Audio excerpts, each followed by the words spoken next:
could just cheat, right? Like, I could just, like, fuck you guys over. You guys are lucky I didn't look. Keep on being based and cute AF while keeping the tail nice and fluffy. SmugAlana. Thank you. I'll try my best. I will try my best. Hold on. What the fuck? What?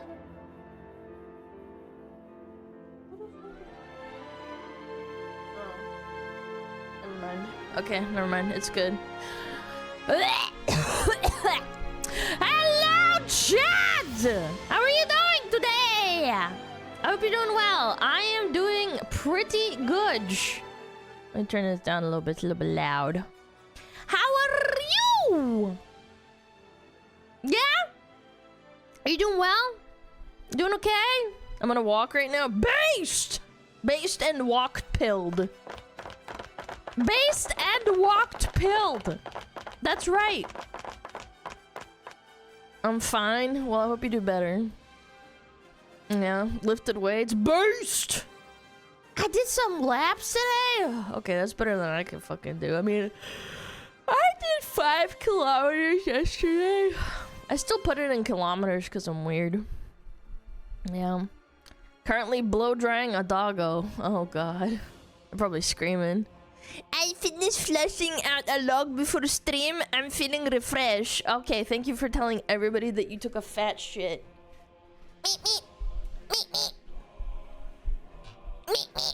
Working and shit. You should take a shit while you're working. It's very liberating. Yeah, when I worked for Corpo Borpo, I would go to the bathroom as much as I could.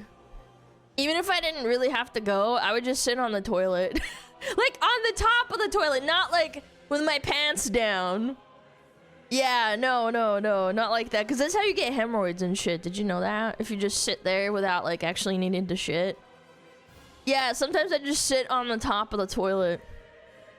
Yeah, little lid closed. I usually wiped it down with some wipes. Cause like, you know, they're kind of nasty still. You know, people don't shit on them, but like, you know, it's like the residual. Boss makes dollar. I make a time. That's why I poop on company time. That's right. That's right. Gonna play toilet. Gonna play toilet. Going to toilet to play Uma for 30 minutes. That's based as fuck. So you weren't working? Yeah, fuck poor corpos. They don't give me a raise. I will fucking I hate you. I hate you so much. Yo, Lazy Pig! Thank you so much for the 5 gift. I really appreciate it. Shits on work are best time. That's right. Oh shit, my music stopped. I'm feeling in a wow mood today. I don't know why. I'm feeling nostalgic. Nostalgia. Someone say it was Greek. Nostalgia is the word from Greek. What's with VTubers and hemorrhoid advice? Did you know it's really common between the ages of like 20 and 35? Yeah. They rated us? Oh, cool. Holy shit, who was it? Tomboy, thank you so much for the raid! I really appreciate it! I didn't know who you are, but thanks. Following me since 6 minutes ago. Well, thank you. I really appreciate it. Thank you, thank you, thank you. Hope you're doing well. Hope you're doing well. Bang, bang, bang. What's with the flower crown? It's springtime. Well, it's almost summertime, but you know. VTubing or hemorrhoids? Hemorrhoids more common. Yeah, after the BBL beast went to the bathroom, I would go into the bathroom beside because no one wanted to go near them after, just for a break off my feet. Oh hey Lana, congrats on being cast as the loathsome dung eater in the new Elden Ring movie. We're so proud of you. Oh, thanks. You're gonna kill it, girl. Thanks so much. I really appreciate it. Cartoon cat. Yeah, that's what I am. A cat. Animal cartoon. Yep. Hey SmugAlana, my first gift to when I got out of my job, I was in the middle of move and got gift chatted in my time of need. I promised when I get new job, I would repay access best Vito community ever. Oh, Chad! Look at that little chatter! He's like, in my time of need, I had someone give me a gifted sub. Oh, how sweet. Thank you so much. I really appreciate it. What the hell is that Indian accent? I'm sorry you're ignorant and you think everything is an Indian accent, actually. I would say it's like more like Balkan? Like Greek, maybe? Yeah. Is anyone else's video stream lagging? Oh shit, I am dropping. I don't know, I've had internet issues since yesterday. My internet randomly disconnected, like, I would say yesterday? Yeah. Poor Cheesery's Indian now? I don't think it's an Indian accent. I think it's like a Balkan accent. Yeah, like Greek, Balkan, like kind of like an intermix. Maybe a little bit of Italian too. I don't know. The mic's holding up. Yeah, you never know. I don't know. I drop frames, but not super bad, so I don't know. My internet's been kind of funny a little bit. Romanian? Yeah, Romanian! Yeah, a little bit of Romanian. Do you see the island boy going on a dating show? No, I don't fucking know. Island boy! Alana, in the last kid, I think it's Greek accent. Alana Lena gave me a kiss and said I was special. Okay, thank you for sharing. Gabagool, that's right. The island boys, yeah, those fucking guys are freaks. Those guys are freakazoids. We will rise up! We will fight! Alana is our island girl. I don't think I want to be, cause those guys are freaks. Yeah. Alana gave us kisses. What have you ever given us, Alana? I literally gave you a kiss before I raided, didn't I? You fucking little flip. You little frick. You okay now? Thank you for 13 months, by the way. Thank you so much. Thank you, thank you. King Go, thank you for this 26 months. Thank you, thank you, thank you. Dark Shadow, thank you for the 16 months as well. That one Poverty Golf, thank you for the 1 year. Thank you, thank you. Jonestown Kool-Aid is crazy for a name. Thank you for the 4 months. Mr. Pochu, M.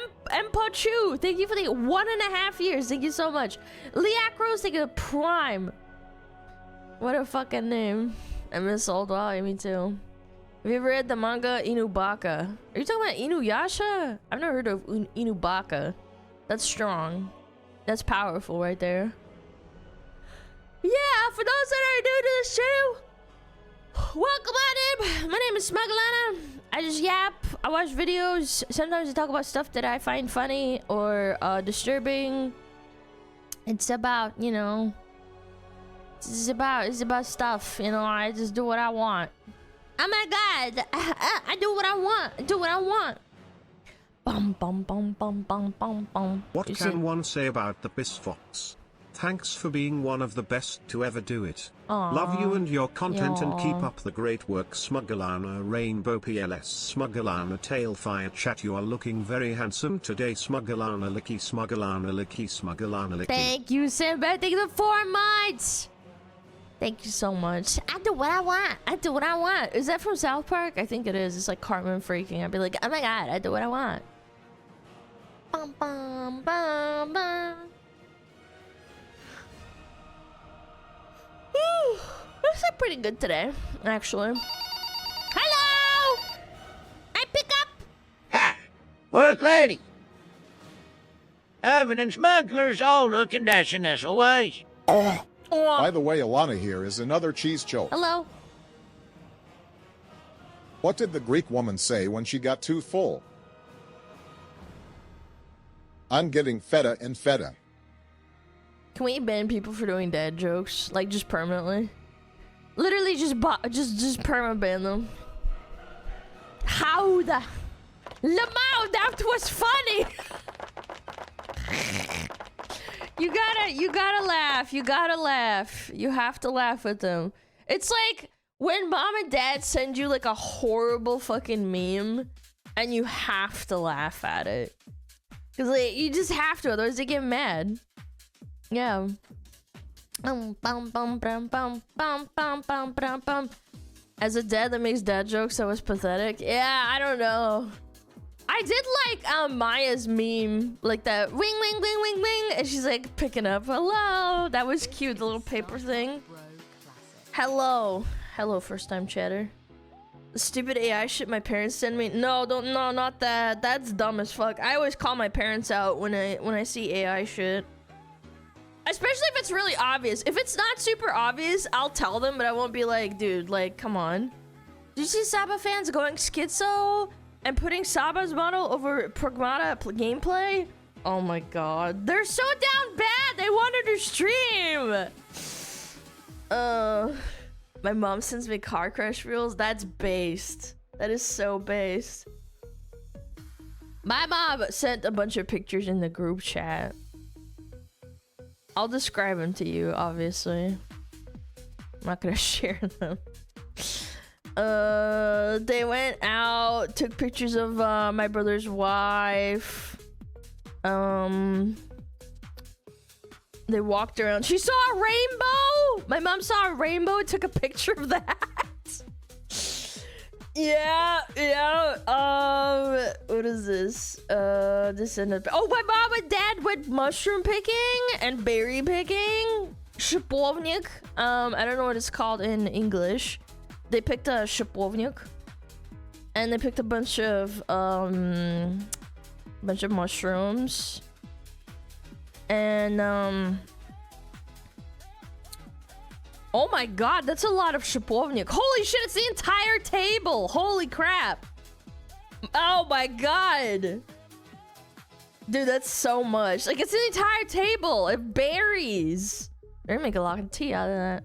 Are the mushrooms safe to eat? No, my parents have been doing it since like, I would say like 30 years probably. Yeah, my parents are very knowledgeable about edible mushrooms. Like, especially in their region. Like, maybe they wouldn't go to like a different country and start picking them. You'd need someone experienced for that. But like, where they live, it's like, you know, they know the mushrooms really well. And if you don't know it, don't eat it. Не знаешь, не бери. Yeah. There's a Russian saying, if you don't know it, don't take it. Не знаешь, не бери. Elena's mom boomer way of saying her daughter is gay. She just don't know it. Very smart woman. What the fuck? I'm not gay! What the fuck? I like boys. My mom only sends me book talk recommendations and a whole bunch of AI slop. Bro, I'm so sorry. Book talk recommendation and AI slop. Man, this music makes me want to write fucking people just like slaughtering demons in hell. Came here after watching your most recent car crash reaction. As a trucker, none of these surprise me. Think you'd be racist as a human being. Before 6, I'm coming out next time. Be based in Japan. You can make your own Japanese crash cam videos. Thank you. Wow, first time chatter. Morning Glory Milking Farm. That's powerful. Your moms read books. My mom does. My mom dad do.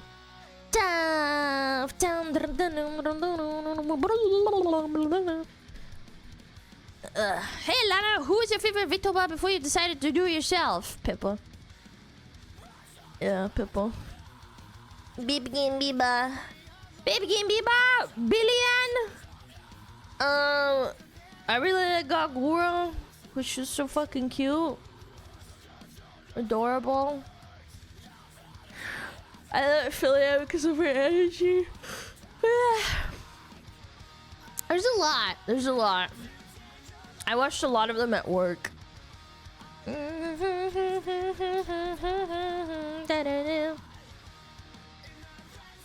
Can you go find Philly? And I think she's lost. Oh, don't bring it up, man. I get so sad. I'm like, where is she? I miss her. Saying energy as you yawn. I don't know. I feel like sitting still for me is like hard. I get tired. It's weird. I want to like bounce around.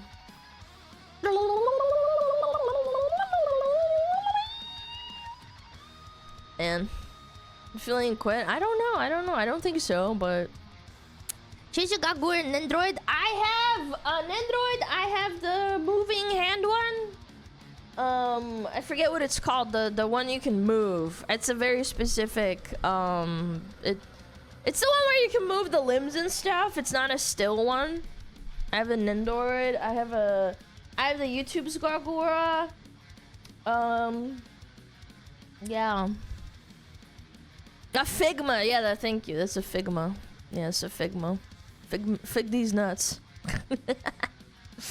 The Kinemato's taking longer than anticipated. I sure fucking hope so. Cause I miss that bitch. I do.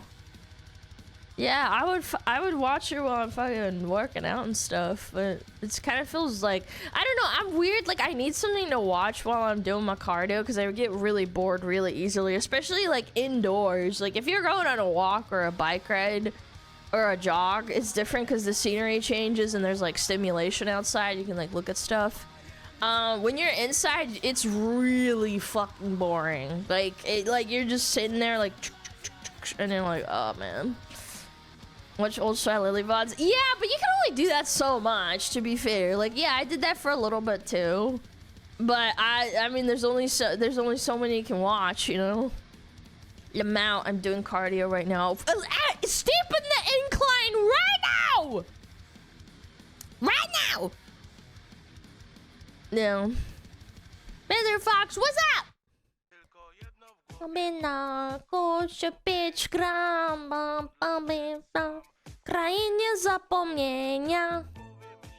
much time cardio? I do like an hour. I start at maybe like 0.5 for the first like 5-10 minutes, and then I go up to 1% incline, and then I go up to 1.5 maybe if I'm feeling like it. Sometimes I feel kind of tired, so I don't do that. Yeah, and then I do that for at 4.5 to 5 kilometers an hour, depending. I don't know. I try not to push myself too hard, because then you don't want to do it if you do it too hard. So, but I do it every day pretty much. Left the heavy plate and then put them down. That's all you need. No, you need a cardio. Like you can't just do. You can't just do lifting all the time. Like, if your ideal is to, like, lose weight, like, yeah, cardio, you need to walk, you need to jog, even for, like, 20 minutes. If you're sick, like, just do 20-minute, like, little baby walk. Yeah. 10K steps? How much is 10K steps? Into kilometers. 10K steps into kilometers. 7.6 kilometers? That's crazy. Using data from kilometers, 6 to 8 kilometers. I guess that makes sense. 10K steps is almost 10K steps. I'm just doing it into kilometers. What the fuck is a kilometer? Try an 8 to 9 hour shift at McDonald's, Alana. Yeah, what? Is it hard? Is it hard? You have to stop yourself from eating a big arch. Alana is very American. How am I American if I literally just said kilometers? Is that not American? The fuck?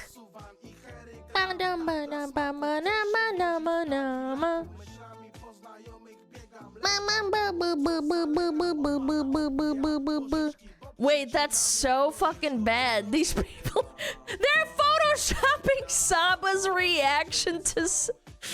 Wait, that's so fucking down bad. Holy fuck.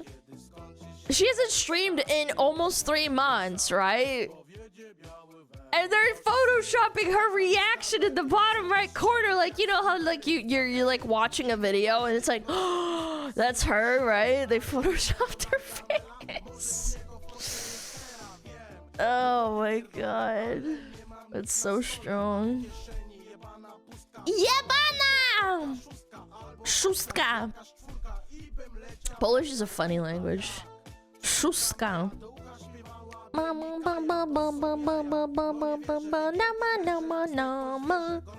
Another successful sophistry. What is she just like? I'm sorry. All right, guys. That's enough streaming for me today. You guys photoshopped me onto Pragmata, so we're not gonna stream today. That's funny. That's so good, dude. No, krainie zapomnienia.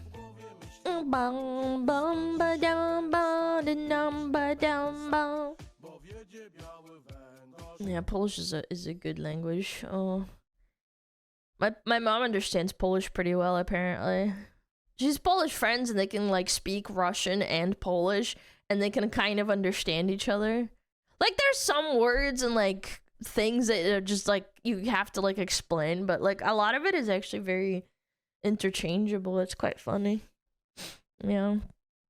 A song is a mood when you don't understand what it's about. Yeah, when you don't think about how it's about drugs and being sad and wanting to neck. Yeah, it's a good song. Yeah. I did Pragmata last night. Get very good. I heard it's like 3 to 4 hours long, which is really nice actually. It's not a giga long game where you have to complete everything. Yeah, you don't feel like, you know. It's like 12 hours. It's not that short. I thought it was 3 hours. It's more like 10 to 15. Huh. It's more like 10 to 15, like Crimson Desert. Well, I mean, I think Crimson Desert is different because it's like fucking, what is it called? It's an open world RPG. Maybe if you're friends through everything and ignore everything. Yeah, I think like that's what I meant. Like I googled it and I was like, oh, how long does it take to finish Pragmata if you like don't do any side quests or anything? You just speedrun it, kind of. It's like 3 to 5 apparently. But I guess if you guys want to say if you sit down, it's 10 to 15.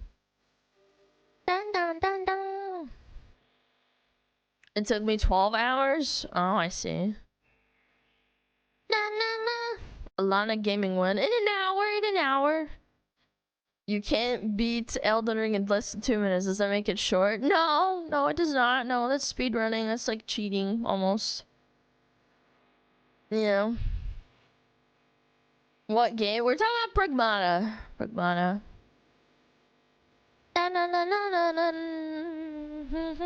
I'm gonna platinum it. Oh yeah, platinum trophy. Nice. Pogmata and Pragmata. Bermuda Pragmata. Yep. I never beat Elden Ring. I got filtered. I started a new playthrough and then the DLC came out and I was like, fuck. I wanted to like fucking play it so bad. I need to start that again because I was completely ready on my old playthrough from 3 years ago and then I just never had time. I need to do that. I've been putting it off. There's so much fucking shit that I just need to keep putting off. Hold on, I kind of want to email one of my artists that I need to fucking bump around. It's been a little bit. It's been like what? March 31st! It's the last update!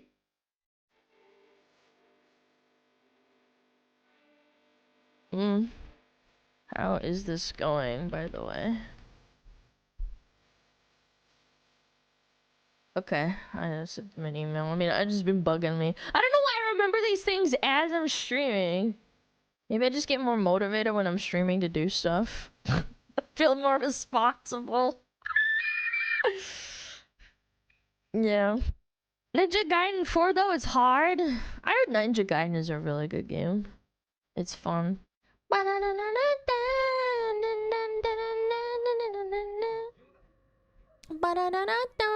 What if they're watching right now? Nah, they're not. They're busy. Hi Alana, hope you're having a good day. I am! Thank you so much, Undated Terror! Ninja Gaiden? Yeah. Foreigner. Were you checking out Nice Girls? I think that subreddit might be cooked. I'm not gonna lie, chat. I actually think that shit might be cooked. Because last time I looked at it, I think it was a week ago, it wasn't even updated. Ninja for Fortnite! You know, that's it. Let me look right now, because I haven't looked in a little bit.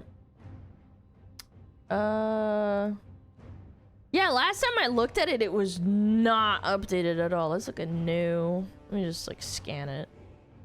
Okay, there's a couple of posts here, I think. Thank God! I was starting to fucking think this subreddit was dead. Hi Alana and my fellow smugglers and tugglers. Ooh, hope yikes. you're all doing There's well. not a lot of Ninja posts. Gaiden is a tough series but very rewarding and has some absolutely fantastic moments. Plus ease and drops are the best There's thing like ever. 2 posts. It actually might be a dead subreddit. There's only 1, 2, 3 posts. There's 3 posts that are not negative, like, they're not negative karma. That's crazy. This subreddit actually might be dead.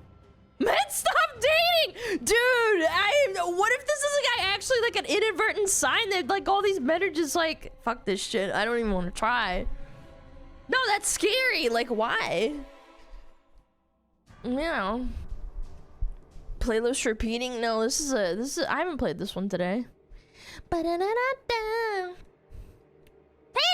What's up? Too busy playing DBD. Yeah, you need to get your e-kittens to show up. The e-kittens need to show up. Opinion on chow mein. Buddy, it's food.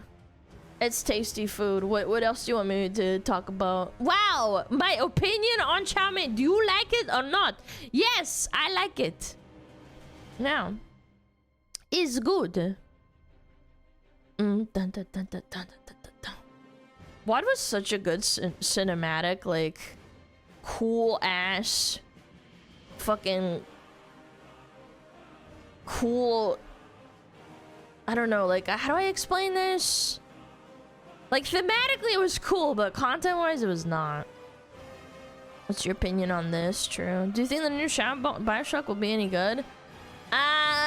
Probably not. I mean, like, as much as I like Bioshock Infinite, I think it fell off really hard.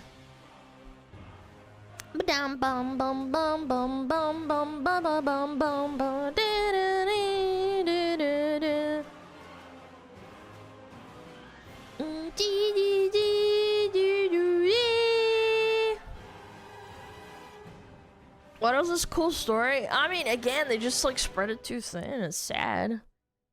I was watching Cropecat's critique on Resident Evil 4 and I thought that was crazy. I had no idea how fucking... I thought Resident Evil 4, the remake, was pretty okay. Like, it was alright. But it definitely, like, now that he put it side by side with the old Resident Evil, which I did not play. I was too young for that. My brother was old enough to play that, and he played, like, Silent Hills too. And it, like, struck me really hard, because I'm like, God damn, they really did clap this game. They really fucking homogenized it. Yeah. Lost all the go-to dialogue. If you watch the Cropecat video, it's actually quite interesting because it's like they didn't, like, they lost all the interesting dialogue where you get interrupted while you're like doing the missions and stuff. And I was like, why did they change that? Is it just because, like, fucking, I don't know. It's just weird. Like, it's this weird feeling of like how corporatized it is. Does that make sense?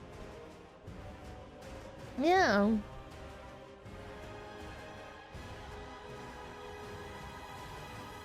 They removed all of the campiness. No. They didn't even remove the campiness. They reframed it so that it's Leon doing it while he's in, like, in peril, deathly peril, and it detracts from, like, the actual, how do I explain it? The actual, like, vibe of the game. Like, Leon still says dumb shit, but it's always during the fights. And it kind of detracts from it. And it makes sense when you put it side by side. Like, I wouldn't have known this personally. I thought the game was okay. But then when you put it side by side with Resident Evil 4, it's such a masterpiece. And then at the end, it was the Game of the Year awards. And I was like, wait, they were against World of Warcraft, and COD, and I think there was another really bomb-ass game that came out at the same time, and it beat all of them, and I was like, wow, you beat all of those. Like, that's stiff competition. And then when I put it side by side, it's like, really, it is just a Last of Us type, like, remake, and it's really sad. Yeah. The Others was not good at all, though. 2004 World of Warcraft launch, one of the biggest games in history. You don't think that was good? I mean, the fact that it won just testifies to how good RE4 was at the time. You don't like Last of Us? I think that I really don't like games where they... It's kind of like a roller coaster ride and you can't, like, leave, essentially. I don't like those types of games. I think they're boring. You have to keep your hands and, legs all in the confines of the roller coaster seat the entire time. I think that's kind of boring. Last of Us Part 1 was okay. I know that, like, the first one was pretty good. Everybody talked about it, but, like, then everybody wanted to emulate them, and I think that is actually bad game design. Yeah. What an insufferable fan base. Yeah, the fan base is insufferable. Like, all the Twitter fucking freaks love that game. And all they wouldn't shut up about it, and then if you criticized them and said, like, hey, I just don't really like how it railroads you and makes you, like, keep your hands and feet in this space at all times. You can't go over there. You can't go explore. You have to stay in the confines of this space. And it's mostly, like, I actually think that it's a good story. And it's a good, like, experience cinematically. But I don't think it's a good game. Does that make sense?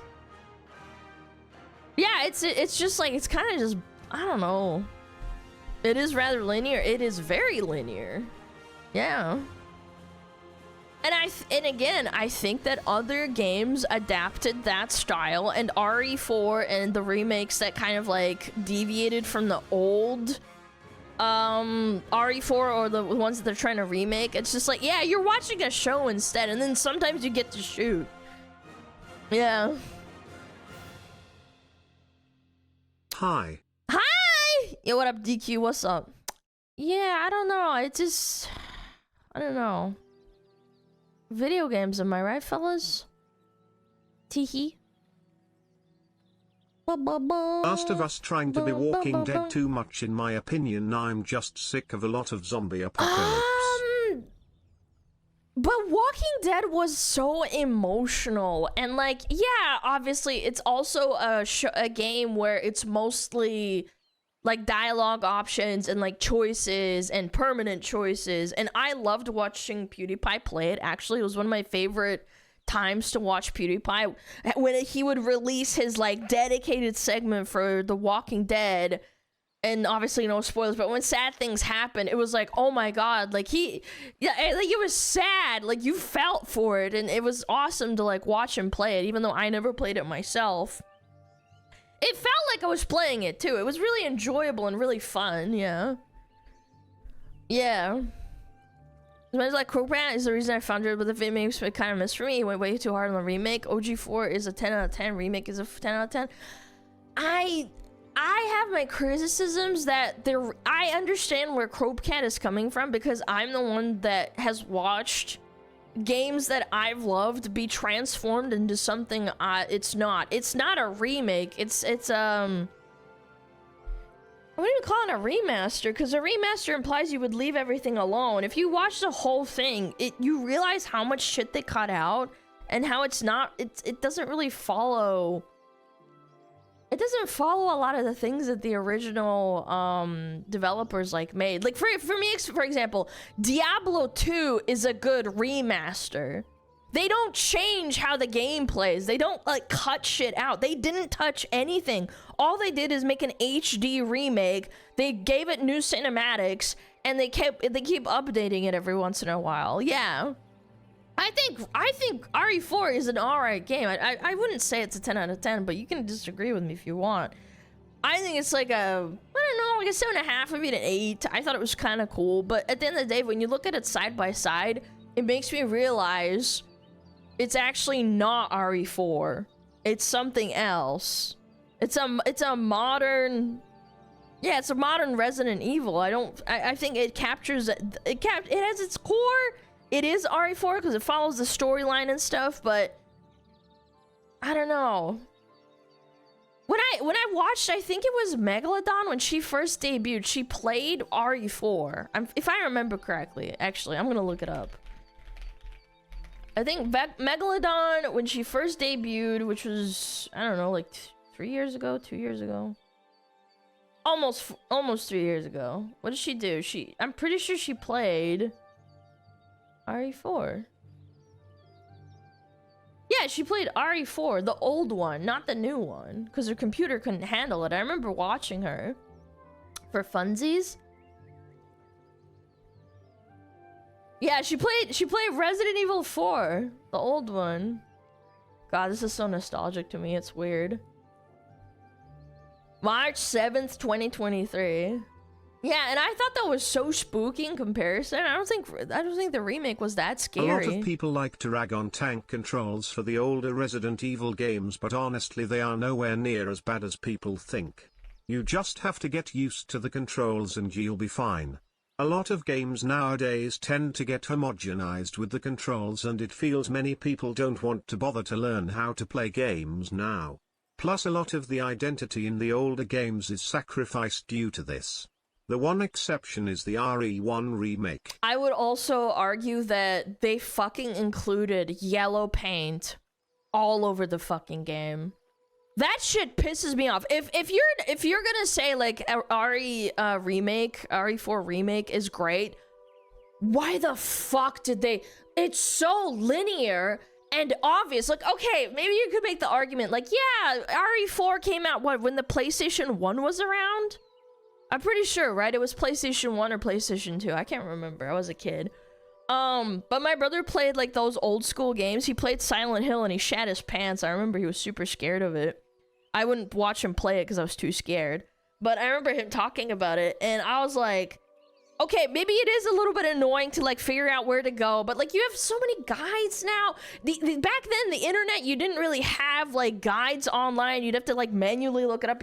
You'd have to go to Games FAQ and like fucking ask random people for help.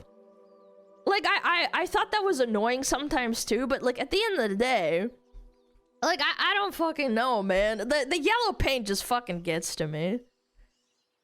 It was the PS2 and GameCube? Okay, yeah, it was a PS2. I think PS1 is a little bit fucking too old. I think that was when they had little baby polygons and shit. 2005. Oh yeah, 2005 was when WoW around about when WoW came out. So yeah, that makes sense. I just brought up the game of the year awards. Yeah, and the other thing, that's the other thing I'm gonna criticize. When I was playing RE4 remake for my it was my subathon, right? No, it was a 24-hour stream. I played it, and the voice acting was so droning compared, like, if you compare it side by side with RE4, the original, it was so droning. Like, it was so draggy, and when I was sleep deprived, I kept repeating myself with the Lava de las Plagas, Lava de las Plagas. They kept saying the same shit over and over again, but when you look at the voice acting in the old game, it was very varied. I think they should have, I don't know, it just shows that they didn't have the effort, or your right hand comes off. Ada was bad. Yeah, I think she was really emotionless. Yeah, I mean, she was hot, like really, really hot, appearance-wise, but she was rather emotionless.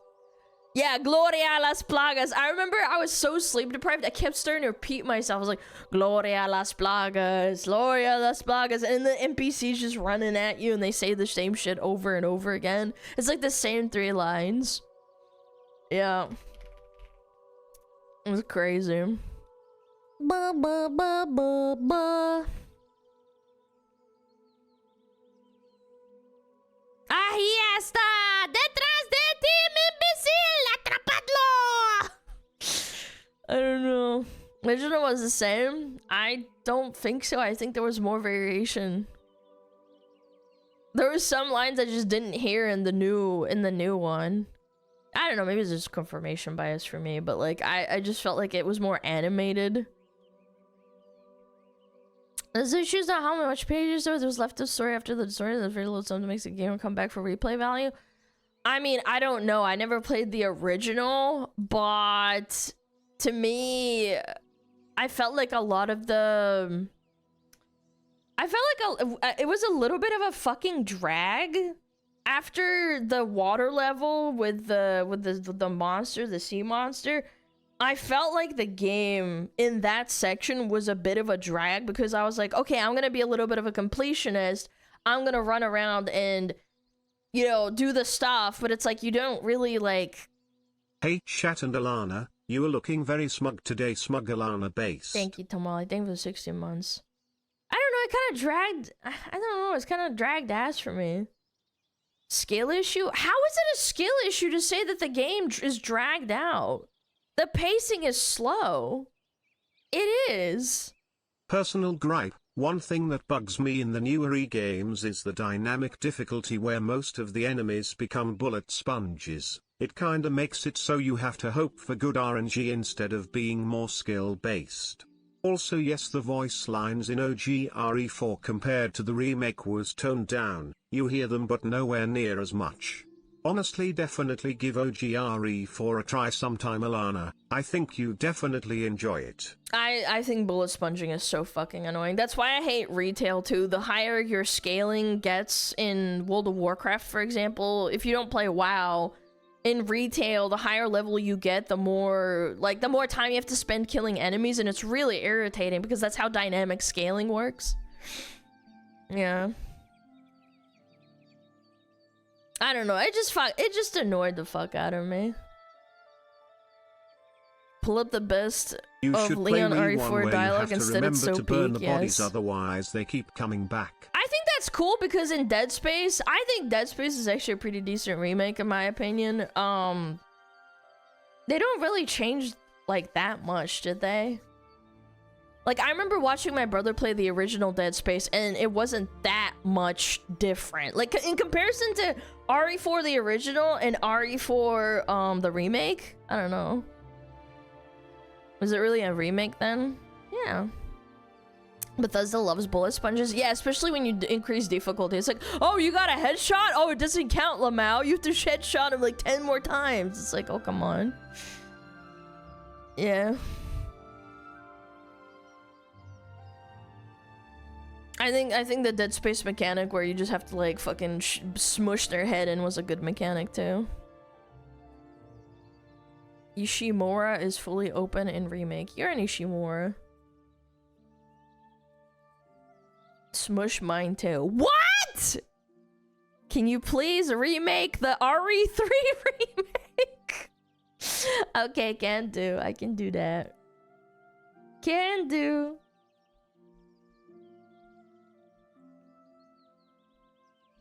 Fucking A.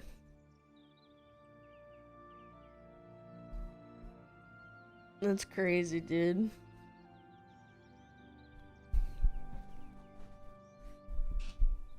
We need a new Last of Us remake. Yeah, we need to remake Horizon Zero Dawn for the 3rd time. Thank you, Sony. Please, we need more remakes. We need another Skyrim remake while we're at it, right? Let's go. Hi. Oh my chat, you're so hot, strong, handsome and smart kid. Wow. Oh, Alana, didn't see you there. Can you let me and my fellow smugglers kiss in peace? Thanks, lovegers. Sorry. I'll try my best. Thanks a lot. Yeah, honestly, I am really sick of remakes. I'm not gonna lie. Like, even with Diablo, I'm like, you know, this was a good remaster in my opinion. They didn't change anything, which is really good in my opinion. Excuse me. I think the only thing they really did was rebalance some of the skills that nobody fucking used, which is actually a really good thing. Can't wait for Starfield Legendary Edition where they added more bugs for the modders to fix. No! Are remakes mostly a lazy way to suck dry a community? I think there's a place for remakes and remasters, but at the same time, it's really easy to fuck them up. Case in point, Warcraft. Warcraft, the redud master, that shit's so bad. It is so bad. I watched a video on it like years and years ago, made by a guy, I forget his name, but I was like, dude, this is unacceptable. It's so bad. It can bring in new players. No, it absolutely can. Like, sometimes a remaster or a remake is warranted, but like, when they suck, it really does suck. Yeah. Especially when you change a lot of things to like cater to people, and like, again, I can't get over the fucking yellow paint everywhere. I find it so irritating when you're in a dark space and you're running around Resident Evil 4. And then it's like, there's yellow paint on the window. And I'm like, oh my god, I could have fucking figured that out. Like, I'm not retarded. Like, I'm stupid, but I'm not that dumb. Come on. Like, oh, you gotta climb up here. It's like, yeah, I can... Who want another remake of RE1 just to fit in with the new third-person camera and controls is nuts. I'd It's rather we not see that Capcom bad. either port more Buddy, games to it's PC or work on brand new terrible. games. It is so bad. What do you mean? You okay? I remember there's this sequence where you're near that like cliff kind of facing where you're basically going through the wooden structures, and then in the distance you can see the yellow paint that's telling you to go up the mountain, and I hate that shit. It's so immersion breaking to me. It's like, bro, yes, I am playing a video game. Thank you so much. I really appreciate it. It's overhated? I don't think it's overhated. If in World of Warcraft, this is my opinion, if in World of Warcraft, instead of having quest markers, they had yellow paint that led you everywhere, it would piss me off just as much. I like what Here's Zero Hours in there where yellow paint was a hologram, you have to activate it using your head computer so it makes sense in the game. I mean, if it's a toggle, I guess it's not that bad, but when it's like literally in the game and you can't remove it, I find that super irritating. I think with Dead Space, it's a nice median where it's like, if you really don't know where to go, it'll lead you if you need to press the button. Like, you have to consciously make the decision of like, I'm lost, I don't know where to go. Yeah.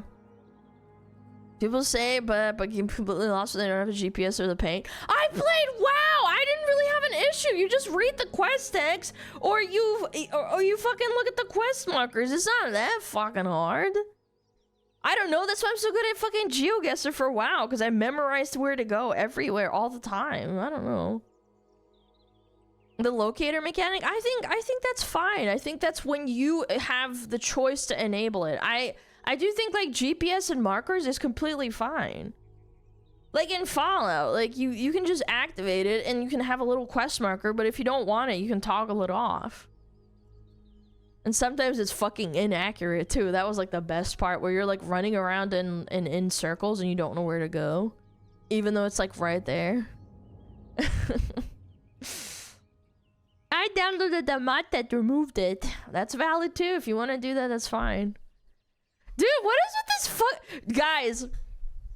Dude, the schizo, instead of, he ran out of money, I think. I thanked someone for a really nice Fallout picture that they did, like a fan art of me as the stranger. Not the stranger, the guy at the start of the cinematic.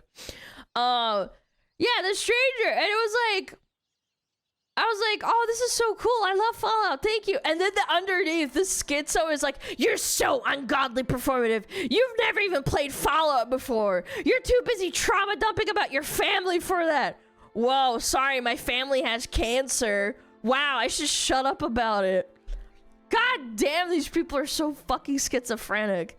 What about Alana? She's a performative and compassionate Nepo baby VTuber begging for sympathy for her cancer-ridden family. Bro, you are so weird. Bro, I almost want to reply and reply with all my time played in Fallout New Vegas, Fallout 3, and Fallout 4. Like, what are you talking about? I'm a Nepo baby. This guy's so fucking debilitatingly fucking stupid. He's begging for sympathy for a cancer-ridden family. What the fuck is wrong with you? I'm gonna mute this guy. It's just not even worth my time. And then there's like people replying like, dude, you're obsessed with her. All he does is reply to me and say that I need to like stop talking about my family. Chad, do I talk about my family too much? I feel like I bring it up maybe like once a stream. Is that too much? I'll stop, but like, it's just fucking weird. Not really. Yeah, I don't think so. Such weirdos. Is it you were a Nepo baby because her VTuber model is too good? Her parents had to have helped pay for it. Bro literally doesn't know what the concept of having a job and saving money is. That's insane. I literally worked a 9-to-5 and saved money. I literally put it aside for the model and the art and the rigging. Are you kidding me? Nepo baby because you have parents? No, my parents don't even know what I do. Like, what? Is saying that a woman can't make her money herself and spend it how she wants quite misogynistic. Am I right, fellas? Yeah. Model's too good. Must be Nepo. Do you realize, like, Akagi hadn't made that many models up until that point, and Amy, like, I actually really appreciate that Amy is so cool, and she's awesome. I actually think she's a really underrated rigger. I think she's actually one of the best on the market, but, like, I guess nobody really knows that. I promoted her so many times. I think she's genuinely, like, at least top 5, if not top 3, in my personal opinion. Maybe I'm gassing her up, like, because she's awesome, but, like, I think she's actually one of the best. Yeah. Like, I fucking spent hours looking at her portfolio and comparing her to other people and, like, asking around and, like, DMing people. I think Akagi is, like, an amazing artist, too. Like, he worked for V Shoujo, and he makes art for Iron Mouse, too. What do you mean? I'm a Nepo baby.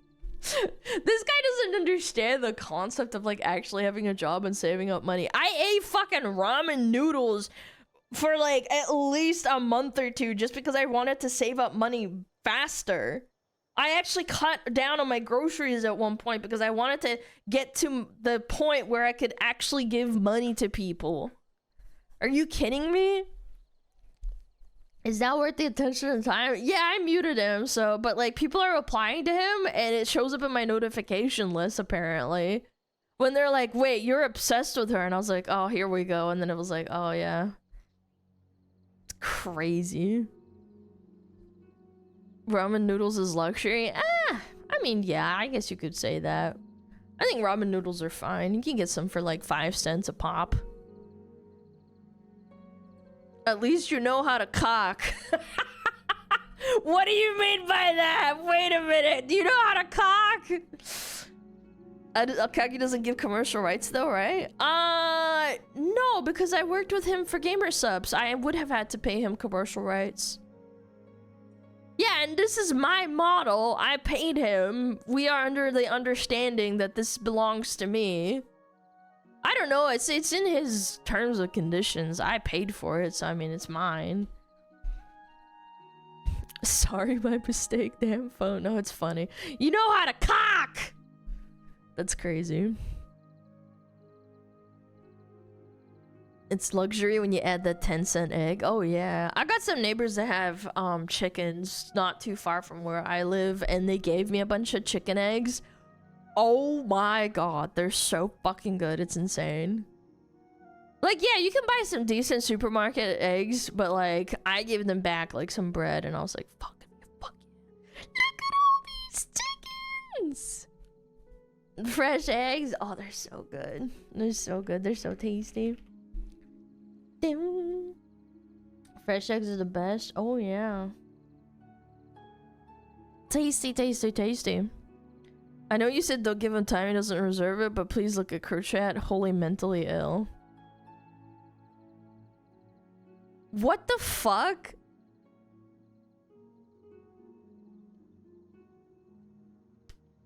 He quote tweeted my picture of Juji and said, "This is a new level of cringe." She's going onto Google and taking a random dog picture to pretend like she has a dog like that.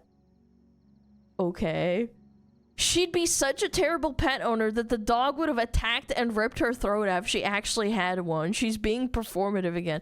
Dude, this is some actual mental illness. You need to be, like, actually institutionalized. That's insane.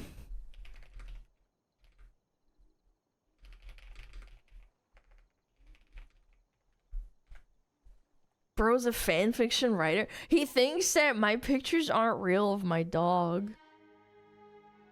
Ads in 3, thank you. Was not keeping track. Yeah, the mods are like looking at his account. He's fantasizing about me dying. It's kind of weird. Like, that's kind of insane. Your handle also fake? Wait, he thinks my hands are fake too. Got a true hate boner viewer. You must be doing the right thing. I guess so. Man, it's just fucking weird as fuck.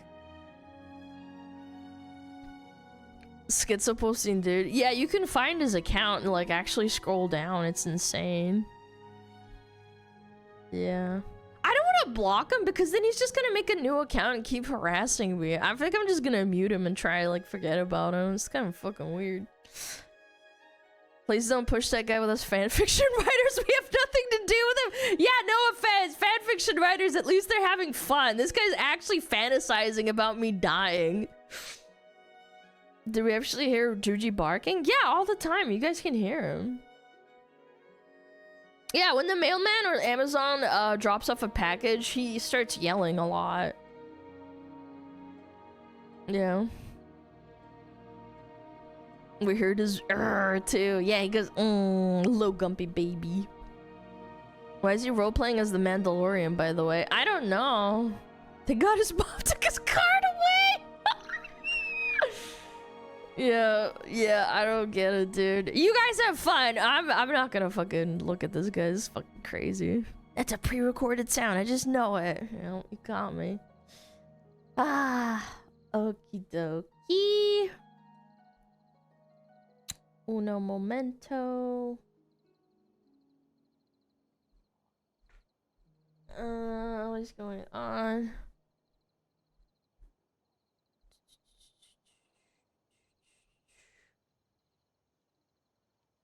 Is a dog a fox or a real dog? What do you mean? It's a real dog. It's a Shiba Inu. Hi, fellow smugglers. Yo, what up? What up, gamer? Okay, we're gonna do ads. I'm gonna turn on Metapod really quick, and I'm gonna grab some water.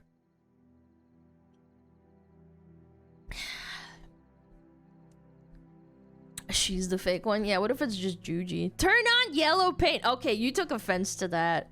You took offense to the yellow paint. Come on, can you at least admit that it is a little bit immersion breaking to have yellow paint leading you around the levels, okay? Like, come on. Just admit it. Bow down! No? Okay. Don't forget Metapod. No, it's up. Alright, we're good. I'll be right back.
cats that aren't real, and then my parents aren't real either, and I don't fucking check on them either because I don't give a fuck about them. God, I think the guy needs a good pegging. Nepo dog. I mean, he's kind of a Nepo dog. I spoil the shit out of him. God. Is your dough real though? It is. It is. She's actually so good. I'm gonna make bread probably tonight. I'm probably gonna give back a loaf to the neighbors that gave me the eggs. Because they're really nice people. Yeah. Yep. Yo, Metalhead, thank you so much.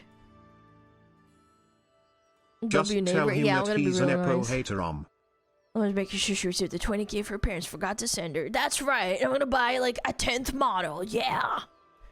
So fucking cringe. These people have like no, like they don't have the concept of like saving money for something that you really truly believe in. Because I saved money. I spent months working my job, even though I hated it, and I was trying to save as much money as I could so that I could give it to Akagi and Amy. Maybe this guy just doesn't know what savings are. Like, he spends it as soon as he sees it because he's a fucking idiot.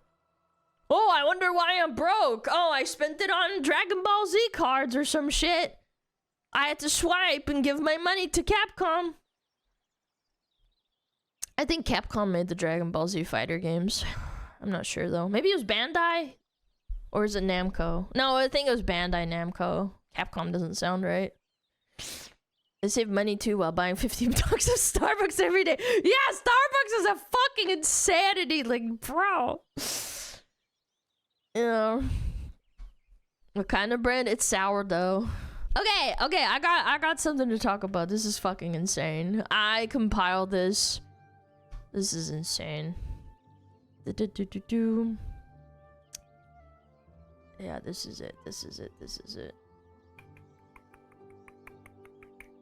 So, this came across my Twitter page. That was crazy. Those are investments. That was right. Okay, turn off sounds. Alright, no more dono alerts. I'm sorry if I missed some and stuff, but I have to concentrate. I'm ready to receive my slop. Open your mouth! Open your mouth, little baby bird. Yeah. This guy's name is Peggable Free Use Femboy. That's strong. That's powerful. Honestly, you do you, King. You're in power with that. Kind of gay name, yeah, but that's the point. It's Beetle. You guys are so mean to fucking Beetle. Oh my god. That's insane. Okay. Alright, I'll bring these up as we... Man, I need to close all this. Hold on. Alright, this and this. Bam. All my ducks in a row. Alright. Bam.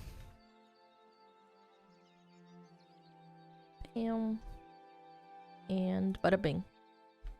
Bada boom. Alright, so this came across my Twitter feed and I thought it was absolutely insane. I had to do some digging to find like the origins of this whole fucking debacle. Apparently Kodiak VT got doxxed and Kirsche called them out. It was Vex Milk, and she said, "You're beyond a disgusting individual, and I hope you get the psychiatric help you need. You don't need to make up some fake-ass spoofed email to defame someone. Get pity points online for it, and then go after their fucking job." And it was just like, then I remembered all of a sudden, this was tied to this drama. I know you probably felt the power trip from getting Rev and Straub cut from Advanced GG and are chasing the high to harm more people, but this is so insanely fucked up and I don't know where to begin. For those that don't remember, I think it was maybe, I don't know, like 3-4 months ago, correct me if I'm wrong, Advanced GG dropped Rev and Straub, and I thought that was ridiculous, right? We talked about it. I remember on stream. We watched a video on it, I think. So, choosing hi. This is apparently the kind of person Advanced GG wants as a partner over creators who actually made the money and didn't actively try and get other creators dropped from sponsors or their real life jobs. Fuck everyone who supports this kind of shit. I hope a lawsuit gets rightly served to Vex. To the other scumfuck coordinating to his company for wrongful termination. And I was like, yep, they blocked him. And there's a bunch of posts. Classic nice guys. Holy shit, this is evil. Since drama, it's way beyond that. I started to do some digging. We'll watch the video in a little bit. I know this is Kodiak, the guy that got doxxed and removed from his job, which is insane. Yeah, it's an insane shit show. So, for the context, I actually could not find Vex's account because she privated it. Yes, I had to go out and find the screenshots myself. This was from back when it happened. I think it was 3-4 months ago. She said at the time, I'm gonna keep it short and easy for others to understand where I stand on the situation with Advanced GG. Fuck Ice and fuck Rev. I meant that with my entire heart. He doesn't deserve to be part of this company, but I'm also understanding of the fact that there are legal proceedings that have to happen with a contract of this caliber. I'm waiting to hear an official statement before I make a decision towards my own contract, as I currently cannot afford to abandon any form of income I have. This is so crazy. You're actually just like trying to cancel people left and right over opinions, nevertheless. Yes, they wanted to drop them. Rev was one of their biggest sponsors too. Like, he sponsored them. Every time we watched a Rev video, correct me if I'm wrong, he usually had an ad for Advanced GG, which I don't mind. It's your video. I'm bumming off of it. We're just talking about it. I'm voicing over it. I didn't mind watching it at all. Whatever. Right? It's their prerogative. And it's like, you're going after them despite... Yeah, a ton of people never would have even heard of it. Exactly. Me neither. I didn't know about Advanced GG. I thought there was only one energy drink on the market, you know, sponsored by creators and stuff. Yeah, it's a competitor. I have nothing against them at all. I follow her in case she privates, like right now. No, it's okay. Thank you though. I wish I knew that before because I really needed like screenshots, but I didn't know you followed them. One of my mods apparently follows her. It would have saved me some time. I had to go and find old screenshots that people compiled in other tweets. Yeah. So she kept saying that, oh, so I was right. It was January. It was end of January. It was the big deal. It was massive drama. She was crashing the fuck out of people, saying like, fuck you, fuck Ice, fuck your god, fuck your mother for birthing you, fuck your father for not dumping you in a sock. Your mom should have fucking used a coat hanger, fucking try. She's basically saying that you should have been aborted. Fuck off and go beat your dick to your sister. And I'm like, what is wrong with you? You're so angry. A default to Victoria? No, it's not Victoria. Don't get it twisted. Victoria is... she's nice, man. No, this is a different person. Don't get it twisted. Just for clarification, this is Vex Milk. Yeah, she seems very rational and sane to crash out over the smallest fucking thing. Just random people. This isn't even Rev, by the way. This is just probably some random person that was like saying like, hey, you're probably fucking crashing out over nothing. Oh my lord. And then there's even more. I will block you if you defend Rev or Straub, you absolute fucking bootlicking weirdos. Fuck Ice and absolutely fuck you. Do you know what this reminds me of? Like a toddler finding out what slurs are. Because they just say, like... They just spam the same, like, keyword over and over because they don't know how to articulate themselves. That's what it reminds me of. And again, I know it's a lot of screenshots. I literally... She's private, so I can't access it. So people were just, like, sharing stuff. And this is related again to the same thing. Anyway, I'm muting this now because I'm not putting up with you weirdos defending someone who wouldn't spit on you if you were on fire. Honestly, I could say the same thing for this chick. I don't think this girl actually cares about people at all. It's all just virtue signaling. I can enjoy who I work for and not like who I work with. So then why are you canceling them? Demanding something to be done and then not allowing the time for it. Get done. And get done is insane to me.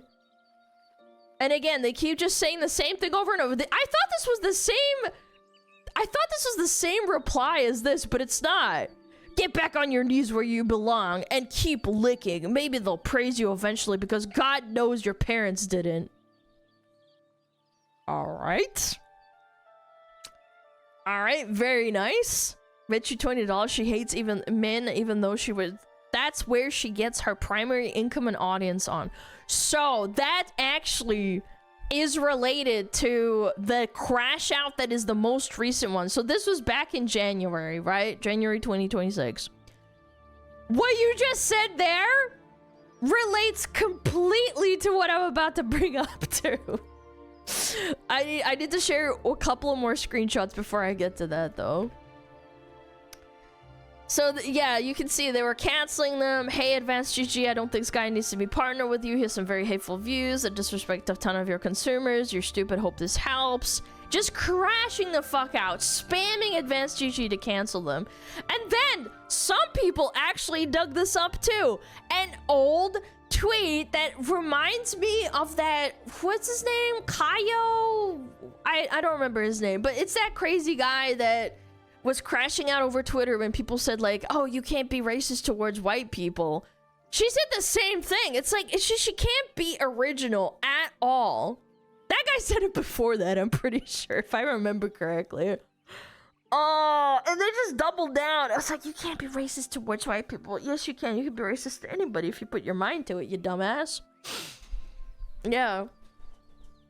I bet she's white. Who is she? Had a race card? Well, I'm not about to go out of my way to dox someone. I don't know what race she is, but the point is, it's like, you're saying the most outlandish shit ever for attention.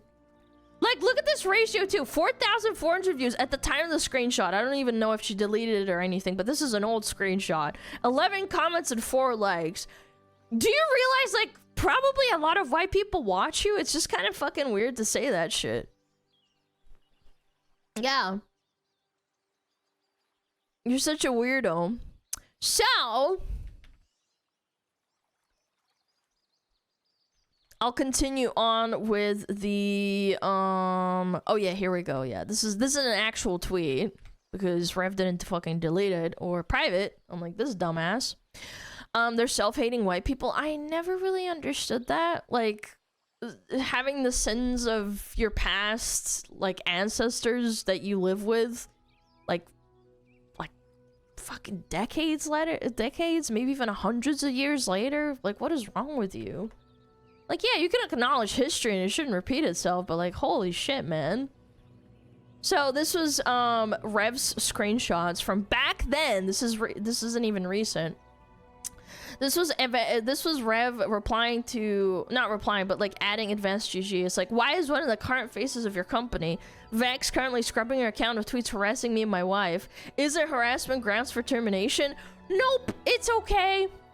Yeah, this is a little screenshot of her in the ad. Hey, he's gone. Fuck yeah, those are my gamers. Let's go. And this is them replying to Advanced GG canceling Straub and Rev. I will block you if you defend or Rev or Straub, you absolute fucking bootlicking weirdos. Yeah, and this is the same screenshot we went over, and then she blocked Rev and started crying. They picked these people over us. The fact that they thought nobody was screenshotting in tweets before they deleted them is hilarious. Yeah, well, screenshots are forever. I mean, like, again, I didn't take me very long to find this. I found this last night. I was like, what the fuck? I even went back to old videos where there's even, Rev made some old videos talking about this specifically back in January. I went back to those and just wanted to show you guys instead of, you know, looking through the video.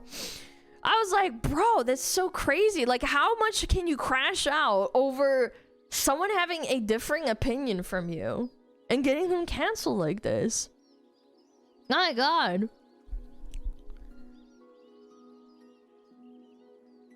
Yeah. You're in the same room coordinating tweets. Well, yeah, they live together because they're actually a husband and wife, but okay. So, then, this is her privating. Vex Milk, privating behind her account. She's protected right now. You can't access it. Some people screenshotted her while actively following her, and she's hiding behind this wall currently and tweeting about how, like, there's nothing I have said and done that warrants anyone threatening my life. You can't preach moral superiority, says the most depraved and disgusting things to someone at the same time. You need therapy. You chat, lest I remind you, you literally doxed someone. I'm not even kidding. You doxed someone. If you look at this video, which we'll look at in a little bit, they put their name out there and posted about it. Not that I'm condoning and saying that you need to have your life threatened, but it's like, you're being a fucking hypocrite. You have zero understanding of what's going on right now because you're so fucking audience captured and just mentally ill. If she lives in California, she's cooked, she's doxing as an actual felony. I don't know. I don't know how it works. You'd have to see a lawyer. Death threats are not okay. No, it's not. It's not. Absolutely not. I don't think she deserves it. But at the same time, you have to have some self-reflection. It's like, you actively posted their real life name all over your... I don't even know how many followers you have, but like thousands of followers. And you just posted about it like, yeah, they sent me an email. You don't even know that. It could be an impersonator. And apparently it is. But I'll get to that. But... funnily enough, this crash out over Kodiak, this Kodiak VTuber person, wasn't actually related to this Rev stuff about them getting canceled and losing their sponsorship to Advanced GG. It's over something completely different, which I also had to take screenshots of. This was what started it. It's alarming how many men and women believe that creating not safe for work content means that the person creating the content consents to explicit behavior automatically. If you think that way, you are a predator. So I don't know what's going on here, but if you make not safe for work content, you have to understand that you're going to get a lot of gooners. I don't do not safe for work content, and I do get a lot of gooners. Some are polite, some are not. That's just is what it is, especially if you lean into it and like post your character being lewd or like, you know, sucking on a, you know what, or like, you know, post their pounding their hoo-ha and shit. Like, you know what I'm saying? If you do that, you need to like understand what you're getting yourself into. A polite gooner in this economy? Yes, there are polite gooners. They just goon to you and they might say you're really pretty, and that's okay. That's fine. It's your prerogative. And again, there's people who say weird shit, and it's like, you could just ignore them. I know, mind-blowing concept. Someone starts posting underneath your tweets saying how hot and beautiful you are or how hot your character is. You could just like ignore them. At worst, you might want to block them if it really bothers you, but like, you know, you can just not read the post. I know, crazy concept, but anyway, apparently Vex Milk is a complete LootTuber. Like, this is not like oh, I do this on the side. They are 100% a LootTuber. So I did some digging, and apparently Celestium made them crash out. This is the original tweet. I did some digging, and then I found out. I was like, okay, where's this tweet coming from? We'll read this. I already read this part. It's also alarming how many men and women don't know the definition of a cuck or a pimp, because the way so many have called my partner one today is actually hysterical. Well, okay. I mean, I'm not gonna go into semantics, but I mean, like, maybe he's not your pimp directly, because pimp implies that he's taking money from you while you're working, but he's probably also making money off of you. Maybe he has a job, maybe he doesn't. I mean, I'm not gonna get into it, but like, I mean, technically you could say he is. I'm just saying. Anyway, if you don't like sex work, it costs $0 to block someone and go about your business. Yeah, and people who quote unquote harass you or say that, oh, you are creating content and I'm gonna goon to it, like, you can block them too. I mean, that's not that hard. Cost $0 to block someone and go about your business. The fact that so many of you made my post your business just to be hateful is sad. Really sad. It never ceases to amaze me how ignorant and hateful people can be over something that has nothing to do with them. Unlocking replies, so it's easy for me to block those of you who choose to be hateful and cruel for no other reason than you're jealous, lonely, bored, or a combination of the three. So, I ultimately think that this post is just a little bit condescending, but ultimately it's kind of harmless. Like, honestly, who gives a fuck? I don't think it's a big deal. I've seen worse posts from people who do not safe for work content, and they would basically be like, oh, you're a bunch of simps and dorks, and you guys jerk your little peepees. I think this is pretty harmless. So, she continues to crash out, apparently. Sex work is not consent. Just because someone creates not safe for work content that is not an invitation into their space. I have a man. Okay. Plus, I'm not sorry. You could never compare. Plus L plus cope. Can I just say, if you're doing sex work for money, can I just say, you might want to not bring up that you have a boyfriend or a husband or whatever, or a partner, if you're going to be catering to that audience. If you really truly care about money and you want to make it, like, you might not want to bring it up. Like, that's just like a rule of thumb, I think, personally. If I was a guy and I was gooning to a girl, I don't want to know that she has a boyfriend or a husband. Maybe that's just me. Maybe that's just me. Like, let's have like a pretend fantasy. You're a VTuber too, so it's quite easy, actually. So anyway, Celestium literally says, why are you so angry? And she fucking crashes the fuck out and says, that's anger to you? Holy shit, that's scary. I mean, yeah, you sound pissed off. You're mad and saying that, like, oh, I have a boyfriend, so you could, like, never compare to this person. It's like, okay, like, who cares? Oh my god. So they continue to crash out at random people, not just like other VTubers that have a following and maybe like other people are viewing it. They start replying to like random people. You kind of Malding were now replying to every comment and shit. And you're balding. What's your point? Okay, what? What are we doing here? So, Celestium takes a screenshot. I'll skim over this. Vexmill blocked her. Any person worth their salt will not be openly with someone doing sex work. It's degrading not only to yourself, but disrespectful to give yourself to others. When you claim to love a person you're with, one of the reasons it becomes okay in modern times is because we have turned away from shaming and values in the West. This is her opinion. She is a Christian VTuber. Christians, just on a basis that you could say, oh, well, you know, like, that's her opinion and stuff. But it's like, you know, who cares? That's her opinion. Right? If you're gonna have the opinion that, oh, I don't really care if my girlfriend does it or not, that's fine. But she's posting her opinion on the internet. Vax then doubles down and starts freaking the fuck out and quote retweeting, which I'll get to. I have a bunch of screenshots of her keeping on crashing out on this. You go immediately bring others down because your self-esteem is super low. I'm praying you change Vex Milk, but if your history says anything, you will continue to deflect, never hold yourself accountable. As we have seen with the Rev crash out, she has zero self-reflection. You are not invincible, and this will eventually come back to bite you, as will many men who do this with no regard for others. You actively contribute to the problem. Again, her opinion. Who gives a fuck? Block and move on. If you really don't like Celestium's take, you could just block and move on. But instead, you want to know the best part is she's not even directly crashing out at Celestium. She's crashing out at her audience.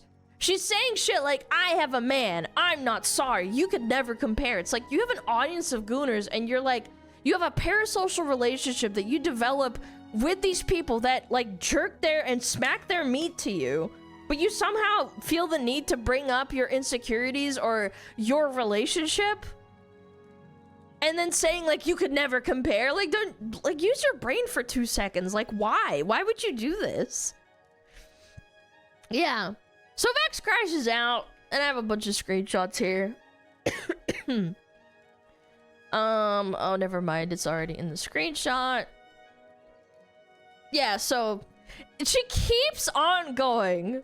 Look. This is 2 p.m. 2:32, 4:15, so April 15th. And this is April 15th, 6 hours later. If you think sex work makes you a whore, boy, do I have a world for you to explore. Shut the actual fuck you up, you uneducated Cabbage Patch Kid.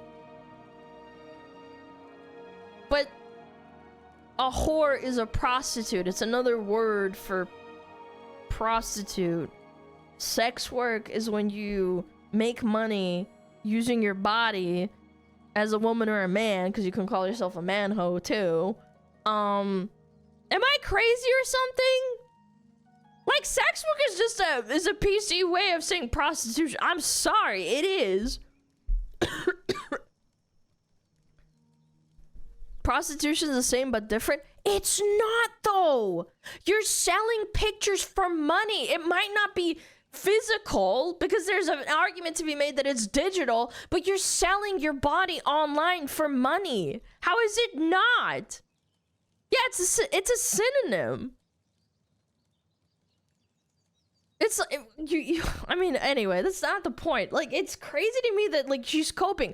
If you're gonna be a person that engages with sex work, just, like, admit to it. Be like, yeah, you know what?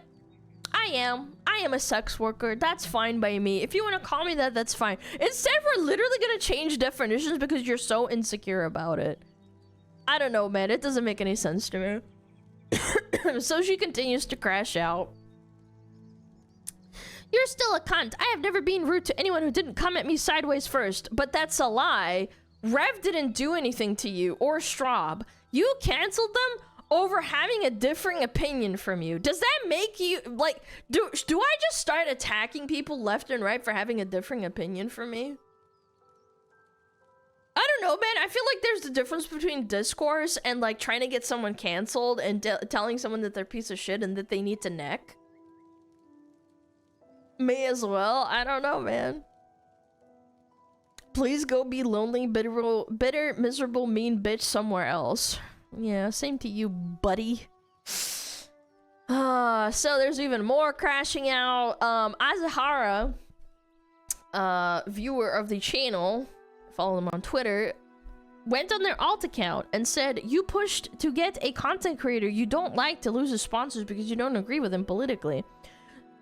Some of your comments and replies seem to contradict "you're not a bad person" claims. You block anyone who pointed that out because you can't take criticism.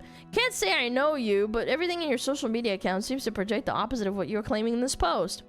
Except I didn't. I was the scapegoat because I was the first thing they saw when they logged onto the website. Advanced GG. Fuck Rev, fuck Ice, fuck everyone. Hey, Advanced GG, please stop being partnered with this guy. Fucking crashing the fuck out over him. No, absolutely. You're so right, Queen. No, I'm just an innocent bystander. They attacked me first. I don't know. This paints a pretty different picture when I have all of this laid out. She lies like a toddler too? No, it wasn't me in the cookie jar. It was someone else you saw, and I just happened to be there at the same time. Excuse me? I don't know, man. It's crazy. I don't even know who they were prior to the incident. Okay, hold on. You have got to be lying. You have to be lying through your teeth. Like, let's say I'm sponsored with Gamer Subs, and I don't know who Shiley, who Silverveil, who Cinder were. Like, that would be me fucking lying through my teeth. Advanced GG was quite literally, their biggest sponsors were Rev and Straub. And I think V Shoujo as well, but like, I mean, that's just like besides the point. I was like, crazy, dude. Why are you like this? Why did you just fucking lie? I don't even know who they are. Okay. You know what? If I had the access, I would cross-reference the time where this was posted and then go back and see when was the first time she mentioned Rev. Was it before or after the advanced GG cancellation? Again, I can't do that because I don't follow her on Twitter, so I can't like look it up. I would have done that, but I can't. That would have been funny. I don't know when this was posted either, but I'm assuming it was probably around the time of 4/15, as in April 15th. Even more crashing out. This is an actual tweet too. Realize that the concept of a reply stems from her asking, why do I get so much hate when this is how she acted the past few days alone? Threatening people and wishing for their deaths. It's okay because she's not directly saying it. She genuinely needs to log off. Urge to put this guy in his place. Grave. Weird? You're not a good prostitute as a prostitute should be. Oh my god. I mean, I'm gonna be honest. If you're gonna be a sex worker, yeah, just bring up your boyfriend or husband while you're selling your butthole online is crazy work. Unless you're like really vying for it. Online hoe talking about predator, this and that when you are the one selling your loose to anyone online. I'm excited for this guy to go missing. I don't like him. Cringe, but I mean, not a death threat. I would argue this is the fucking weirdest one so far. Silence hetero. Weird. Weird. You better relax. I'll fucking fold your clothes while you're still in them.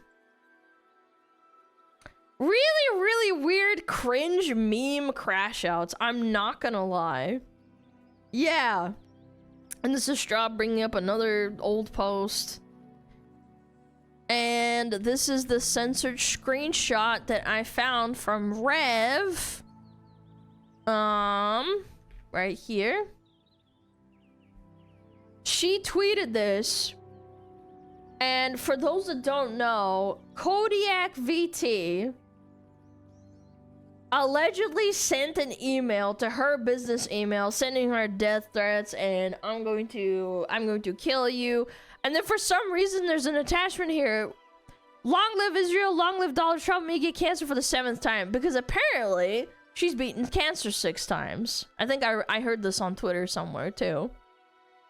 So this leads into the next thing that we're gonna talk about. How this ties back to, hold on, I have too many screenshots open. How Kodiak got allegedly lost his job. Someone called his work and lost his fucking job. Oh my god, I cannot believe this. Apparently, this isn't even his email and someone spoofed his email and used his real name to get him into trouble and for Vex to get a horrible email sent to her. So, I will get to this. This person made a big tweet basically saying that Vex Milk is doing defamation right now publicly because of the impersonation issue Kodiak was having while he was away from his devices already since 2:16 a.m. my time. Basically, they screenshotted a bunch of timestamps saying that it was not Kodiak that sent the email. I won't linger on the email because it has some naughty words in it and also shows like things that shouldn't be on YouTube. But Kodiak was apparently flying to Kentucky and people are corroborating that this couldn't have been him. Plus, he doesn't own a Hotmail that actually is that.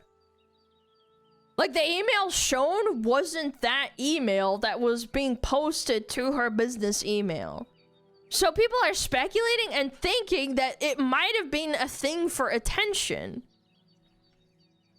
For her to post online to gain sympathy votes and for her to say like, oh, I don't care. You know, like, I want this to be over and everybody needs to feel bad for me because people are going full scorched earth, even after she privated, I'm pretty sure, and shitting all over her. And this was another post she made while she was, I think this was before the whole cancellation thing. I don't care how horrible someone is to me. I'm not going to leak anyone's government name because that's how people ended up dead. The internet is full of people who will go to extreme lengths to hurt others, and I won't have a hand in being the reason someone ends up in a ditch. December 2nd, 2025. Yet she puts this guy's name, this is his actual name right here next to the email that was spoofed apparently. For those that don't know what spoofing is, it's like you create a fake email and then it basically doesn't exist anymore after a time. Yeah, kind of hypocritical. Yeah, kind of weird that you just like blatantly put his name on blast for everyone to look at. So then people took another set of screenshots. I saw this. You don't get to post a full name next to a rape threat in college, just sharing info. Going private won't erase the damage. Own it. This is while she was still private too. I deleted the post with the email that was sent to me last night because apparently it's coming from someone who's pretending to be Kodiak and is not actually Kodiak himself. You put it out there already. It's too late, you dumb bitch. I don't want anyone to be falsely accused. So then why did you fucking post the email with his full name and everything? I posted the email in question because I don't believe anyone who says that kind of threat deserves to remain anonymous, but if it's causing harm to someone who's innocent, it's not worth it at that point. Leave Kodiak alone and worry about the one impersonating him and apparently multiple others. The email being used to send these disgusting messages needs to be investigated. I also never accused anyone myself of anything. I posted the email address that the message came from, and I've only said okay. That's not an accusation. Okay, buddy. Can I also just point this out? I think it was over here somewhere. No, it wasn't here. Oh, someone pointed out that the IP that was created for the email wasn't even in Kentucky. You can make the argument that it's VPN, but it's like, it's so dumb to say, oh, it wasn't him, it was this person. Like, you can't... I actually need to bring this up before I get into this too. This is Kirsche's post that I thought was really interesting. Yeah. So we read this post, and we're gonna watch the clip here in a second. So two things with this video that he doesn't address, but what I've gathered from context clues is, number one, obviously he's claiming that it's a spoofed email. That's what we corroborated from Rosa. They basically implied saying like, yeah, this was made like by someone else who wasn't them, and they used his real name so that it was very obvious that it was him, right? That's what seems most likely. Kodiak said he's taking legal action, so in some time the validity of that claim will be proven in court of law. I think you can just like literally bring it up, right? You get subpoenaed. For now, we just have to take his word on the matter. Based on all the wild shit we've seen from Vex over the last half hour, I would not put it past her or her community to do all of this. But it's important to say, remember, this is all alleged. We're not sending her threats. We're not going to tell her, oh my god, you're a piece of shit. You need to off yourself. That's horrible. Don't fucking do that. If I ever catch you doing that, I'm going to smack your ass. You're getting permabanned. I'm going to shame you. And I think also, number two, Kodiak essentially confirmed that he did dox himself. I think of his past streams of tweets, something had his real name and information in it. However, I think contrary to what retards on Twitter will tell you, that does not in fact make it okay to like blast someone's information on your channel. This is akin to if a VTuber who used to be a facecam streamer had their old facecam images on the internet somewhere, you had to go digging for it, blast it on social media by some popular account, and it goes viral, despite them taking all the precautions of like scrubbing every trace of it from the internet.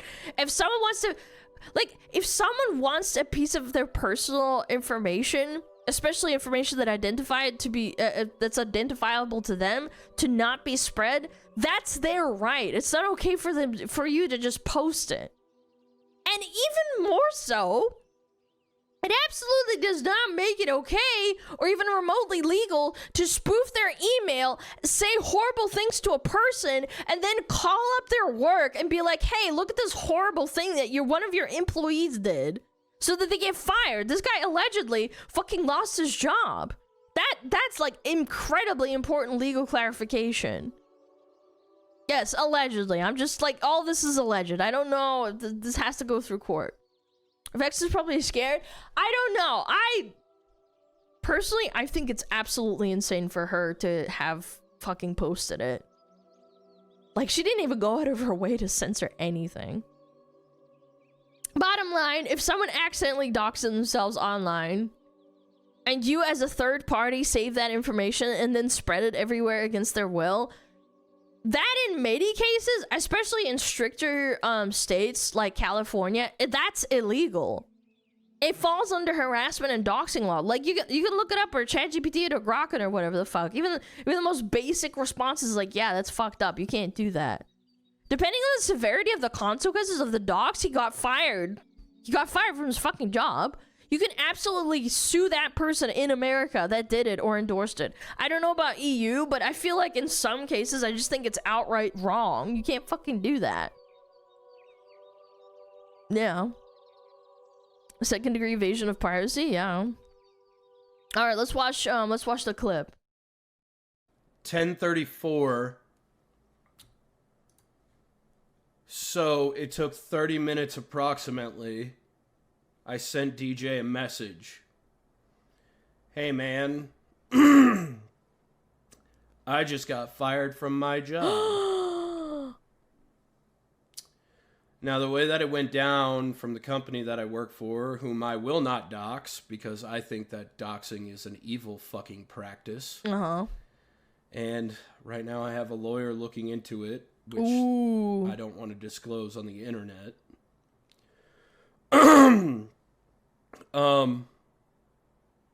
They basically came up to my desk, a guy from HR plus a security officer from the front desk of the building came up to my desk, and he told me, you need to pack your things. Apparently, we are firing you this morning. Oh my God. My first question to the guy that came up to me was like, what did I just get fired for? That's a valid question. And basically what he told me was, we got an anonymous complaint that you have been essaying women on the internet. Can I also just add, look at this reply. That is so condemning right here. Look, I'm pretty sure I found his job and stuff. Give me a sign and I'll handle it, Vex. How is that not incriminating, by the way? They need to investigate this person right here, like, immediately. And this company cannot tolerate that from its employees. I'm gonna have to blur the screenshot. Yeah, that's fine. I got it. First and last name, which is how we knew it was you. Editor, block it out. I didn't want to cause a fuss. They gave me one little cardboard box. Took me about 2 minutes to put all my stuff in that box. That's so fucked, bro. And I calmly walked out the door. Yeah, that's crazy, man. That's insane. A defamation? Well, yeah. VOD, guys, chill the fuck out. It's fine. Don't worry about it. Would we consider a malicious intent? Well, with this fucking tweet right here, yeah, I would honestly say, yeah, I would say it's malicious intent. In my personal opinion.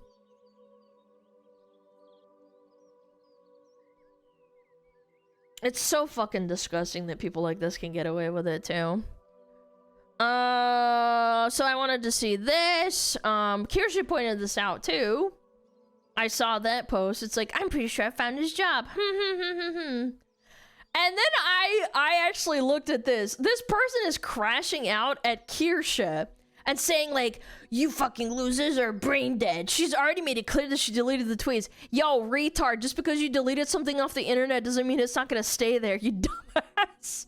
There was no indication, no reason she needed to doubt that this guy was sending her this shit. She didn't know who he was. Okay. There is no legal ground against Vex. Okay. Alright. Sure, buddy. Okay.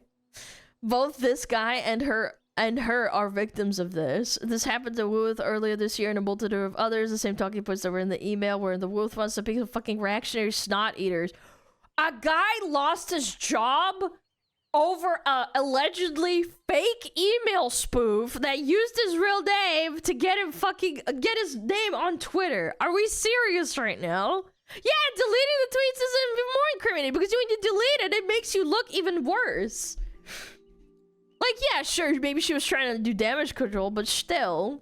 The dude in this video needs to present this information to his work, and I'm 1000% sure Vex will vouch for him to get his job back. It's too late. That's not how it works, dumbass. You probably would know that if you actually had a real fucking job, you stupid retard. I'm all for people feeling the repercussions of their actions online and acts like this should be brought to people's employers, but this guy did nothing wrong. What should be focused on is finding out who is doing this shit. Yeah, I know who's doing this shit. I know exactly who it is. Where's the fucking post? God damn it, where is it? Yeah, exactly. No, that's crazy. Removal of evidence? Yeah. He will never get his job back? No, people don't understand this because this fucking retard probably never had, like, an actual job in their entire life. They don't know what it's like to get fired permanently, even if you're not in the wrong. They're not gonna fucking rehire you, dumbass. So, this is another little clip I found. A little Asmund response, too. Sheesh. By the way, I'm sure it's fine if Asmund showed it on stream. Okay. Are you kidding me? You're beyond disgusting individual. Wait, what is this? Let me watch the clip. 10:34. So it took 30 minutes approximately. I sent DJ a message. Hey man. Uh-huh. I just got fired from my job. You can also get a note in the industry and would be hired anywhere else. Yeah, people don't understand that companies, like, within an area also talk to each other. If this guy is like, labeled as a harasser, they're not gonna hire him, even if he gets vindicated. That's not how it works. Now, the way that it went down from the company that I work for, whom I will not dox, because I think that doxing is an evil fucking practice. Uh-huh. And right now I have a lawyer looking into it, which I don't want to disclose on the internet. Yeah. They basically came up to my desk, a guy from HR plus a security officer from the front desk. That's serious, by the way. If what he's saying is true, if they had a security officer coming out, that means they actually believed all that shit, bro. The building came up to my desk. They're like, yeah. And he told me, this guy's a harasser. He's gonna freak out. Apparently, we are firing you this morning. Wow, why? My first question to the guy that came up to me was like, what happened? Yeah, why? What did I just get fired for? Yeah. And basically what he told me was, we got an anonymous complaint that you have been essaying women on the internet. Wow. And this company cannot tolerate that from its employees. They stated you by first and last name. That's crazy. Which is how we knew it was you. What the fuck? What the fuck? I didn't want to cause a fuss. They gave me one little cardboard box. Took me about 2 minutes to put all of my stuff in that box. That's sad. And I calmly walked out the door. So this is, and I don't know, okay, this is some message right here. And I'm pretty sure I found his... Again, I can't help but think with how her horrible behavior just keeps happening. And this is within 3 months of her trying to get Rev canceled. I think it looks like a coordinated attack to me. Like, I don't know. It's just too perfect to, like, have this guy's name, have the email, and then also have some random bitch be like, give me a sign and I'll handle it. I don't know. It's not like she said that herself. Job and stuff. Give me a sign and I'll handle it, Vex. Yeah, that's what I'm saying. I can't say for certain. So what is this? Vex, you're beyond disgusting. and hope you get psychiatric help you need. You don't need to make up from some fake-ass spoofed email to defame somebody for pity points online, then go after their fucking job. I know you probably felt the power trip from getting Rev and Strawberry cut from Advanced GG and the harm to people, but this is insanely fucked up. This is apparently the kind of person that they want to partner with, as creators made them money and didn't actively try to get other creators dropped from sponsors. Fuck everyone who supports this kind of shit, and I hope lawsuits and everything get rightly served to her and the other scumfuck coordinating. So can she be held liable for this? So the thing that she'd be held liable for. Oh, what are we typing? Sorry, I can't spell. Is called torturous interference. Ooh, so this, big words, chat. This is a term that's used. I didn't even know that. Again, like, this is a civil claim, obviously a charge. Wow. And this is the first thing that you would do. And it says torturous interference is a common law claim occurring when a third party wrongfully and intentionally disrupts an existing contract or business relationship between two other parties, causing economic harm. It proves it requires proving the existence of a valid contract, okay, he was employed, the defendant's knowledge, the intentional interference, and the resulting financial loss. For those that don't understand, it's basically if he can prove in court that she intentionally made this email spoof account and corroborated with that person, which you can absolutely subpoena the Twitter account and find those DMs. If this person who just happened to say this went into their DMs and they can link this back to Weacts, she can get sued because he lost his job over it. Obviously, if he actually did it, but I kind of doubt it, but like, let's just say he did it, nothing's gonna happen because it was his own fault. But like, I just don't, I don't know, the guy seems kind of fucking harmless. I mean, like, he doesn't have a pattern of behavior of harassing people.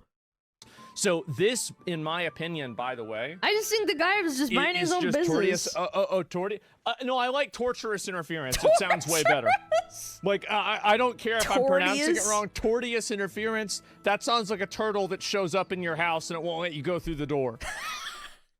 Well, you might reminds me of torta. Yeah, not tortious. I think torta. Like, no, we're calling it torturous interference. Interference. That sounds like a fucking, like, a spell in Path of Exile or something like that. Yeah, torturous interference sounds badass. Interference. Yeah, what is this? Like, XQC had to deal with that, right? So, like, I don't know. I don't want to deal with it.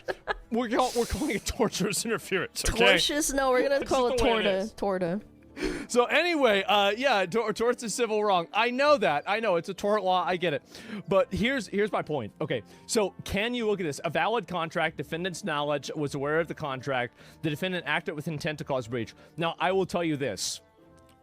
This is, if you knowingly lied and you sent these lies to a random person, it is so completely and absolutely definitively against the law to do that. Yeah. It's not even a question. Even if you didn't intentionally know, you still doxed the guy, and then someone went and, because of your post, went to go find his job. It doesn't fucking matter, even if he's like, quote unquote, accidentally. I kind of am more inclined to think that she didn't do this accidentally. Yeah, she literally posted it on the internet. Oh, I deleted it. Oh, he's innocent. Like, yeah, you're probably backpedaling because you're scared now. It's not even a possibility that, oh, well, maybe it could have been a misunderstanding. No. This is like super, one hell of an accident. No, I know, right? I mean, that's it. And again, lawyer here, it's like Porsche but tort. Oh, right, okay. Can he prove it though? Porsche can prove it. So this would be how you would prove it. Is you would obviously you would go to a lawyer, they would file a charge against the company, you would ask the judge for the ability to go through discovery. Yes, I would subpoena the fuck out of her DMs. I would subpoena her fucking Discord. I would subpoena her Twitter DMs. I would subpoena this person, the one that Kirsch saw in the replies, this person right here. To have the company obviously say who this person was that made this accusation. And then I would even cross-reference if this, where is it? It's over here. if this person found out this access full report and it's actually legitimate, I would want to find out where this person is, where they live, and cross-reference if it matches the IP or even the area of where the email was created. Like, I don't know. I feel like this is very obvious, but that's what I would do. Because this is infuriating. I lost my fucking IRL job because of this dumb bitch that didn't like my opinion. After they make the accusation, and you could also do it, you could reverse do it through what do you call it? You could do it reverse way through that VTuber, right? And so it's like extortion. Then you go through discovery, you find out where the email is from, and then you figure out who made the email. This is very easy to do. It's very easy. And like, by the way, like all this stuff like takes like maybe it'll probably take like 3 weeks. Like actually probably not. Probably take 2 or 3 months in order to go through everything. And then after that, you identify who the person is, and then you sue them directly. It's so fast. It's so easy. Like legally, it's so 2-3 months is not that bad. Because it's accusation or a crime, so they can't just do that. Yeah, exactly. And his sponsor can keep the decision of cutting ties with said creator, but the wrongdoer can be held accountable for causing it with malicious intent. I don't know. I don't think that the company. I mean, most companies exist in states. I'm assuming this guy's in the U.S. Yeah, that's crazy. He's right though. Really nice little legal tidbit from Asmon. Probably because he's went through it. Yeah. It's not a sponsor, it's a literal job. Yeah, it's IRL. It's not even like I'm just, I'm getting dropped by a sponsor and stuff. In Germany, any court cases take 12 months at least. Did you not hear the part where he talked about living in the US? I know, it's crazy. It's almost like legal systems are different. I know. It's mind-blowing. And also, Asmon has experience with people trying to dox him and shit, so wouldn't you take his opinion on how long it would take to find out if someone is doxing you and, like, taking them to court over a German lawyer? I'm not trying to disparage the fact that you are a lawyer. I believe you. However, this is in a different country. I'm just saying, like, I would take it over the person who's probably sued a bunch of times or has tried to do discovery. It's just me.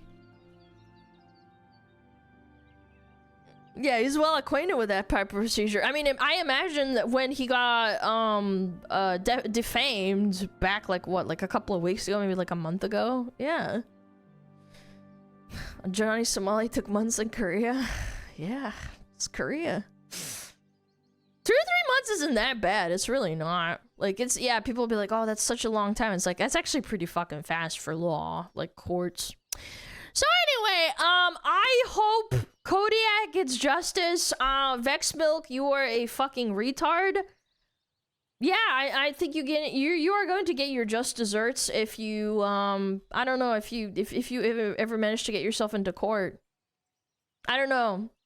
Maybe it's not true at all and it's all alleged and it's not real, but like, I'm more inclined to believe the person that doesn't have a history of being a dickhead. I hope this Kodiak person gets the support he needs and he can lawyer up and defend himself. Yeah. Very nice. Alright. We have ads in a little bit. I want to keep up to date to this. Would this be civil court?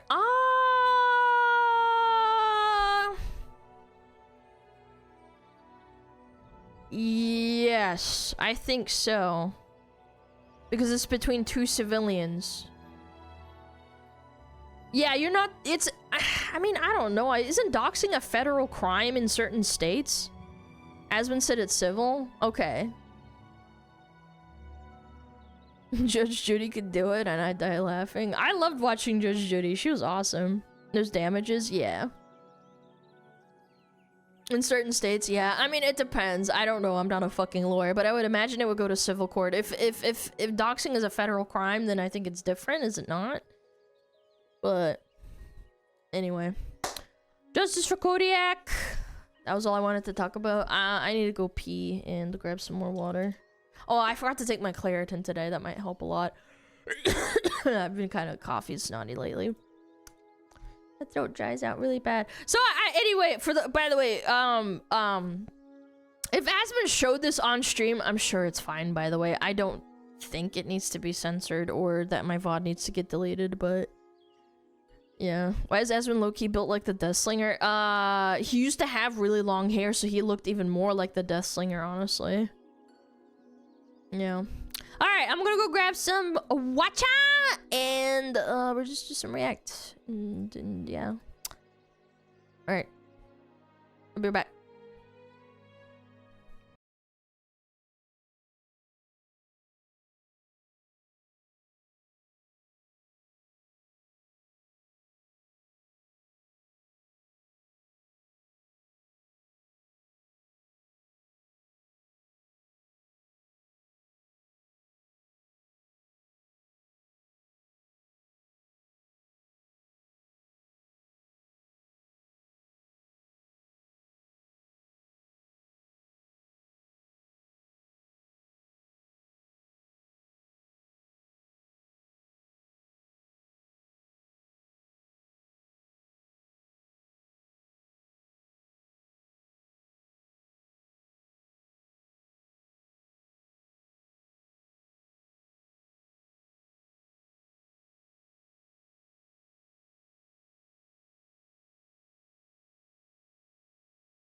I got my Claritin.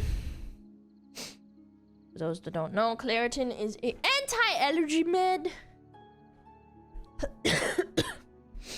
Yeah, usually I keep it in the bathroom and I couldn't find it and I looked everywhere and then turns out I moved it to the bedroom. My bad. Okay, sorry about that. Alright. What do we got? We got some good video today. Oh my god. Let's do it.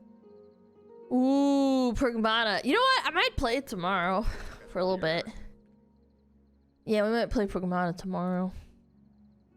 Allah willing. That might be fun. Everybody's freaking out over it. Might as well see what the hype is about. Everybody says it's a great game, but everybody's like,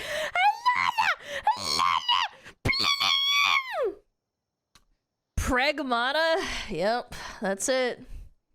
It's over. Alright. Let's watch this. Pragmata's message is completely mind-broken Hassan, and it's hilarious. Uh-oh, Stinky!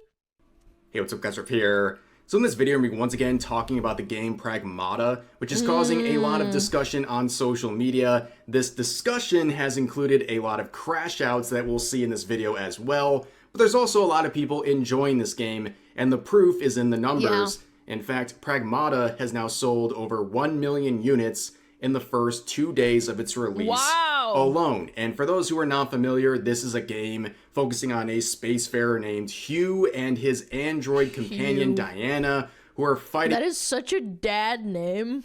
—off a AI that is trying to take over their space station as they're trying to return to Earth. That's this game has overwhelmingly positive reception, and a lot of people are looking at the dynamic of this game between Hugh and Diana, a sort of father and daughter wholesome relationship, and it's sparking something wholesome in them.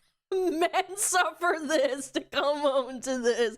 I'm telling you, we've seen so many fucking videos of these dads coming home and then their little kid runs out into the garage and is like, "Oh my god, Dad!" And he's like, "It was so worth it to be slaving and toiling in the dirt."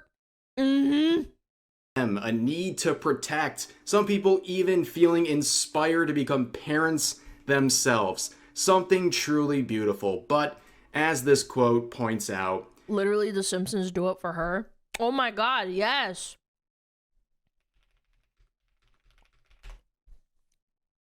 This is an infamous little video. Yeah, don't forget you're here forever. Basically, at the end of the day, I forget what. I think the episode is about Homer quitting his job or something, and then he comes back, and at the end of the episode, there's this sign that Mr. Burns puts up on his next to his desk, and he basically loves Maggie so much that he covers it up and makes it so it's do it for her, so he motivates himself. Yeah, back when Simpsons was good. Yeah, this is a real old one. It's a good episode.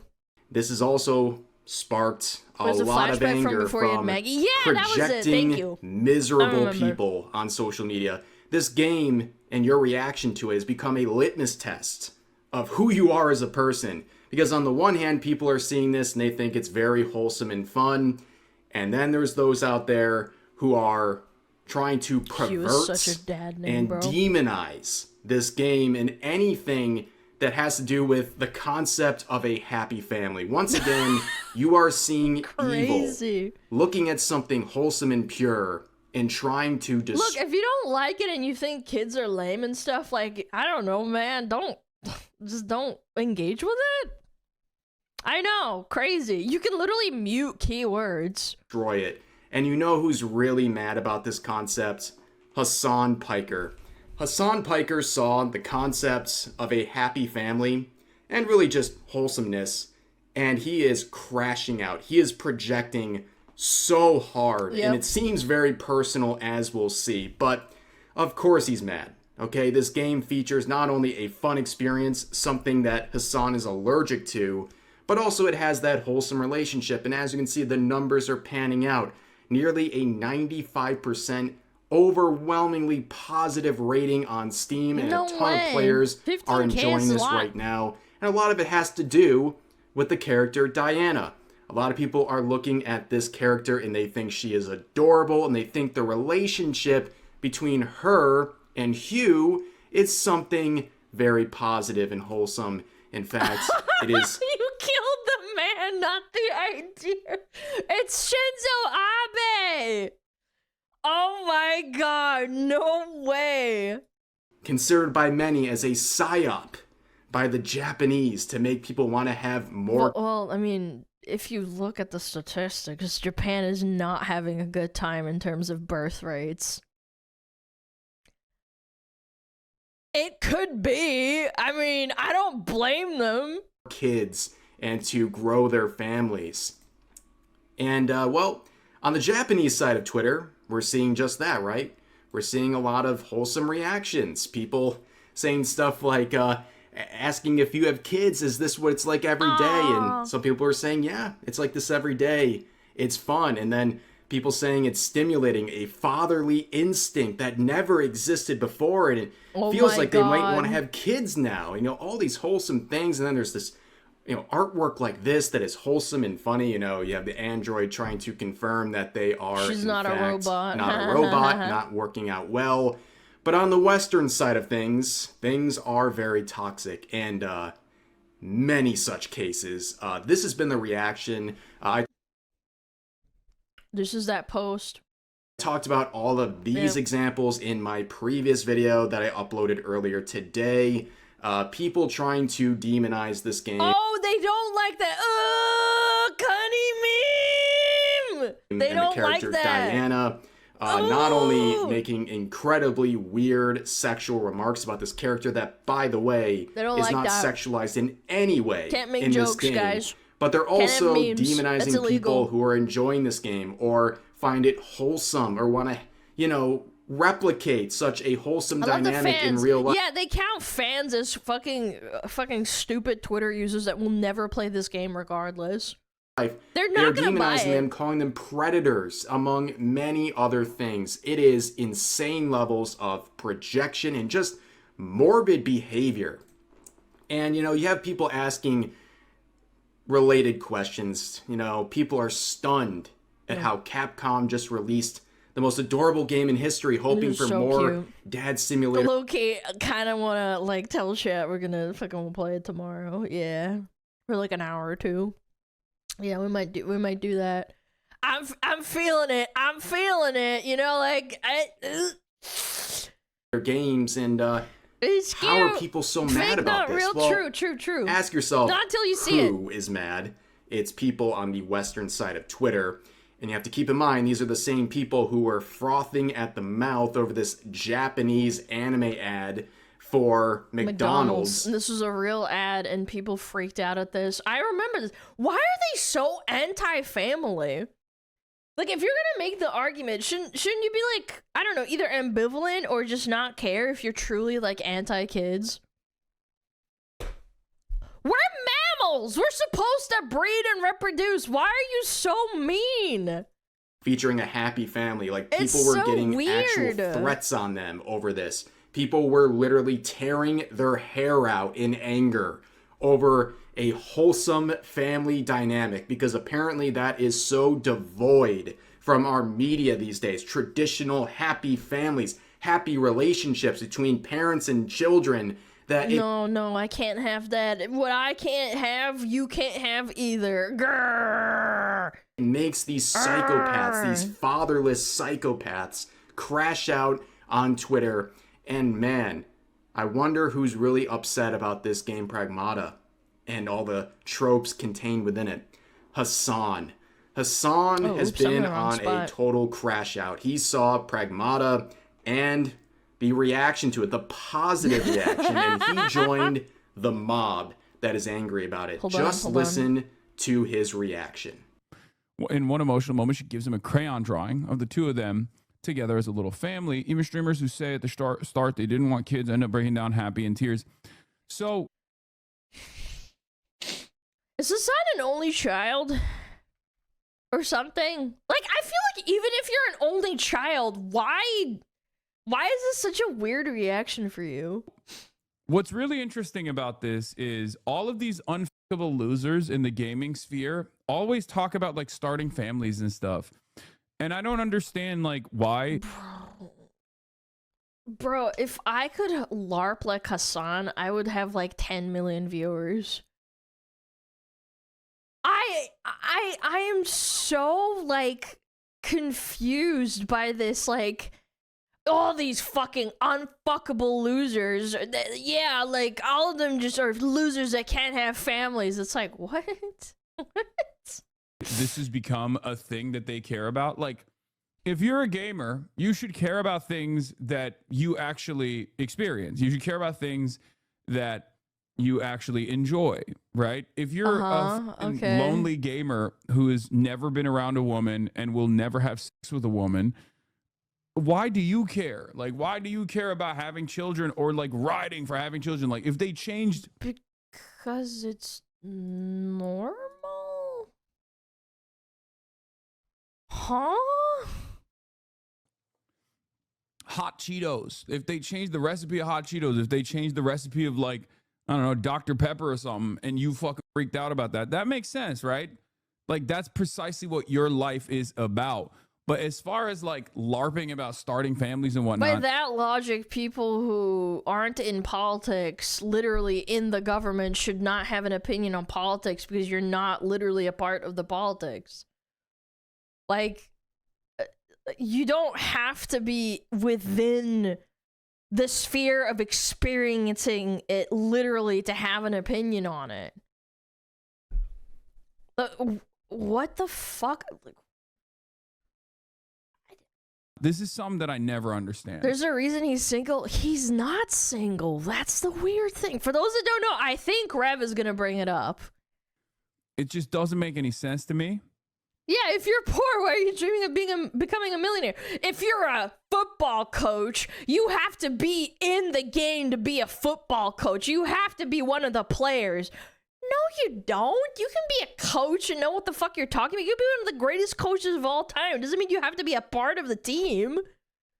Because it's just I don't have periods. I should not care about women's periods by that logic. There's a joke in there somewhere, but I'm not going to say it. Not something that you're going to experience ever for your life, for the rest of your life, right? Dude is so miserable. This is one of the most miserable human beings I have ever encountered in my life. Yes. Let's be honest with ourselves here. Please bring like, up this the tweet. guy Does he is bring almost it up? 40 years old, and I don't say that like Okay, good, how he many does, people he do. Like, does. I he's think he pushing does. 40, like he's ancient, but like you are getting into the later stages of life, and it's clear Hassan has this very worldly view of life. He wants to live for the world. He wants to live for numbers on social media. He wants to live for attention, and he wants to live for luxury and all those things. This is not the guy you look to develop something that is going to be a lasting legacy, like a family. Yeah. You know, like children. I don't know. Like it's crazy. Something that will live beyond you. Hassan lives for himself. So this idea of a happy family, especially a father and child being presented, of course he is going to crash out and have an absolute meltdown over the idea. This is just... And it's funny because if people say like, oh, he's a socialist, he's a communist, do people not realize that communists and socialists love to have families? Because the more people you can spread propaganda to, the bigger your quote-unquote army or your loyal subjects are going to, like, there's more of you. Like, I don't understand this logic at all. Like, when my parents were growing up in Soviet Russia, like, everybody wanted to have at least 2 to 3 kids.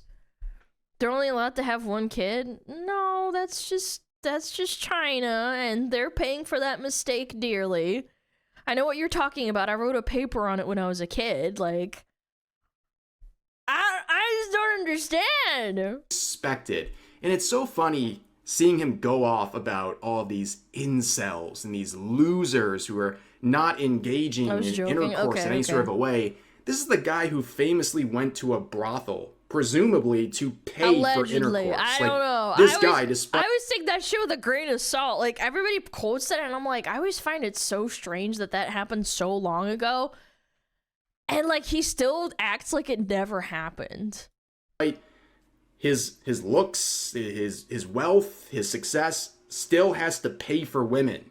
Like, that is tragically embarrassing. I think this was before he was famous. And he's just an overall miserable person. Like, why would he want to have a happy family? He's not even happy with his dog. He shocks his dog. He can't even get along with a dog who literally just sits there for 8 hours a day. That's too frustrating for him to deal with. So, seeing a happy family, of course he doesn't want that. He's all about his career.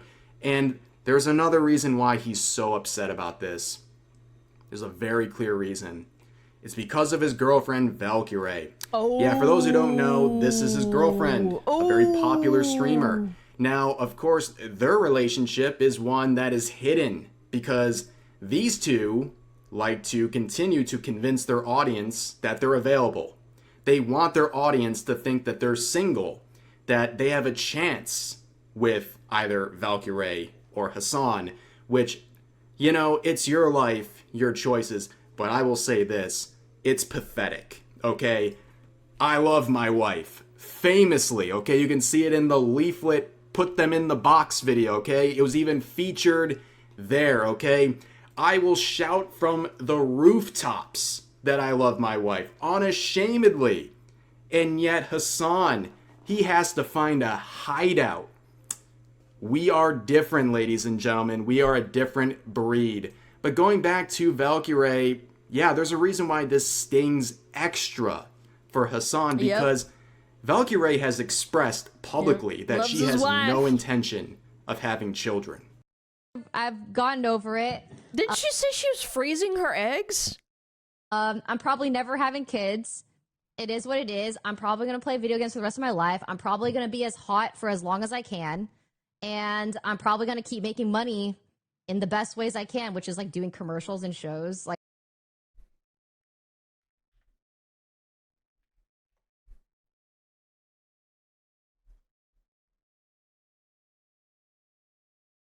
But he's saying anti-natalist propaganda out loud in the real world will guarantee your bloodline ends with you. He's implying that that Rock Solid is a loser who's never gonna have a girlfriend and he's gonna die alone and miserable.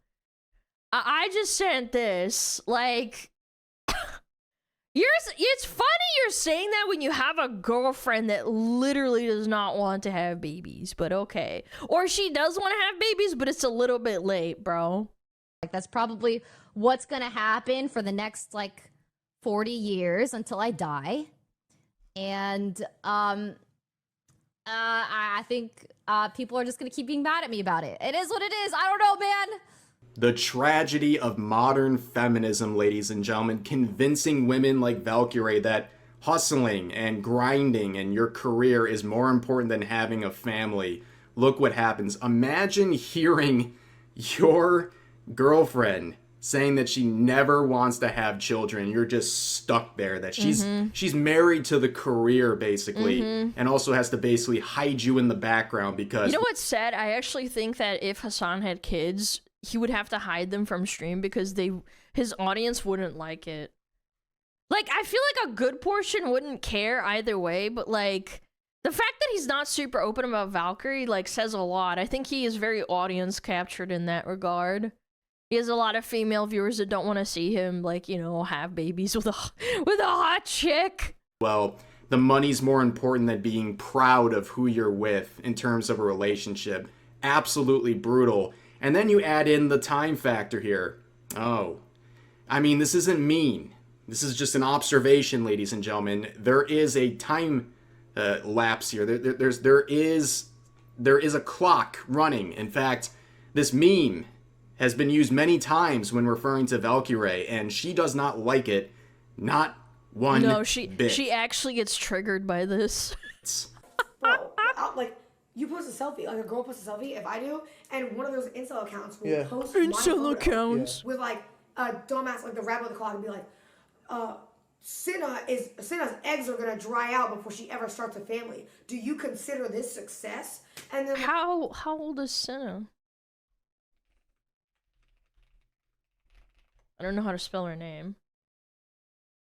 29. I mean, she still has some time. Valkyrie's 100% pushing it. She is fucking pushing that shit. And people respond and hate on it. Like bot accounts will to bump the interaction. I mean, what else do you use to describe this situation? Like it is literally the embodiment of this meme. People voices it's that right much. in front of us, ladies and gentlemen. And of course, bring it back to Asmongold. Asmongold recently has been talking about traditional marriages and traditional families, and that one day he hopes to have one, even if he feels like he may not be able to do it, but it's something he desires. And I guess, well, maybe this is having an extra impression on Hassan recently, who wants to always be the polar opposite. Who knows? But the one thing I do know is that the crash outs and the weird comments about Pragmata have continued. People are making insane claims like this, saying, I don't like the way you guys talk about children like they aren't toys. Projection much? I feel like a lot of these fucking people that are coming out of the woodworks, and they're not being like rage baiting or ironic. Look, there's no blue check mark. I actually think this person believes this. I don't know. It actually just like, it's outing a lot of people for what they actually view kids as. Like, it actually makes sense with like how society works nowadays. Referring to someone seeing this game and its wholesomeness and basically saying, I want to start a family myself. Well, there's a proposed note because we're not talking about anything real. This is a video game, okay? So this is literally not a human. This is a game, and people are seeing a dynamic in a fictional setting and saying, wow, wouldn't that be very fulfilling in real life? So when they're talking about Diana, they're talking about Diana the character, not a human being. So the fact that you don't know the difference is very odd. Then you have people again projecting. All that's happening here is a fully clothed... This character design creeps me out. Why does it creep you out? It's a child in a costume. They're completely covered. Do you freak out when you see a child in like a snow costume and they're running around in the snow outside when it's wintertime? Why is this blonde child with a blowout running around barefoot? My parents did my hair when I was a kid, and my mom loved brushing my hair. I had pretty long hair when I was like growing up. Like, blowout running. Did your parents not do your hair? Dude, this is like a self-report button. I feel like you were just reporting this like weird like self-report that your parents didn't love you enough, or like they didn't care for you enough, or like what's wrong with kids running around barefoot? Like, what the fuck? Have you never encountered children? They don't want to do things that you tell them to. Diana is dancing, and this projecting weirdo says, this character design creeps me out. Why does she look like a doll? Why is this blonde child with a blowout running around barefoot? It's an android. Well, they don't play the game. They just see things and it makes them mad. They don't even know what it's about. Is this expanded on in the plot? Or is it just to be eye candy for creeps? Again, very weird projection right here. It seems like you're making some very weird observations about something that is completely wholesome. And also, like, I'm not even going to say it, but like if you're making these observations and jumping to some sort of thought in your mind, you need to have your hard drives checked for sure. I think, again, you are projecting. You're just telling on yourself at this point. Yeah. Then we have essays like this talking about childless men and how they do not have paternal instincts the way childless women have maternal instincts. Bro, there's just... citation needed? Hello? Citation needed? I've seen plenty of studies of people talking about how men get baby fever too. There's literal famous actors that have done interviews on like Jimmy Kimmel and stuff. I know that's like kind of like a random thing, but like that's the first thing that comes to mind. I'm like, I remember seeing, I think it was Chris Hemsworth or someone talking about baby fever that hits you when you're like around about 30 years old as a man. You know, and I'm not even going to humor That's insane. This essay here, because if you scroll down, their argument is completely made up. It gets hit with a note saying research shows childless men experience broodiness and desire for fatherhood nearly as often as childless women, 59% versus 63%, and men, including non-parents, exhibit innate caregiving and protective responses to infants. Like, this had to be said. But people on Twitter are trying to politicize, even use it to back up their desires to be misandrous. Pathetic. Absolutely pathetic. You know, all these are responding from tweets like this that are just expressing their appreciation for this wholesome dynamic, and that it makes them think, These you know, people wow. they're deranged. How do people take this seriously? I mean, it's a good thing that they're like showing their true colors, because we can like be like, damn, like we could call them out and call them stupid, but it's like these people live among us, huh? It's interesting. This be such a great thing to have in life.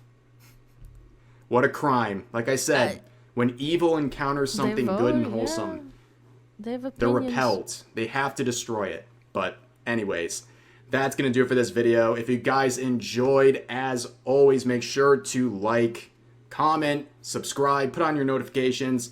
Going to be streaming pretty much every day. I've fallen in love with streaming on YouTube, ladies and gentlemen. I must admit it. So if you want to make sure you get a chance to show up, make sure you turn on those notifications and keep an eye out. And I would love to see you guys there and see you in the next video as well. So I hope you guys enjoyed, and I'll see you next time. Very nice. Very good. Very good. Thank you, Rev. I don't even know what to... Yeah, they hate this. They hate families. Look, if you don't want to have a kid, that's your own prerogative. But like you also have to understand, if you do not want to have a child as a person, you are a minority, because we've had the paternal and maternal and familial instincts ingrained in our DNA for thousands of years. If you're gonna go like the fucking actually science route and be like, oh, I don't like religion and stuff, but like it's a billions of years of evolution led up to this point. You think people can just switch off their biological instincts? Are you stupid? Are you freaking retarded? What are you doing? Ohana means nothing to these freaks, and Ohana is even to the point. You could actually even argue that Ohana, for those that like, you know, watch Lilo and Stitch and know about Polynesian culture and Hawaiian culture, Ohana doesn't even mean it's your blood. It means that you take care of things that like you have an attachment to, even if it's not your own. So you take care of them because you have an obligation as a person, as family. Yeah, the original Lilo and Stitch, yes. It's just like crazy to me. These people don't even have like any feelings towards anything. Like, yeah, sure, you could be like, oh, well, this is just a video game. It's like, yeah, but that's the point. You're supposed to just enjoy yourself. Yeah. Ohana means go to college and in San Francisco and abandon your sister. Yeah. That's a wild ending too. Like, I was like, okay, changing stuff. All right, fantastic. Changing the entire meaning of the movie. Yeah. Yup. All right. 36 minutes. Nice. That was a great video. Thanks, Rev. Ooh. A Tozy. Oh, we love A Tozy. What is this?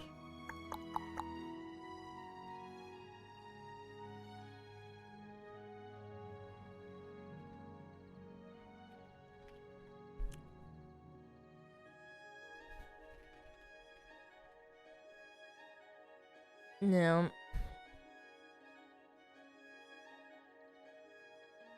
Okay, a little Atozy video.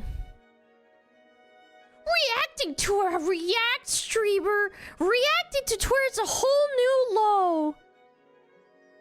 Why is your name Hi Olivia Monroe? She's a streamer. She would not approve of you being a nasty fucking little retard in my stream, by the way.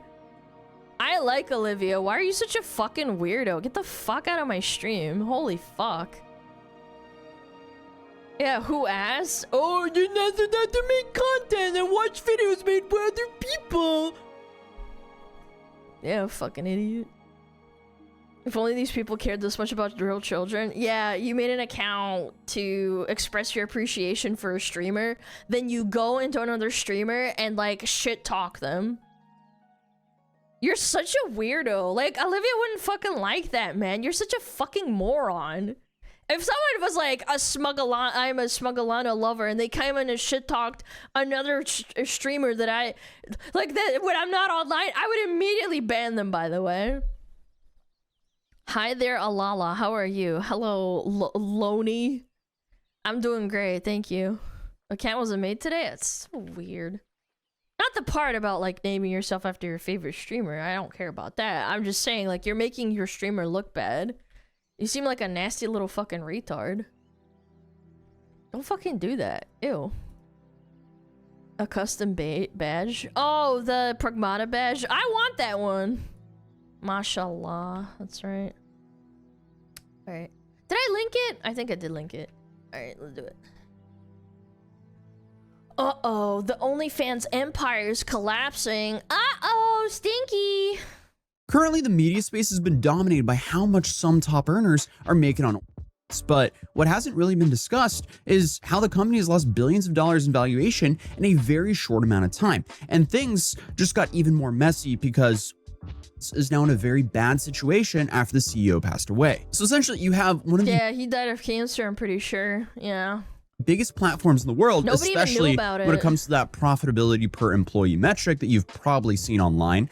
And they just lost the one person running it, and almost nobody knew who he really was and that he existed. So the dude never gave interviews. There's really no real footage of him online. And one of the only pictures of him online was the one from his LinkedIn that had no ties to the platform whatsoever. So that's smart. You know, all the people that own the porn sites, they do the same thing as well. Did you know that?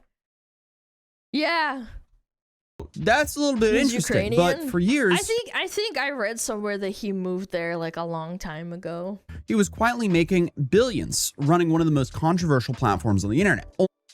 But then, in just the last month, he passed away and left the entire business in limbo. So, I mean, to catch everyone up to speed here, OF was created in 2016 by a guy named Tim Stokely. He was the youngest kid in a family from Essex, England. And he spent years trying to launch internet business after internet business and had a whole lot of failures. And the guy burned through a whole bunch of his own money and goodwill from friends and family, to put it lightly. But his dad, Guy, real name by the way, Guy. he watched multiple projects go There's essentially guys named nowhere Gay, and had too. funded more than a few of them. So when Tim came back with yet another idea, he went, okay. Dad, I just need a couple $10,000.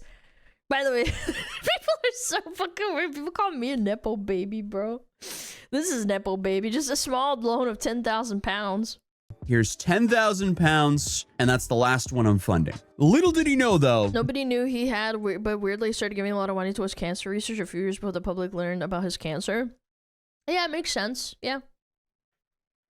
I'm not gonna shit talk the guy, even though he made OF, and I think OF is a terrible platform. I don't think he deserved to die. Like, I'm not gonna be that person. I'd be a fucking hypocrite. I have family with cancer, bro. Like, it sucks. That money became He the might have seed had a funds. change of heart. He was like, all And right, the original time to structure was donate. simple. Creators set a monthly price, subscribers paid it, and the platform keeps 20%. And I guess the creator walks away with 80%. Tim's original pitch wasn't necessarily focused on adult content, but the idea had been open to anyone who could build a paying audience. And Yeah, OnlyFans originally wasn't even for boobies and hoo-ha pictures, chat. I know, this is mind-blowing. Yeah, it was literally supposed to be for fan content.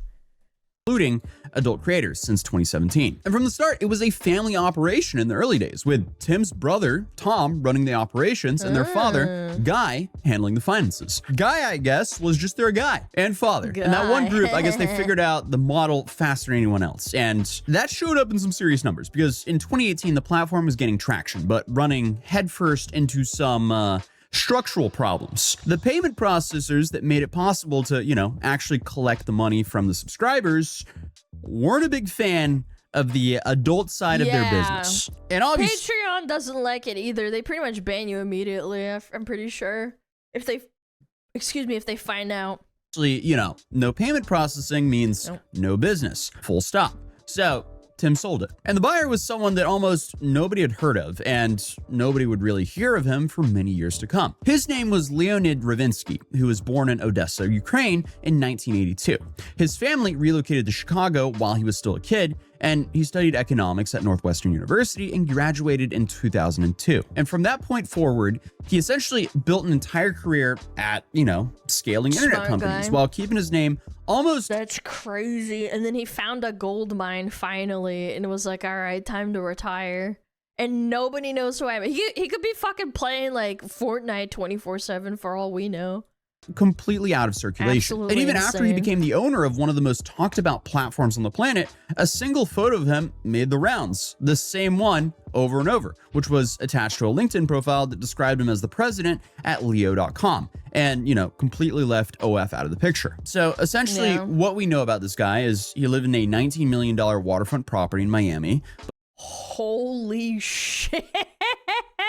But he gave 0 interviews. He made no public statements. He was, I guess, for every practical purpose, someone who did not want to be found. What he was always doing, however, was running his own things, and he'd been building internet businesses since he was a teenager. And by his mid-20s, he'd built and operated more than 10 websites, developing a deep understanding in, I guess, the mechanics of adult content or entertainment, and how that whole payment structure works, and how he can how much you can get away with paying per goon per hour.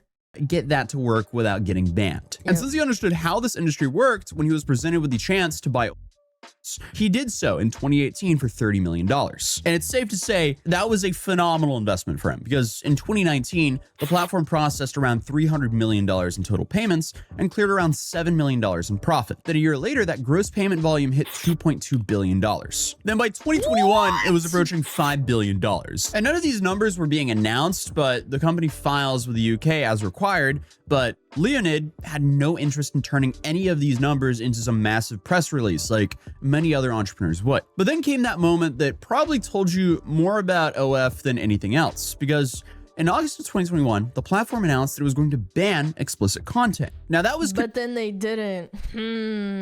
Confusing to a lot of people, because that kind of sounds like if Burger King announced it was going to stop selling burgers. So why would they ever do that?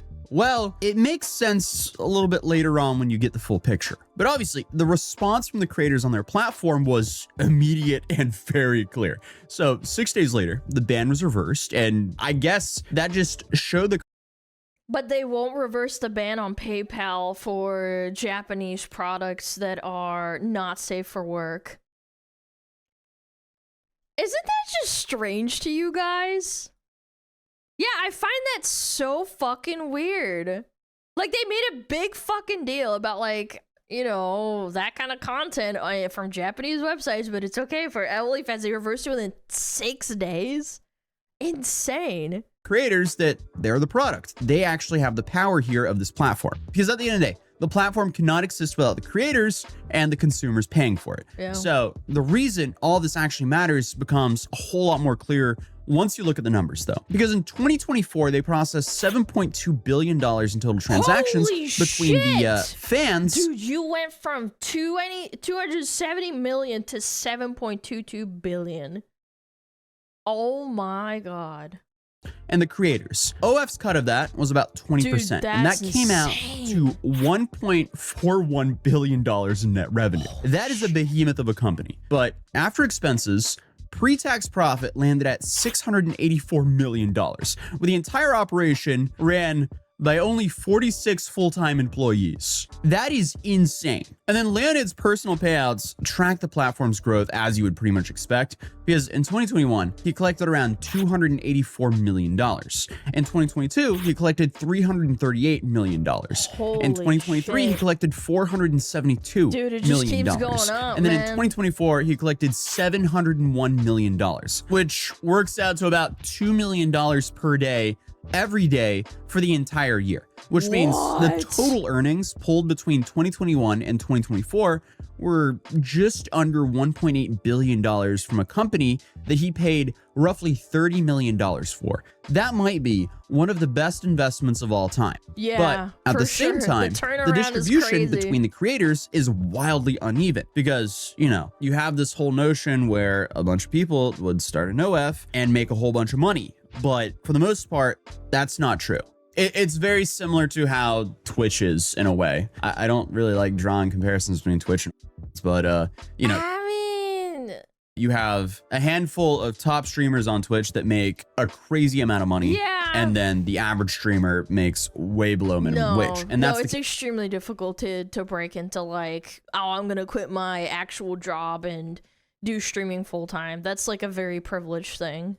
Case with as well. But For I mean, that's sure. just a whole nother topic for its own. But the thing is, by 2025, Leonid was looking for a buyer. And it didn't take long for him to realize, selling this platform is going to be a challenge. Because on paper, I mean, the investment is insane. Over $1.4 billion in annual net revenue, profit margins that most businesses would consider borderline unbelievable, roughly 380 million registered users, and fewer than 50 people on payroll. If you strip the context and handed someone the financial statements, they would assume they were looking at some sort of tech unicorn that had figured out everything. However, the context is the biggest problem here. Because a large portion of the institutional investors, you know, the ones with the actual capital to do a deal at this scale, they operate under something called vice clauses, which are restrictions embedded in their agreements with their own backers that prevent them from putting money into certain categories. Because often, I mean, these firms don't only use their own money, they have liquidity providers or people who invest money into them, and they operate as a hedge fund, and then they deploy other people's money with the end goal of, you know, beating the S&P 500 in an annual return. And a lot of people just don't want their funds to go into, you know, investing in these vice businesses, which considers adult content,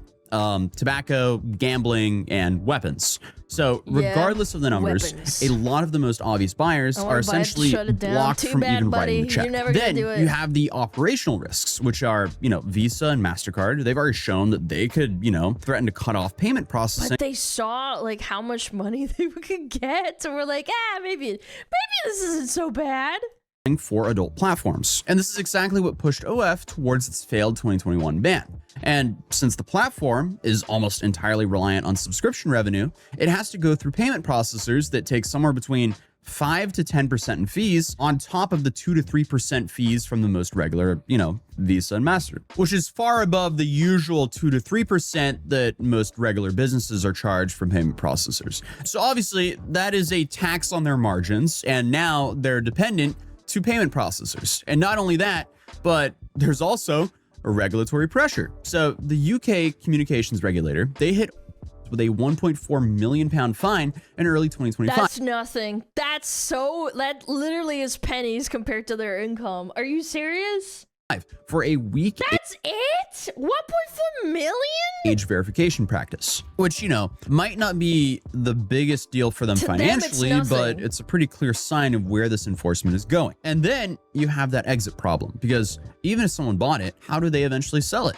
Like, taking it public through a stock market listing, that's essentially impossible under the current conditions. And there's also no obvious second buyer standing by, and the insane financials don't resolve the fact that this is an asset most people in finance don't really want to be publicly associated with. And I mean, if I was to guess, that might be one of the reasons why they tried to stop allowing adult content on their platform back in, 2021, plus the whole payment processors problem. So the asking price of the platform started at about $8 billion, and no one was interested, despite their insanely high valuation. Yeah. But the firm that eventually the company's worth $8 billion. It's generating $8 billion, and they get a $1 million fine. That's crazy. Emerged as, I guess, the most serious buyer was Architect Capital, a San Francisco-based investment fund that got its start in 2020, providing credit to Latin American startups. And they had more recently become known for its tendency towards complicated situations, because its founder, James Sagan, was one of the larger investors in Juul, a, vaping and nicotine product that you guys are probably familiar with at this point. And honestly, that's just a whole nother video, because Juul completely took over the world like right before the pandemic, and it definitely did extremely well during the pandemic. And then yeah, because everybody was at home, and honestly, I would argue that one of the most fucked up thoughts you could have is that people were supposed to stay inside and they couldn't see their girlfriends even if they had them. And then like, do you think there's like people that goon to OF girls just because they couldn't see their girlfriends in real life? Like they pissed that away. Yeah, and then it vanished. Yep. And it seems like it kind of got like banned, at least most of their flavors got banned. And then suddenly you had like Geek Bars and all these other like off-brand versions of I haven't heard that in years. Juul, which arguably are worse, that kind of took over everything. But yeah, long story, but essentially Juul had nobody who pays for porn has a girlfriend. Ooh, I don't know. I think there's a lot of porn addicts that have girlfriends.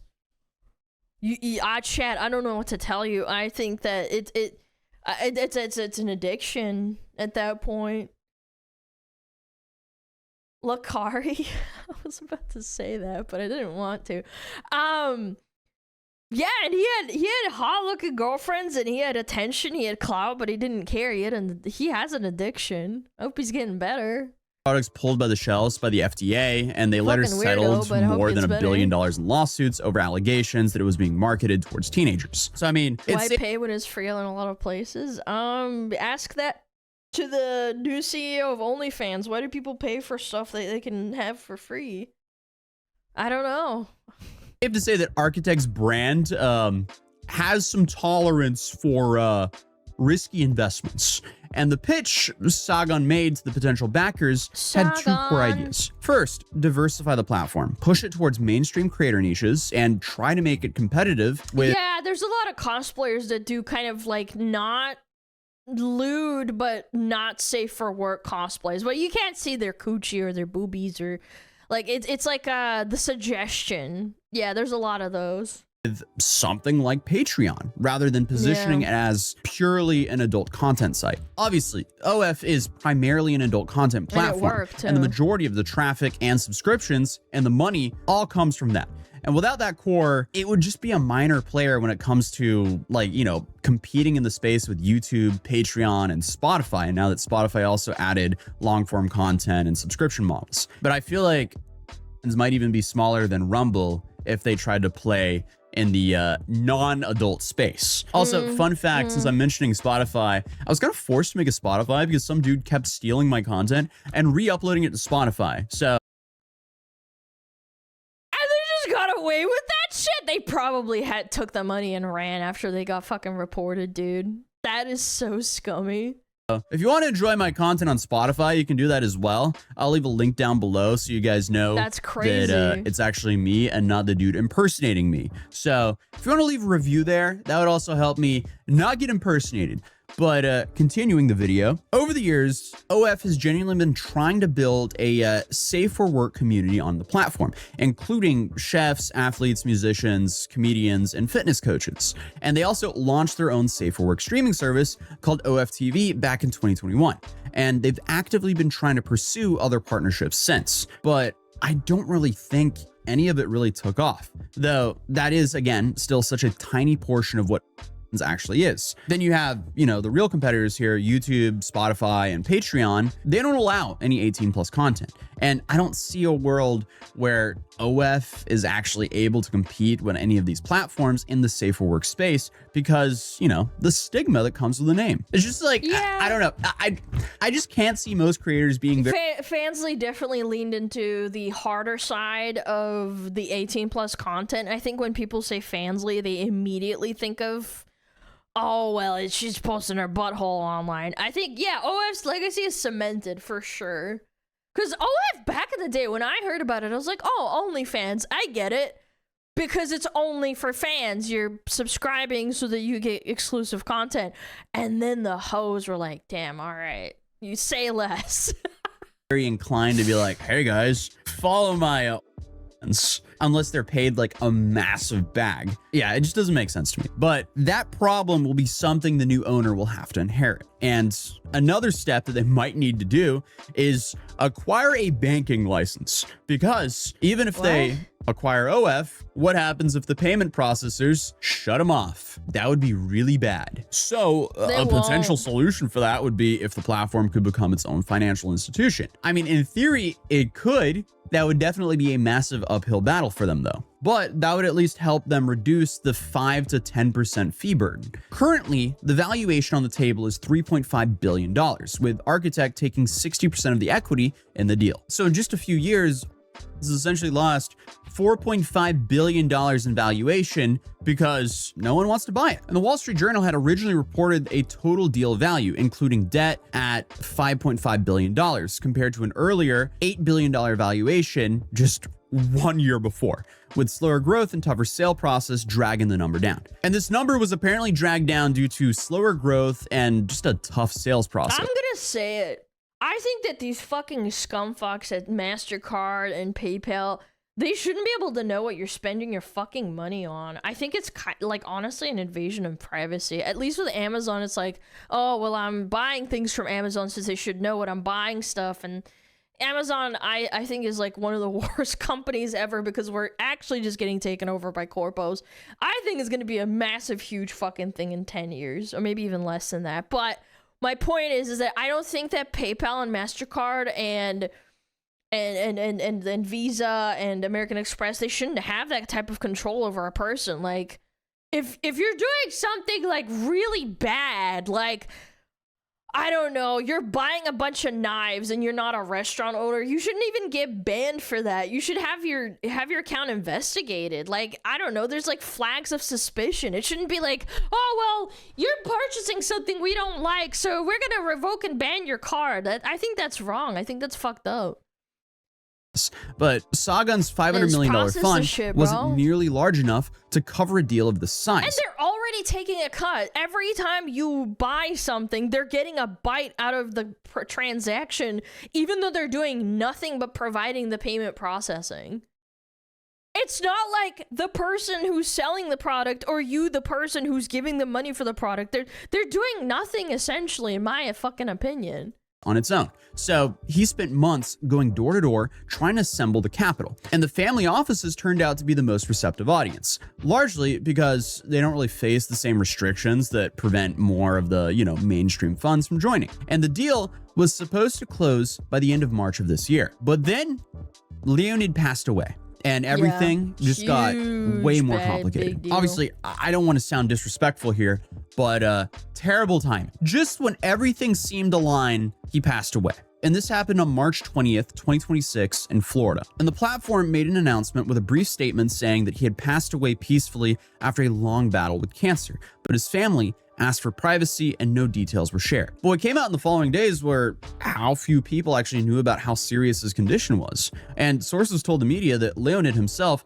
had driven the urgency behind the sale because of his health. Because the guy was apparently trying to get a deal closed specifically because he was concerned about leaving his family in a complicated situation without clear ownership. And as a part of that, in 2024, he transferred his stake of the company into a private trust, with his family being the expected beneficiaries. So obviously, if the deal with Architect Capital was already messy, it just got so much worse. Because the firm was still huge companies like that, when the CEO passes, such a fucking big deal. In the process of raising the equity it needed when Leonid passed. Over it like so crazy. It seems like the money simply just wasn't fully there. And suddenly now, investors who've been on the fence were dealing with a whole new layer of issues. Now you have estate laws, a different person now effectively in control of the asset, and deal terms that would now have to be renegotiated with a trust rather than the original seller. So the timeline that was already extended was pushed back once again. And as of this video, the deal remains open, and the future of right now is genuine uncertain, which is why it seems like the empire is collapsing. And the company has a current CEO. Absolutely. His name is the legality could go so far that the website might get shut down. And then honestly, I think Fansly will just take its place. Yeah. I don't know. It's kind of scary because it's like, yeah, it'll just take its place. It's not gonna die, chat. Just because you can't find OnlyFans anymore, they're just gonna run somewhere else.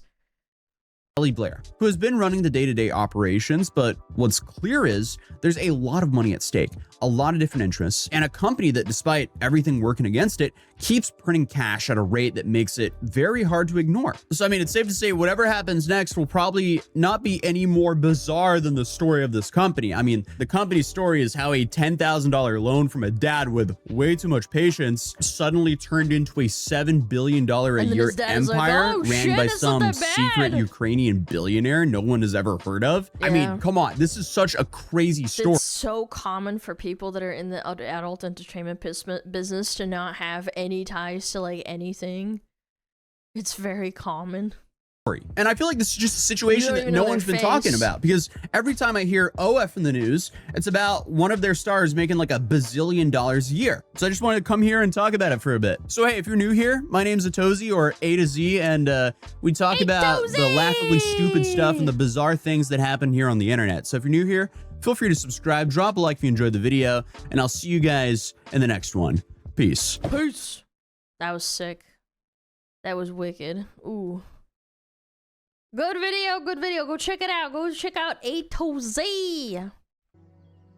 I don't know. Even if it collapses, it's just gonna take, like, again, it's like a Hydra. You cut off its head, another will take its place. It doesn't matter. Yeah, it just honestly just reminded me how much I hate like services like PayPal and like just cards in general. Even if it's like a debit card, it's not even a credit card where they suck you in through the idea of you loaning out money or them loaning you out money and you spending it. That's how they get their money. Like, you swipe your card every time you buy something anywhere, Amazon, Starbucks, McDonald's, you're buying yourself a Big Arch, they get a little cut, and it's like they don't really fucking do anything. I don't know. I kind of miss when like cash was like around a lot. I kind of miss it. Fucking wild has to play about OF YouTube never sees that amaze me. Dude, and it's so random too, because I'll say the word OnlyFans on YouTube and it's like nothing happens, but he gets censored. It makes no sense to me. I don't know. It's weird. I'll go check them out. Yo, Gabagool! Thank you very much! Thank you, thank you. Yeah. Did they cancel my subscription to streamer and I had no money for it? I know, it's happened. It's done that to me too.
Because there's a hill over here. Maybe it's like over here, maybe? No, because then you'd be able to see the tower.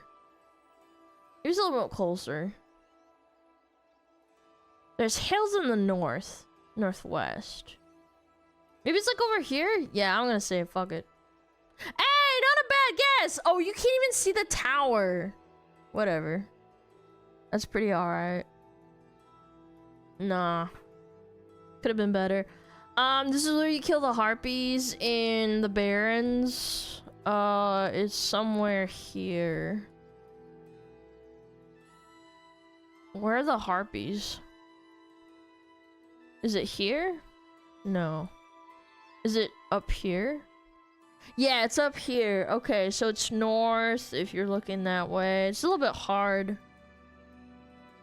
I think it's here. Like here.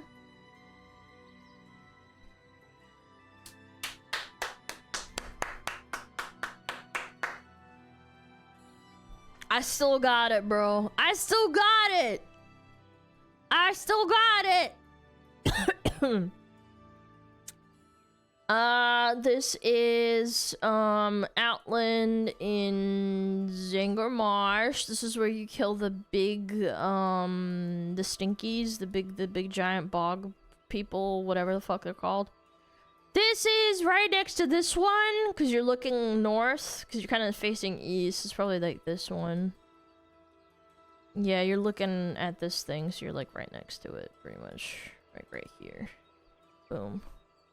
Hey! Let's go! Bangers back to back. No way. Oh, fuck. This is Beefa. Fuck! Okay, this one I just don't know. I know this is Voldoon. I don't know where it is. I'm just gonna guess.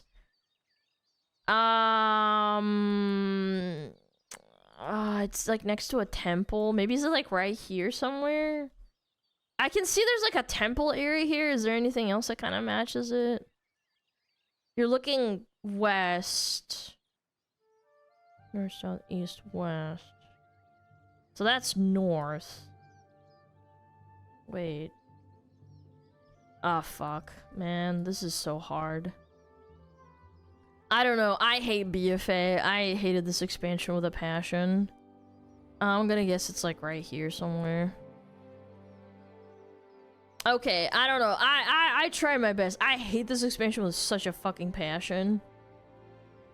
So it was this temple, not this temple. Okay, whatever.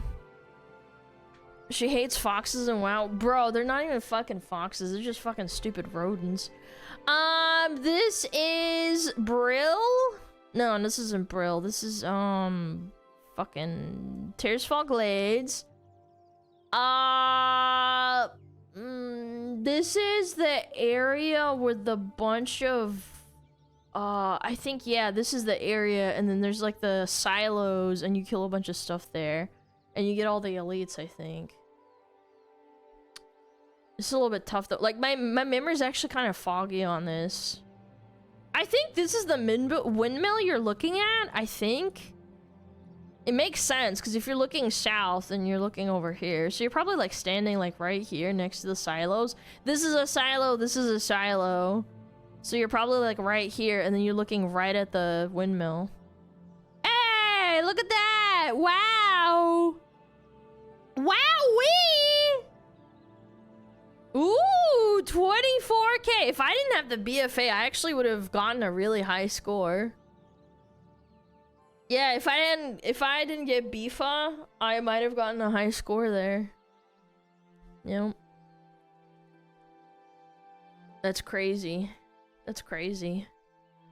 That's Darkwood. Darkwood has a different aesthetic. Darkwood has a dark blue aesthetic. Brill is like kind of washed out and has a bit of green. If you look at Darkwood, Darkwood is more blue-green. It's different, so... What's your record? I think 24.5 was my record. I think so.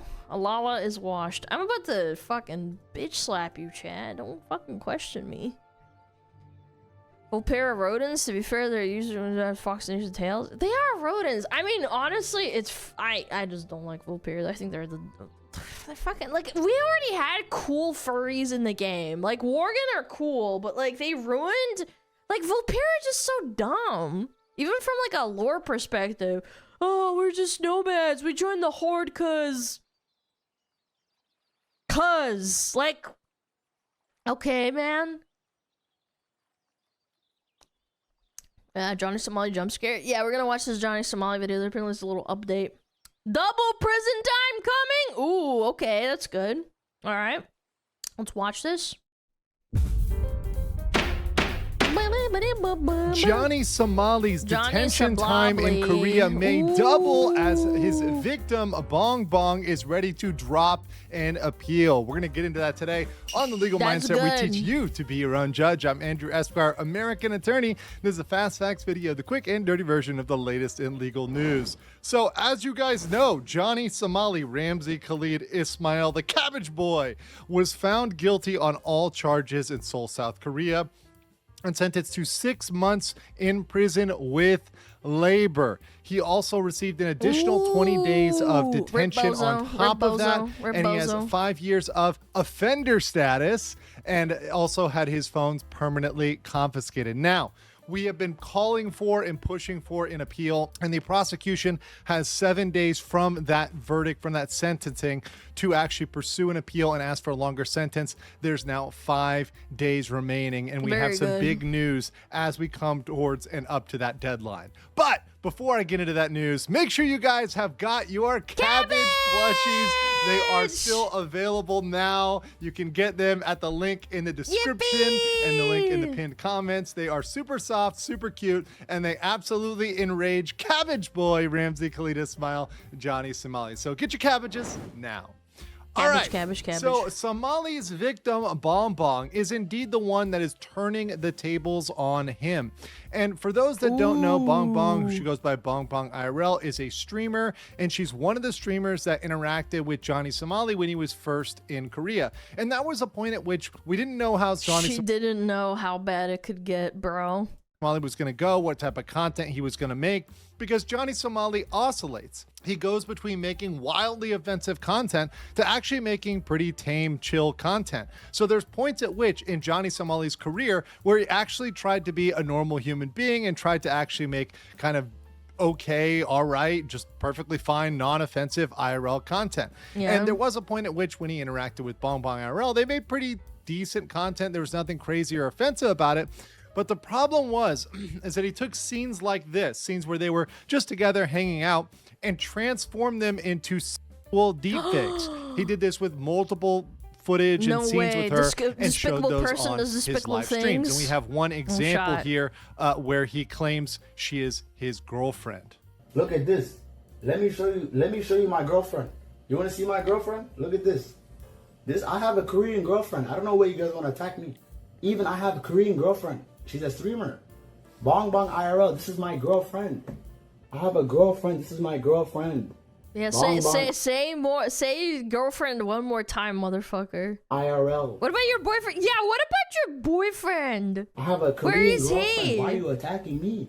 And this is a massive problem because, first of all, after this, he goes on after this and shows these deepfakes where they're making out, where they're kissing, etc. And he plays those for everybody and represents that. And it's a time at which he was attacking the Comfort Woman statue, which represented underage children in Korea. So what a sick fuck. Time in which he was assaulting this, he was making moves that were provocative, vile, and knowingly, by the way, he knew that statue represented underage children, and he went up and did things to it, made references to Diddy, Epstein, etc. All of those things, poured baby oil on the statue. He was doing that and then using Bong Bong as a shield. So Bong Bong was getting a lot of hate, a lot of vitriol, a lot of stuff directed at her based on her association with Johnny Somali. So she got an insane amount of hate, pushback, and all this other stuff from Koreans because she was a Korean that was associating with Johnny Somali. And that was absolutely horrible. It was a hell for her, and she never wanted to go go through that again. So what she did was she filed a deepfake charge against him, and that indeed was one that he was convicted on. There were 2 separate deepfake charges, and one of which, as you see here. But apparently, I think when we last looked at it, it was because she wasn't like upset enough, so they never gave her like a basically like they didn't give her enough of a reason to increase the, what is it called, the sentencing? Was Bong Bong, and Bong Bong indeed got that conviction. Now, one thing is, people were saying, okay, well, how does she feel about this? Well, you can see kind of when she went to court how she presented, because we have this this response here, and this is actually from after her court date. Final lawyer, the court judge asked, do you want him to be punished? So I say yes, because of all the thing I experienced, get through, something like that. That's what I said. So you can see here, Bong Bong, she's not displaying a lot of emotion. She's kind of serious. And a lot of people took that with her. That's so dumb. Like, what, is she meant to be like crying and having snot running down her face? Like, she's just doing a live stream. Her as saying, okay, well, she's not deeply hurt by that, but she indeed was hurt by that, and she was so hurt she hired a lawyer to go ahead and intervene in this case and actually push for an extreme punishment. And after the verdict, we now have just now breaking news that lawyer indeed, and that lawyer representing Bong Bong, has said they are not satisfied with that, and the excuse that they gave, that she was not sad enough, was not okay. So I'm going to read this statement from attorney Lee Don-ho of the Nova Law Firm. This is Bong Bong's attorney. So he says, victim's position on the first instance verdict of Johnny Somali. The law firm Nova, as legal representative of the victim in the Johnny Somali deepfake digital sex crime case, the violation of an act on the punishment of sexual violent crimes, distribution of false video, this is Bong Bong's attorney, states its position as follows. On April 15th, the Western District Court found Johnny Somali, real name Ramzi Khalid Ismail, guilty on all charges, including obstruction of business and violation of the Sexual Violence Punishment Act, distribution of false video footage, sentenced him to 6 months in prison and ordered his immediate arrest. The immediate arrest of the perpetrator is a significant outcome. The court's clarification that repeated offenses were committed against an unspecified number of people for the purpose of YouTube profit and a degree of disregard for domestic legal order is serious. And it's a clear message that it will not tolerate acts of generating profit by trampling on the characters of others with provocative content. However, and here's the important caveat, it is regrettable that while the court found the defendant guilty of violating the act on the punishment of violence. You can tell English is not her first, so she's training to translate, which probably she isn't showing much emotion than most people expect. Yeah, that's another thing. She's speaking in English and she's having to strain. Yeah, like it's fucking hard. As someone who speaks 2.5 languages. Guys, that means the deepfake charge. It ruled during the sentencing that the victim does not appear to feel humiliation. The fact that the victim, that's Bong Bong, responded composedly should not be interpreted to mean there was no humiliation. This logic can send a false message to deepfake victims that they must actively express their suffering to have their victimization acknowledged. And I believe the lower sentence compared to the prosecutor's request, 3 years imprisonment, is not unrelated to this. As a result of consultation with the victim, once again Bong Bong, we have decided to submit a written opinion requesting an appeal to the competent prosecutor's office. Considering the impact of the court's judgment regarding humiliation will have on sentencing guidelines for future cases, we believe that a ruling from a higher court is absolutely necessary. I hope this ruling will serve as an opportunity to further raise social awareness regarding the infringement of personal rights and deepfake crimes committed using online platforms. As the victim's legal representative, the law firm Nova will faithfully assist in the appeal process and do its utmost to ensure that Johnny Somali receives just punishment commensurate with his crimes. And I could not agree more. So what does this mean in practicality? They're pushing for an appeal. They're actually going to be advocating for that. And when the victim is advocating for an appeal, not just the public, not just people that are interested in this going forward from the outside, like myself and others, but someone who's on the inside with one of the key charges here, this is a massive push for them to actually appeal. So let's assume that they do appeal. The prosecutor does take this recommendation and go to appeal. This can potentially mean double detention under the Korean Criminal Procedures Act. So let me explain this to you. We already have a sentence of 6 months in prison. Now I put a little Again, I think you should be longer. It should be at least 2 to 5, but it's just me. Again, it's not my place. I don't live in Korea. I don't know Korean law, but still, I feel like it should be at least 5. Trick there, because technically it's 6 months in prison with labor, so that's him working in a factory or cleaning up the prison toilets. That's going to happen for 6 months. He's also got another 20 days detention, so it's really 6 months and 20 days, but let's call it 6 months in prison. On top of that, the court or the criminal procedure allows for another 6 months of custody, up to another 6 months of custody for the first appeal. So just the first appeal, and I'm not going to complicate this by getting into Supreme Court appeals because he can be retained and detained for even longer for the Supreme Court.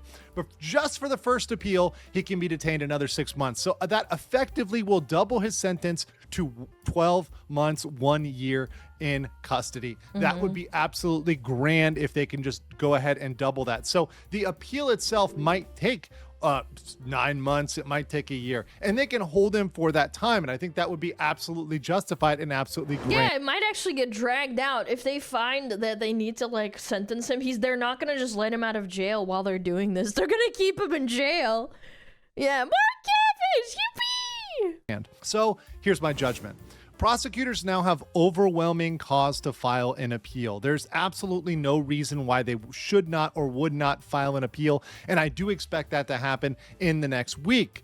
Also, this appeal doubling at a minimum the amount of time Johnny Somali is detained. So this is just assuming that there's an appeal and they don't even win the appeal. But what happens if they win the appeal? Let's say they go back, they appeal it, and he gets 2 years. Or 3 years. That would be grand because then they've effectively done a 3x, 4x, 6x, whatever of the time that he was sentenced. So not 6 months, but let's say 2 years, 3 years. That would be awesome if they win. But even if they don't win, they double it at a minimum, and I like those odds. Somali had a plan to blackmail Bong Bong. He actually called it... I can't believe he fucking thought that'd be a good idea with evidence and then showing up in court and being like, yeah, he blackmailed me. Like, yeah, as if someone's not gonna look at that and be like, you dumb bitch. What?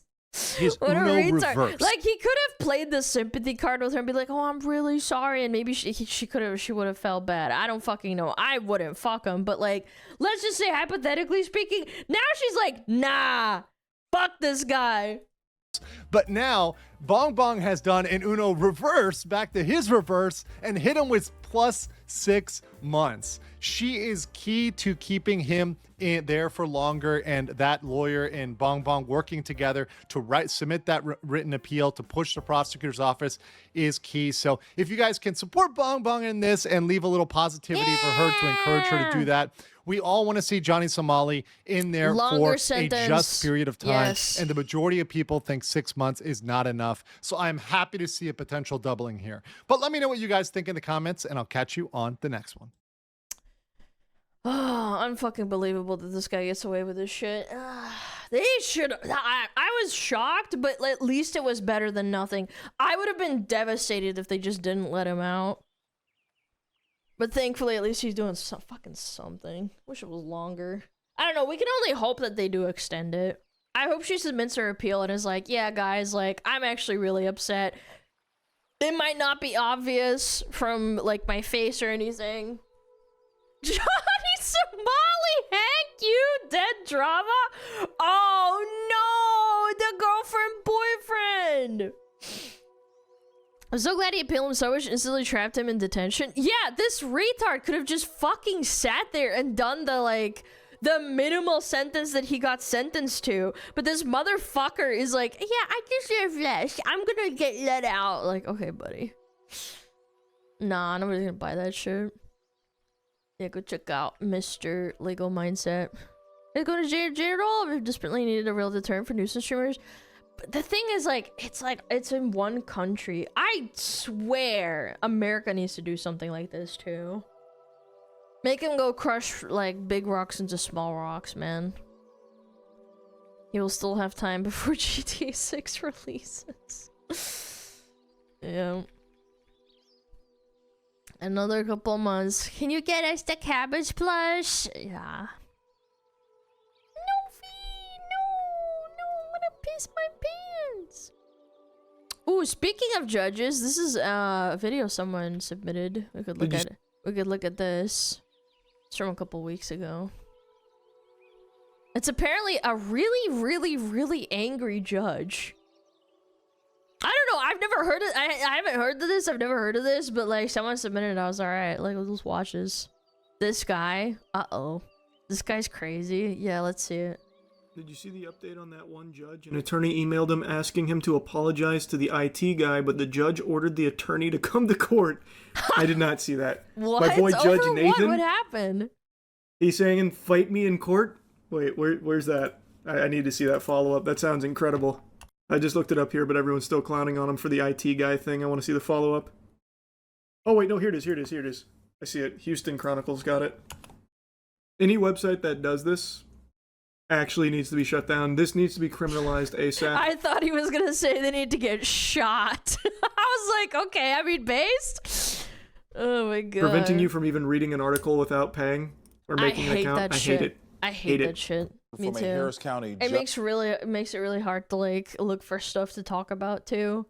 You have to like go out of your way to basically like either cheat it or buy it yourself, and then they spam you with like fucking emails. Judge is sparking outrage. Tonight, an attorney says he was ordered to that judge's courtroom for emailing him about his conduct. KPRC2 News reporter Jaewon Jung spoke. You've got some nerve to reach out to Judge Nathan and expect to be civil? You didn't think it was going to get pugilistic? That's on you, brother. Nathan will throw down anytime, anywhere. Huh? That attorney. She joins us now live outside. You got some nerve emailing Judge Nathan like that. Only one speaking out tonight. Jaewon. Okay. Yeah, that's exactly right, Keith. The president of the Harris County Criminal Lawyers Association is also speaking out. Now, the attorney I sat down with today says in his decades-long career, he's never had to send out an email to a judge about their behavior until now. Okay, you didn't have to. You can let Nathan run wild in there like Hulkmania. I mean, you didn't have to reach out to him. You could Judge continue with a power to let trip. fucking... That's the worst, because judges are supposed to just be neutral parties to send out the best judgment possible in the public's interest. Like, you can't be like that, bro. Big Bang Theory here. Go ballistic. And now you've awakened his wrath. Only yourself to blame. Yep. His rage. By now, you've likely seen this viral video. It shows a tense exchange between Harris County Civil Court Judge Nathan Milliron and an IT worker. This hearing is done. She's asking for a sign. Deputy, remove her from my bench now. Tonight, another video showing You're about to be in cuffs, is what he says next. In his 52 years in law, attorney James Stafford says he's never seen a judge act this way. His conduct was way out of hand. Stafford tells me after watching this. Okay. Now, let's just call a spade here.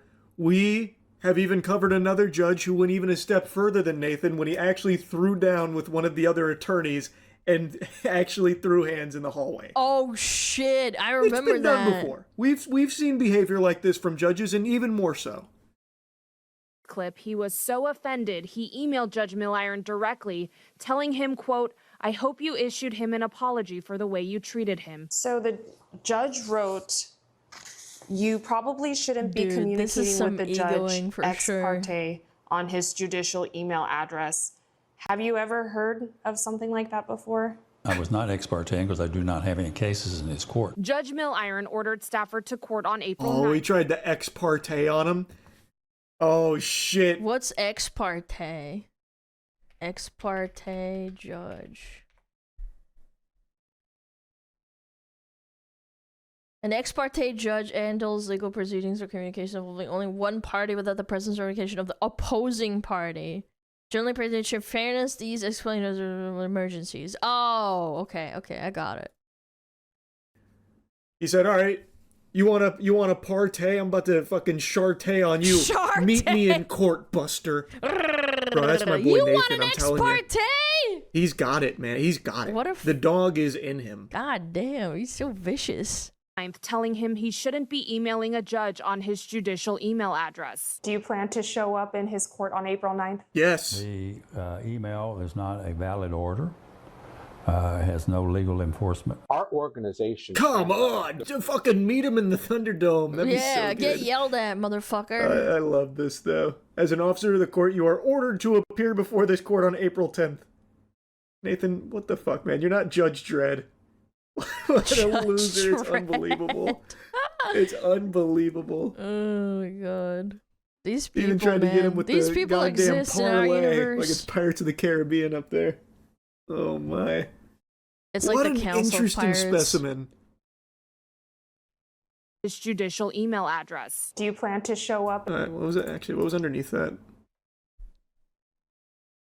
I thought I saw something else underneath it. It was just the signature. Address. Do you plan to show up in his court on April 9th? The email is not a valid order. Has no legal enforcement. Our organization stands up That guy for knows good what he's judges talking who do the about. right thing and bad judges who don't. Stafford isn't the only attorney speaking out. Brent Mayer, the president of the Harris County Criminal Lawyers Association, posted this video on social media. The judge's behavior is appalling. Mayer tells me Judge Milliron's order to Stafford No, was you're not just a only pussy. illegitimate, but sets a date. Nah, you're just a pussy. Man, you guys gotta be careful Grr. dogpiling on Nathan here. That last name, Mill Iron's about to be Big Iron in a second, bro. He's gonna bring you into court and duel your ass. All these lawyers piping up, trying to chime in on Nathan's swag, like it's actually kind of outrageous. They won't appear in front of his court. Swag is The guy just said as crazy. much. He said it's not a valid order, so he's not going. Nathan's got him running scared. Yeah, you fucking pussy. Dangerous What's the Anytime order? Fuck anyone you. is going to criticize this judge for his behavior, are they going to get called in front of that judge and be subject to some sort of punishment or contempt because the judge doesn't like what they say? That violates our First Amendment rights. And we went down Nathan's rabbit hole like a week or so ago. It's something he does often. Like, he is not afraid Why to is he do allowed to that. be a Just purely out of spite, judge? he will refuse to look at or engage with things that are presented to him for people's cases if he just doesn't like them. If he doesn't like the cut of their jib, he'll just say, I'm not reading that, or I'm not looking at this, or nope, I won't do that, or you can't use that PowerPoint, I don't want to watch it. Oh my and just shut it God. down. And people just let So yes, him run wild. that is exactly what he's going to do. It's the Uwe Boll method of arguing. Uwe Boll, famous director for farting dog shit out there. Yeah. People used to criticize him. He used to make all those old video game adaptation movies that were terrible. Oh. And what he would do is he would challenge his critics to a boxing match. Nathan is... Oh, yeah, you don't like me? Put him up. Put him up, you little scoundrel. Uwe Boll. What is this? In- is this in- the old Wild West? What's going on? In uniform. I did also reach out to the State Holy Commission on Judicial shit. Conduct to ask for complaints against Judge Milliron, but the agency told me that information is not public. I also reached out to Judge Milliron to ask for comment, but he did not get back. We're live Oh, he's going to get back, though. I hope you're ready for your court date, by the way. in downtown Houston tonight. Jaewon Jung, Karen or KPRC Kevin? 2 No, we News. call him Kyle. She's a Kyle. Thank you for the report, J1. I hope you're ready for handcuffs. You dare question Nathan? Yep. You trying to get a statement from Nathan? Huh. Must be a joke. Must be a joke. This ain't enough to impeach a judge for sure. Yeah, I don't know what that process looks like. I feel like I he feel like- deserves it, man. Honestly, though, I genuinely do feel like, based on the way he conducts his court, he is unfit to be a judge. Even outside of the IT guy thing, even outside of that, like I said, there are multiple instances where he just outright refused to even look at things that were presented to him from people in court over cases. He refused to look at it and would even say, nope. Like, one of them was about a PowerPoint. He said, we're not doing a PowerPoint. Just come up here without it. We're not doing it. I don't want to watch it. That kind of thing. Have you not seen Like, the that, IT you video? can't be a judge No. like that. You just can't. Or shouldn't, rather. I guess I can't say can't because I don't know the law around the judge, but It is But you're completely acting like unfit a child. for his position. You don't even want to look at it. Like, it makes you seem biased, too. Like, if you're just throwing out things out of court willy-nilly, people are going to notice that. Get ready for your court date now, Charlie. Yeah, Charlie. I fucking dare you, Nathan. Fisticuffs. I'll see you there. I wouldn't go all the way out to Texas for that shit. Since I don't fly, that's a 22-hour road trip. They're gonna get your ass on Zoom. No, actually, Judge Nathan hates Zoom. Don't you remember when the translator was there and she was like a little like slow to translate things? He immediately kicked her out and insulted her. Are you kidding me? What? He doesn't like Zoom. He wouldn't use Zoom. What a clown! His whole thing was about how they need to come in person. True, just fake a buffer. Can you imagine? He does actually challenge me to Zoom court and I just show up and I hit him with the Black Beetle challenge. Just stare at him. And then he just blows a fucking gasket. I mentioned that judge and the fight, the honorable pugilistic throwdown between the judge and another attorney in court. It's something we went over on stream a few days ago. I figured I'll go ahead and drop that segment here for you as well since I mentioned it. It is incredible, and I think Nathan's not far away from doing something very similar himself. Okay. You remember that time a Florida judge got Oh, this is what you guys are talking about, the IT video. No, I've not seen this. into a fist fight with a lawyer? Judge Murphy versus Andrew Weinstock? This doesn't look I familiar. vaguely remember that. We watched it on stream, if I remember correctly. All right. What did I have? I'm not waiving in any case. Oh, wait, maybe I have. Chad, I think I have, maybe? This is an You know, emergency if I created had by a the rock, state. I would throw it at you right now. You know, this is Stop pissing me off. Stop Just sit down. pissing I'll me take care off. of it. Yo, he should be a Twitch streamer. I don't need your help. No, Sit you know down. what? I'm the public defender. I have a right to be here, and I have a right to I stand said and represent sit my down. client. Sit down! If you want to fight, let's go out back and I'll just beat Bro. Bro, what? Let's settle it right now. Come on, bitch. Let's ride. I beg your pardon?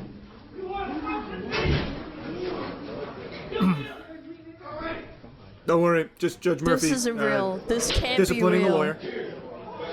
Stay in your seats. Stay in your seats. This is normal. Oh my god! Is there another angle? I wish you could see the actual you can hear him like scrap. fighting and shit. That's insane. Who won the fight? That's a great question. Ooh, he There's- got removed as a judge for this. Eek! Yeah, no Called shit. it a total lack of self-control and an embarrassment to Florida's judicial system. Yeah. Oof. Two men left the courtroom, met in the Yikes. hallway. No video shows what transpired in the hallway, but the courtroom audio captured Judge Murphy saying, "All right, you want to fuck with me," followed by sounds of the scuffle.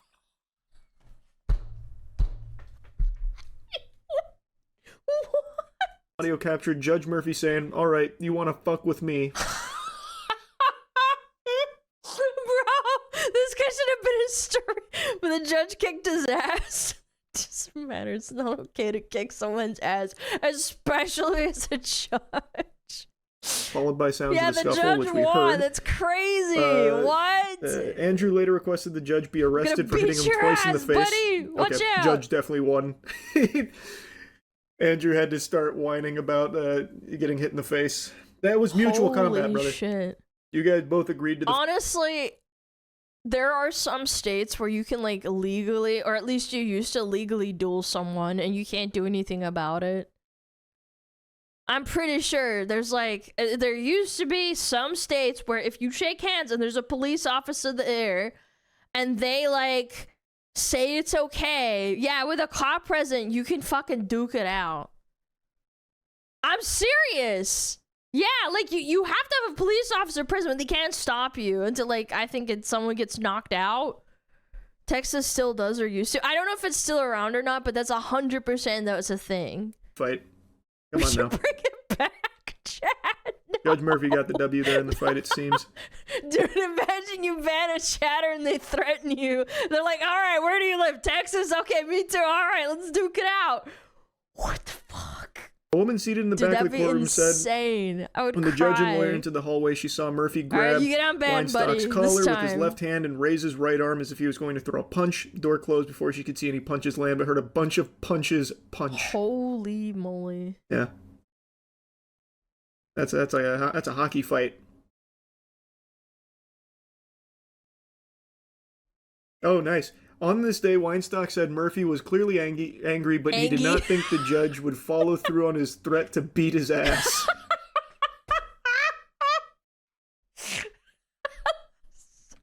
From the man who got his ass beat, it sounds like. Oh Judge Murphy pinned him against a wall with his left arm and punched him twice with his right. Before the judge could hit him a third time, Holy Weinstock shit. said 2 deputies pulled Murphy on him. Oh, he got brutalized. Dude. Man, Judge Murphy rocked Judge, him. fuck him up, man. The fuck? In Laying his down defense, the Judge law. Murphy said Weinstock was rude to his clients and disrespectful to the judge, and that Weinstock was the aggressor who first hit him in the chest, saying he only took defensive actions. Well, I don't know about that. Bro That's said insane. Angie. I cannot believe that's Whatever, real, man. It was an That's accident. mind-blowing to me. Keep watching it. There's some more action. Is there? I thought I remembered this being it.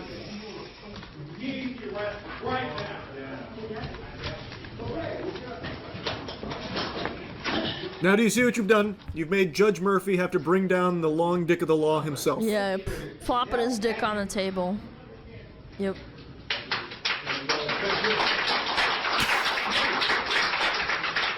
Thank you. There will be order in this court. That's right. I'm gonna beat your ass if You're there's gonna have not. to beat it though. out of you. All right. Your choices, considering there's probably going to be a changeover in personnel, are setting it for trial, which would be June 9th. Yeah, that makes sense. Actually Sorry, son, I insane, beat man. the piss out of your lawyer, so he probably won't be handling your case any longer. I suggest you find someone else with a stronger chin, perhaps, if they want to challenge me again. Business, yeah, back to business. Very Floridian. Yeah, I want to say. Very Floridian. His body is out back. Yeah, you can find your Holy public shit. defender in the dumpster over there if you'd like to claim him for whatever reason. Yeah, I took him out, Might have man. been an Took care of organ him. I want him as my judge. Well, sorry to tell you that won't be happening. He's no Yeah. longer a judge. Plus, I don't think you want the judge that will beat up your lawyer. It's probably not really a recipe for success for you. That is so prime. Unless, of course, we bring back trial Bro. by combat. Judge Nathan versus Judge Murphy. Who you got? Oh, Judge Murphy all day. Trial by Nathan's combat. not throw- And it's like in Game of Thrones, they can challenge a champion. I would pick the biggest motherfucker. Like, yeah? You want to duel me? Yeah, look at this big guy. And they're like, oh, wait a minute. Oh, fuck. Oh, on fuck, bones, fuck, man. fuck, There's fuck, no fuck. way. He couldn't. There's no way he would. He wouldn't be pugilistic. I already know it. Don't talk for me. I watched Jujutsu Kaisen. I want a lawyer that can throw hands. True. That's fair. Yeah, actually, yeah, the Jujutsu Kaisen guy that's the lawyer, and they had that whole fucking 3 episodes about him. Yeah, that was badass. I thought that story was cool. That is fair. Yeah, the guy that fucking gets powers depending on the judgment and stuff. That was fucking sick. Who will win, 100 judges or 100 lawyers? Depends where the judge is from. If he's from Florida, that's like a plus 5% buff. Chat. Oh my god, I'm crying. I can't believe that's real. You want to fuck with me? Like, fuck. Bro, you... Dude, I would think I was in a fucking video game. Florida judges versus Texas lawyers. Can Texas lawyers have a gun? No. You're gonna need a lawyer, pal. Fists of justice. Only hands? It's a tough one. That's a tough one. Not sure. Gosh. Okay, adds in 30 minutes. How blessed we are to just be able to laugh at these people, man. That's so funny. It's a requirement to be able to beat your opponent's ass in the criminal justice system. I don't know if that's a good idea, chat. Otherwise, people just start resorting to fisticuffs on everything. And then it's like, oh no, Alana, but that's like a good thing. And it's like, is it though? Is it? Order! Order in the court! No.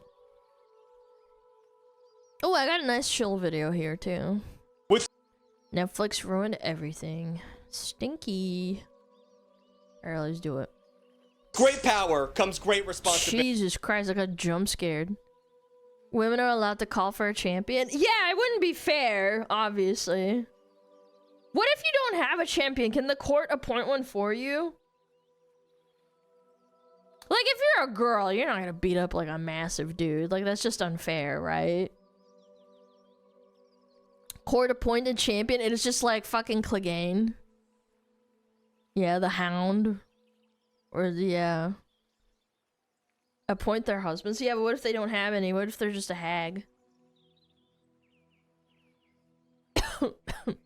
I choose the Viper! Literal public defendant, yeah. With great power. Jesus Christ, why does it do that every time? Okay, anyway. Let's watch this video. This is a for funsy video. Little big tug. We like big tug around here. Tugging. With great power! Alright, let's do it. Netflix ruined everything. I have a lot to say about this. Not gonna lie, chat. With great power comes great responsibility. Oh. And you have the power to sign up for extratug.com for exclusive perks and videos. Extra Check it out. Am I still upside down, Chris? Ooh. Please put me back up normal. My head's getting big. On a Friday in late September of 2023, Netflix sent out its very last DVD by mail. Oh, wow. It's lasted that long? People had one of two I reactions. think that's such a sucky thing to do. Like, you can't have DVDs anymore. I genuinely think, like, old media needs to be preserved, bro. I bet some of you still have DVD players, like, that just lay around and you don't really use them. They were either like me, still surprised that anyone was getting DVDs from Netflix anymore, or they were ever surprised that Netflix ever mailed out DVDs in the first place. Today we look at Netflix as a streaming platform and a major production company. They started humbly, renting billions of loose DVDs and red envelopes throughout the US mail. It was a business model that worked. Amazon started out as a book company that would send out books to you. Netflix started out with sending out DVDs and stuff to you, and funnily enough, that's why they ran Blockbuster into the ground, because Netflix was like the one that pioneered it, kind of, or at least made it marketable enough that normies like were like, oh, this might seem like a good idea, and Blockbuster didn't follow suit, and that's why Blockbuster's dead. Even though it is prehistoric by today's standards. In that way, Netflix is sort of a streaming equivalent of a young Gen Xer or elder millennial, meaning they're able to adapt to new technological trends, but every once in a while they say something weird like, I miss the taste of stamps, or I just found a Chuck E. Cheese coupon in my change drawer. Not coupon, token. Millennials suck. But despite the company's uniquely 20th century beginnings, Netflix has played a huge role in changing the way we consume and think about media in the 21st century. Tuglets, it's time to check your mailbox, because today we're going to Netflix and chill. It's crazy that Netflix and chill used to means have sex, but it's like you'd say Netflix and chill because Netflix was the only thing you had. Yeah. Isn't that weird? Now it's like Hulu and handjobs. When Netflix launched in What? 1998, it was taking on Blockbuster, which at the time looked like unbeatable competition. Near the end of the millennium, the blue movie rental giant had nearly 9,000 locations and made $3.89 million in annual revenue. And a lot of that money, 16% in fact, came from late rental fees. It's all about what's the word? Interest. It's all about interest. Yeah. It's a pretty foreign concept today, but rental services used to charge for late returns. Blockbuster ruled with an iron fist. It was particularly ruthless when it came to their late fees. Up until the mid-2000s, you were charged the full rental price for each additional— Dude, I remember one time my brother made me do the younger sibling kid slave chore and bring back the fucking DVDs instead of him, because my mom made him do it.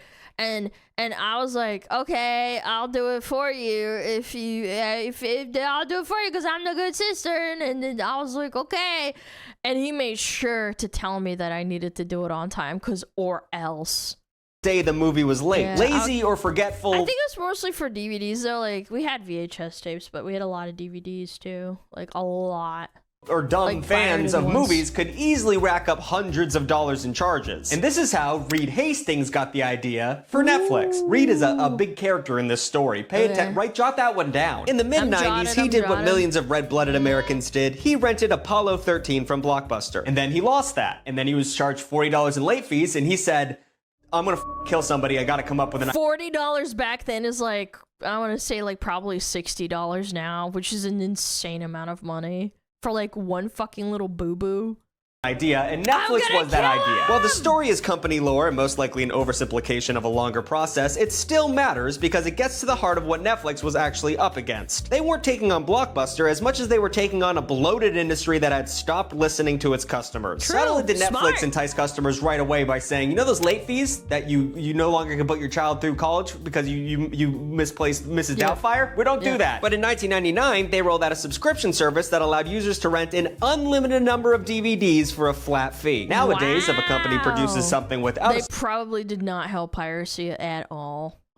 I think pirates were so happy then. subscription service, you would cry and weep in joy, but this was big for the time. While they first tested the idea of mailing DVDs back in 1997, they didn't even have an actual DVD lying around to mail, so to ensure a disc could survive the mail, they sent out a copy of Patsy Cline's greatest hits in a pink envelope. But a few short years later, after they really started hucking out those DVDs by postage service, they were the 5th largest consumer of the US mail. I didn't say that right. What am I supposed to say? They were the US Postal Service's 5th largest customer. I can't read or remember. That's Legend crazy. even has it that in 2000, Blockbuster turned down a chance to acquire Netflix for $50 million.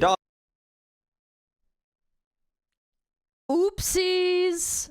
A chance that the blue and yellow bitches would soon come to regret. Though they started by mailing DVDs, which sounds incredibly outdated today, And it was so arrogant how they did it. They were like, "Oh no, VHS and renting is the future.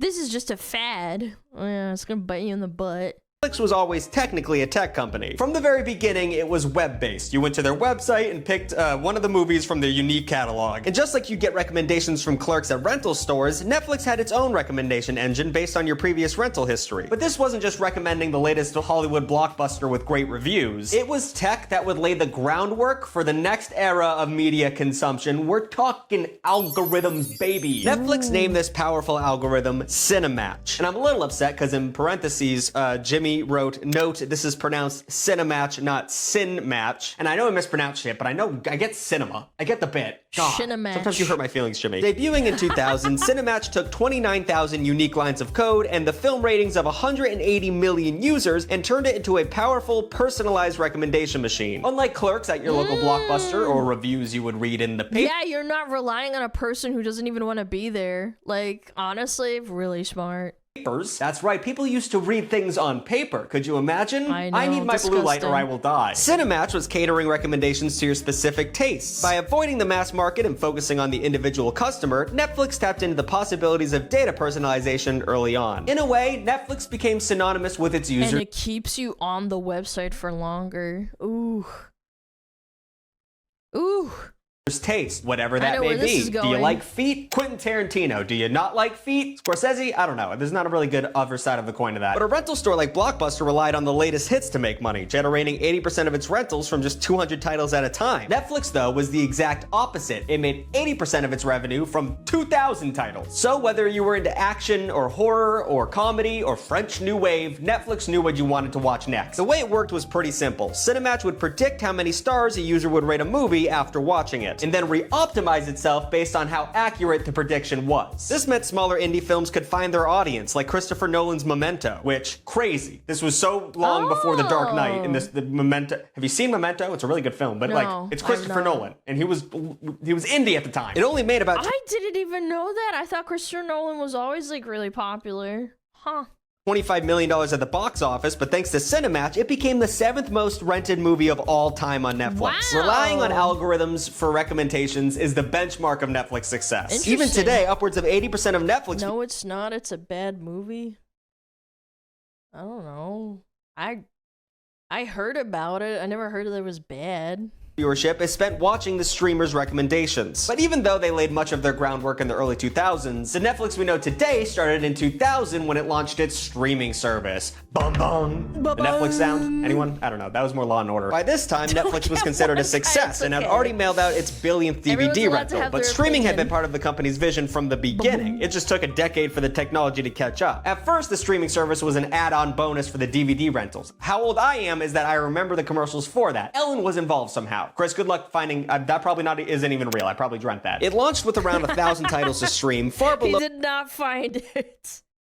Where is it? I've searched far and wide. I'm convinced he made this up. He's probably memory holing. Your fucking brain is so weird when you make up shit. It'll literally like conjure things that do exist and mush them into one. Probably dreamt that. It launched with around 1,000 titles to stream, far below the rental selection of 100,000 titles, but it was clear that this is where entertainment was heading. In just the first 3 years that Netflix offered streaming, it grew from 7.3 million to 18.3 million customers. Major studios, which had yet to launch their own streaming platforms, thank God, were more likely to send their first-run movies to cable channels after they left theaters. This arrangement meant Netflix was often signing deals with independent studios while also distributing low-budget indie movies. But in 2008, Netflix negotiated a deal with Stars. You guys know Stars. Sometimes it's on your TCL TV remote and everyone's— No, I don't know what the fuck he's talking about. Like, hey, what the f is Stars? They used to have little animated rabbits that would like do movies in 1 minute. Chris, once again, just put up a picture of what I'm talking about so people don't think I'm insane. But this gave them access to I literally have no clue. Do you guys know what I'm talking about? I have literally no idea. Approximately 2,500 movies and TV shows. Stars had Resident Evil DVD! Licensed from Disney and Columbia. Titles like Ratatouille or Superbad, the most opposite two movies ever said in a sentence. This immediately doubled their streaming content and helped Netflix gain a foothold in the very early days of streaming. And in 2010, they secured another deal with the channel's, what the f is it? Epics? A lot of dead companies in the story. But that gave them access to films by Paramount, Lionsgate, and MGM. At this point, major studios didn't really see Netflix as a competitor at all. But since Netflix was just a handful of one of the early streaming sites, the fact that they had major films like Iron Man helped sway consumers' perception right away. Leveraging these deals with its powerful recommendation algorithm, Netflix's homepage became a major player in the world of entertainment. But it wouldn't be long before Netflix had to pivot again. Yep. Ooh. The deal— Yeah, HBO used to just be like a cable show, right? Like where they would have shows that people would, you know, not publish, but you know, like I don't know what the word is, but when you have a IP, you want to show a show, and HBO's like, yeah, we'll give you the rights, we'll play it on our channel. Yeah, you have to subscribe to it. With Stars wasn't renewed. What are we gonna do without Stars? Now The Rod the Bunny Rabbits. But this was because legacy media companies grew increasingly concerned over cord cutting and became more judicious with their IP. Adding to the mix were companies like Hulu, which were breaking into the streaming game. And if you weren't there for the early days of Hulu, you didn't understand what life was. It was free. You could watch anything for free. I just can't help but feel like it's so sad how enshittified we are. Did you know Crunchyroll used to be an anime pirating website? That's so crazy. I grew up with this. I didn't know what Hulu was. I don't know. I guess I just didn't encounter it on my side of the internet, but like, that sounds so fucking cool. Once again, Why am I paying them? Because, dear customer, go fuck yourself. We have this service, and you need to pay us for the service. Be wrong about that. I had no idea it was fucking free. I always thought it was paid. Logging onto Hulu and watching shit without a subscription. And also, South Park on the Comedy Central website used to just put up every episode for free. No ads. Yeah. I don't know how anyone survived. But even though they had all but vanquished Blockbuster, which had because the internet was really slow back then, and people could only watch like a little bit. I feel like people just didn't have the ability to, if I had to guess. filed for bankruptcy in 2010, Netflix knew the only way to stay ahead in the streaming wars was to beat the competition at their own game. So they set their sights on a new rival, HBO. It stands for Home Box Office, if you didn't know that. And finally decided to go toe-to-toe with them in the final arena, their own content, making movies. I don't know. In 2010s, Jeff Weacts, the head of HBO's parent company, Time Warner, scoffed at the threat of Netflix. He said, and I'm gonna give it an arrogant voice because obviously he f***ed up here, it's a little bit like asking, is the Albanian army gonna take over the world? I don't think so. Now, What's this guy hate on Albanians for? Yo, is he Balkan? Is that why he hates him so much? Now, may I give a little props to the Albanian army? They were the only European country during the Nazis to liberate themselves from the Nazis. So, you, Bukes. But anyway, it was clear that Hollywood bigwigs had no idea what Netflix was bringing. When it was announced that an American remake of the BBC series House of Cards was in the works, which I didn't know was a BBC series personally, I'm a little American boy in his farm town. But every network was clamoring to get their hands on it. Not only was director David Fincher producing the show, but A-listers Kevin Spacey and Robin Wright were the stars. This was the early 2010s. Kevin Spacey, well, he was doing bad shit, but no one knew about it yet. Or a lot of people knew about it, but no one was saying anything. Hollywood's disgusting. Netflix decided to go against the grain, and instead of taking a pitch meeting from producers about the show, they pitched Netflix to the producers. Basically, it was an offer too good to refuse. Ayo, Italian. Before they even filmed the pilot, Netflix committed $100 million to the show and agreed to a second season. On top of that, they promised to not give one note to David Fincher, pretty much giving him full control of the show, which I'm pretty sure is pretty rare in Hollywood. This type of deal was unheard of, and not even HBO could compete with it. So in 2013, House of Cards debuted on Netflix. And there was one last wrinkle to roll out. All of the episodes debuted at once. Generational TV show. Which was so weird. This is yet another example of Netflix leveraging user data to change how we consume media. They found that a lot of customers liked binge watching TV shows. And back in the day, you had to sit and wait around. Actually, now you have to do that again. I don't know why they... Yes, getting some slop, sitting down, binge watching, falling asleep. Are you there yet? Did you fall asleep? They changed that, but Netflix was like, no, full plate, eat, go, buffet. I mean, of course, at the time, this was impossible to do with new shows, which were released every week, but what if they weren't? It was a wild proposition to people in the entertainment industry, and it also makes me feel like I could be a genius CEO. Seems like all you have to do to disrupt an industry is just to do the opposite, you know? At least that's what Netflix did when they released all 13 episodes of House of Cards at once. That year, House of Cards received 9 Emmy nominations, becoming the first streaming-only service to receive nominations. And with that, Netflix became more of a little streamer bitch service. They became one of the biggest television and movie production companies this is the monster it's going to become. The world. One that fundamentally changed the way we interact with content. On the heel of House of Cards, we got Orange is the New Black, which I watched this entire thing and I cannot remember anything, to be honest with you.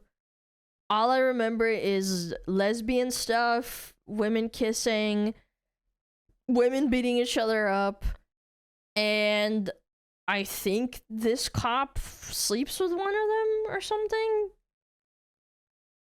Yeah, I remember watching this, like, when did this come out? Orange is the New Black. I think it was like 2014. Yeah, I watched it in like 2014 or 15, and I was like, I mean, I watched all of it, like the entire first season. I was like, I mean, it's something. No one talks about it anymore. That show was so big and no one remembers it. Yeah, because it was kind of forgettable. I'm serious. Like, it was a big deal, but then everybody forgot about it instantly. I could not tell you what it was fucking about. I know it was about being in a woman's prison. There was a lot of lesbians, and it showed, like, fucking people in jail and stuff, but I couldn't tell you what it was about. The series helped solidify Netflix as a major studio and cemented the approach of releasing original programming designed to binge watch. Orange is the New Black became even more popular than House of Cards. Wait, it was a book? What? Which, once again, why does no one talk about it? It was the first series to ever receive Emmy nominations in comedy and drama categories. It was different than House of Cards in many ways. The lead wasn't a pedophile. And it also didn't have the same star power or same absurd money backing it. But oh yeah, I remember that character, the freaky character. Told gritty stories with a dash of humor, often featuring characters that most mainstream TV would never touch. In the 2 years following the release of House of Cards and Orange is the New Black, Netflix subscriptions grew by 24 million. Things were going so well for Netflix that in 2015, they announced that they were planning 20 original shows that they were just going to be dropping. By the time Stranger Things was released in 2016, Netflix was already a major player in Hollywood. But unlike political dramas like House of Cards, or gritty prison drama comedies like Orange is the New Black, but Stranger Things had appeal for everybody. By blending the horror of Stephen King with the sci-fi of Steven Spielberg and throwing it in a blender of 80s nostalgia, the show transcended the streaming wars and became a pop culture juggernaut. From that point, the problem is that it really fucking fell off after season 3, I think. I think the cinematography fell off. I think the script writing fell off. I think there's a lot of holes that never got fucking fixed. Season 3 was terrible. Yeah, like the ending towards it, the ending of season 3 was just ass. Season 1 was peak, season 2 was fine, season 3 it was just ass. And then anything onwards from that was like, whoa. I watched the entire season 4 and I was just like, what the fuck? On, Netflix solidified itself as the lead now. runner in the streaming wars. But you can't stay on top by just making HBO quality television. Season Talk to 4, HBO. 5. They're not on top. In addition to top tier original programming like BoJack Horseman, Squid Game, or The Queen's Gambit, Netflix realized BoJack Horseman was in a league of its own though. Like, I think it was just so different. That's why it stood out. that to remain competitive with legacy TV networks, they would have to become more like TV itself. So even while Netflix became a parody of itself, with shows that all shared the same dark and saturated, quote, Netflix look. Yeah, I hate that. It just, nobody has any uniqueness anymore. You can't tell who's the, like, you can just tell it's the same person directing, or they're being told how to color grade and do the cinematography for each single, what is it called? Each and every single shot to make it as appealing as possible. Yeah. Rated, quote, Netflix It's look. getting They still annoying. needed. Yeah, that's why I think like other studios and stuff like that, they're also ruining their shows to like try and match Netflix's color grading and their choice and just like the shots. There's nothing unique about it. I think Stranger Things was very unique because it did go back to the old style of being colorful, and it had like warm color grading initially. And obviously people are gonna say like, oh well, in the last couple of seasons of Stranger Things, there was some really dark themes, and I'm like, but that doesn't mean you can't like have a parallel where like when they're in the real world as opposed to the upside down, they don't have to have everything gritty, in my opinion. I don't know. Neon too? Yeah, I don't know. I don't know. I think it fell off.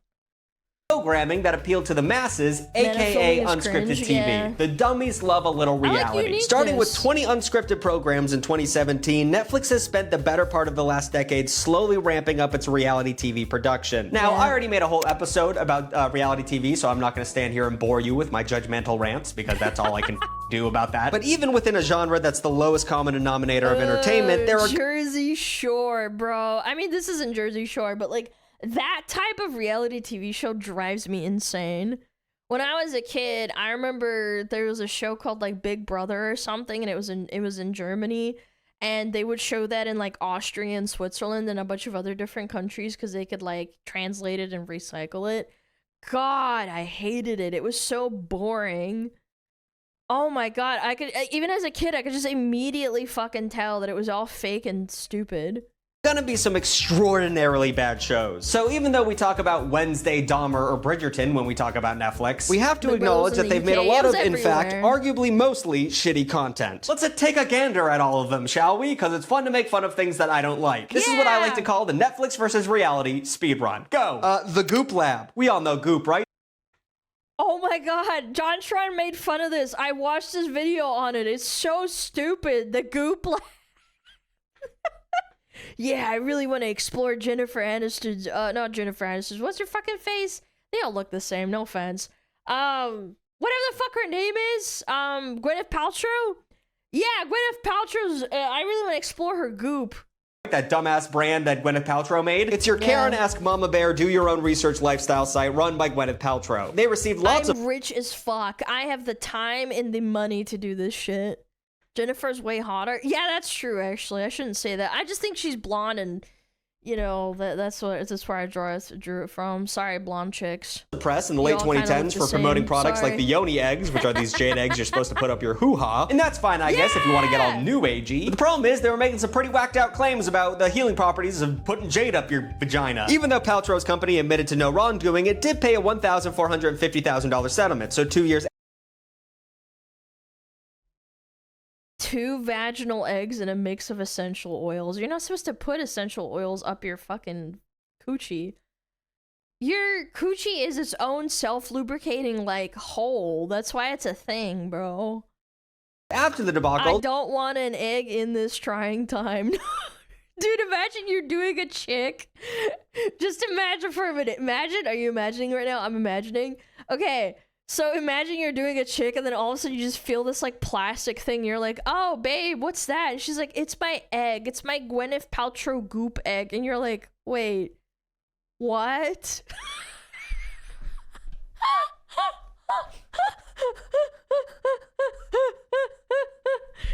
Bro!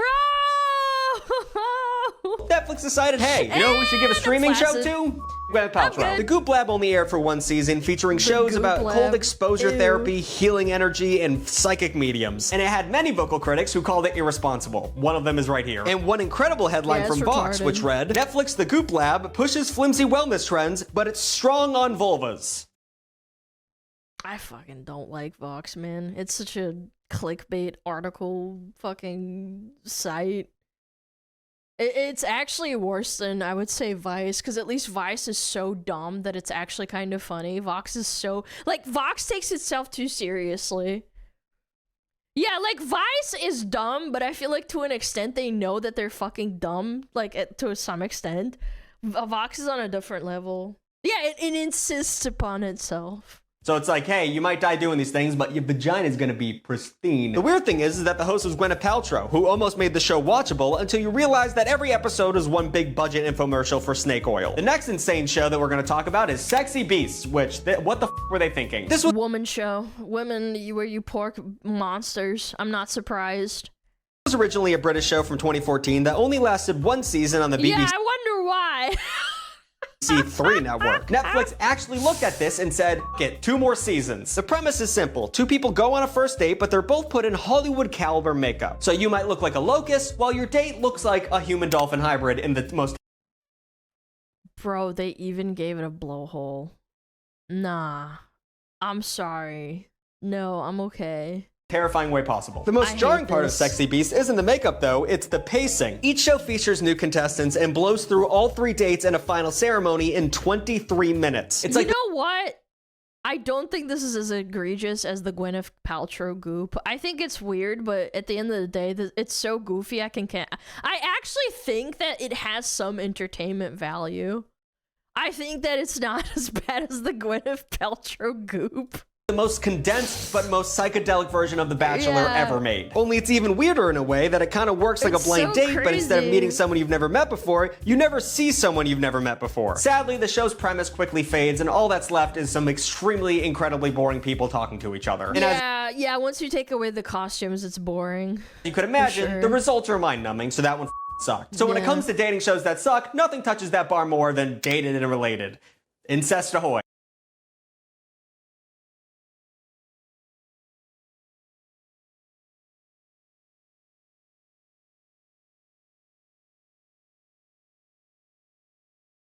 Remember, chat, PayPal will take away your ability to buy hentai figurines from a website and block you and get into legal fights with Japanese legal government. But they'll, you know, sponsor this shit. Just so you know, the West appreciates this.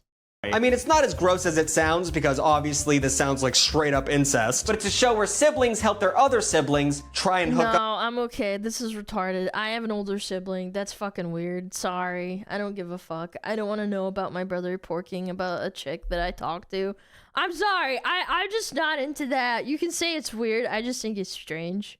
Up with people. It's weird. Ew. You know how, like, if you have a sister as a brother, you're like, I just want to help my poor sister get some dick. But the no, yeah, exactly. He has a sibling, probably. That's why he thinks that.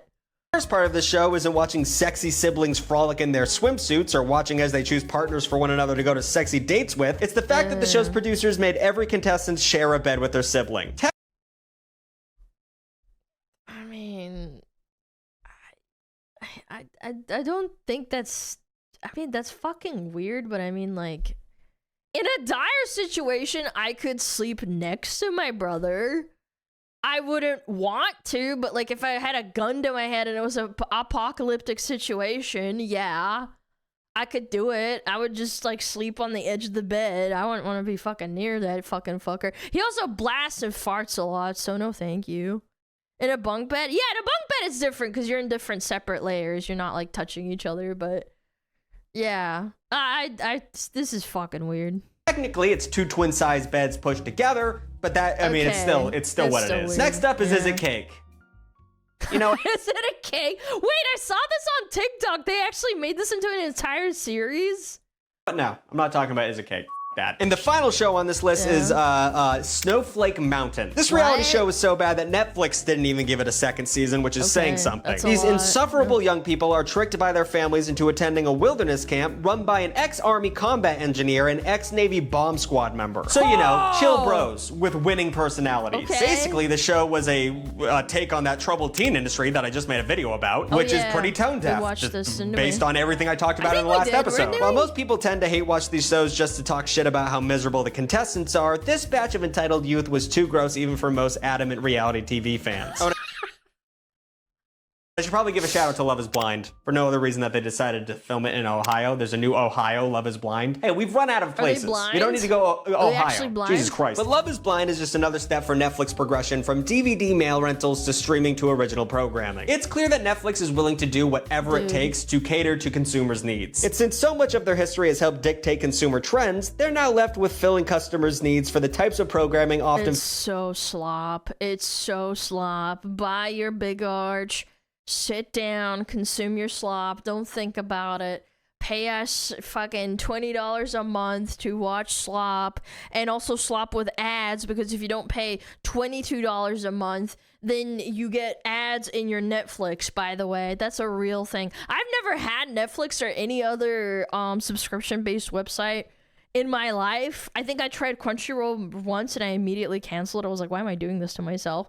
And yeah, like, I don't know. Found on those channels, which is why after all the years of Netflix dismantling TV, they are now tasked with recreating it. And I personally pretty bummed about that. TV sucked. I don't want any more of it. Anyway, thank you so much. I'll agree with that. I don't think it's any different from cable TV as we had it. Like, let's be realistic. Jersey Shore was around in like 2011. That shit was slop as fuck. This is not any different from this other slop that they're putting on. It's just that, like, they can't create anything new, so they just like have to go back to just sloppa. Much for watching. Like, comment, and subscribe. New videos every Saturday and sometimes Wednesday. And shout out the extra Tuglets. There is something in my pocket. 4 videos a week. Oh, no, sorry. 4 videos a month. 6 videos a month sometimes. $4 a month. You get a bunch of cool shit over there. I talk to the audience directly. Oh, it's buttons in my pocket. And you get your name at the end of the video. And you get to help out. So thank you so much. Appreciate it. Everything's purple. Have a good one. Bye-bye. Buddy, that's not purple. That's magenta. What is this guy smoking? Did you just say it's purple? Motherfucker's colorblind. Hell no. You should understand. I do understand. That's a lot of togglers. Holy shit. He doesn't know his colors. It looks purple to me. You might have slight color blindness. It's more pink. No, it's magenta-y. It's like pink, kind of like... It's like violet and pink, if that makes sense. I don't know. I wouldn't call it purple. Purple is like purple. It's like Discord's purple, for example. Hey Lana, how do you feel like being well known and well liked on iFunny? I'm not gonna lie, I didn't know that I was on iFunny. I'm not gonna lie. You hear yourself? What do you mean purple? It's not purple. It's pink and purple. It's magenta. Yeah! Motherfucker! Woman, shut up! Your name is Average White Guy! Didn't ask! What the fuck is a magenta? It's purple. I'm about to smack y'all. Y'all are blind as fuck. Alright. Chat. Go check them out. Go chat, Mr. Big Tom! I got a fucking text, just now from my fucking parents. I gotta go. We're gonna go rain. Where's my music? Trying to do this before. Okay. Let's go right hang tayo. So cute. Very adorable. All right, guys. Thank you so much for watching. Tomorrow it is Car Crash Wednesday. So we're gonna do that. It'll be awesome. I hope you guys had a good time. I had a really good time. I hope you guys enjoyed the show. I will be here tomorrow as per usual, unless something bad happens and I'm dead. I'm just kidding. Thanks for streaming, you rock. No, you. Go eat a big arch and don't jerk your dick too much. Yep. Don't do it. Don't do it. Don't do the thing. Don't do it too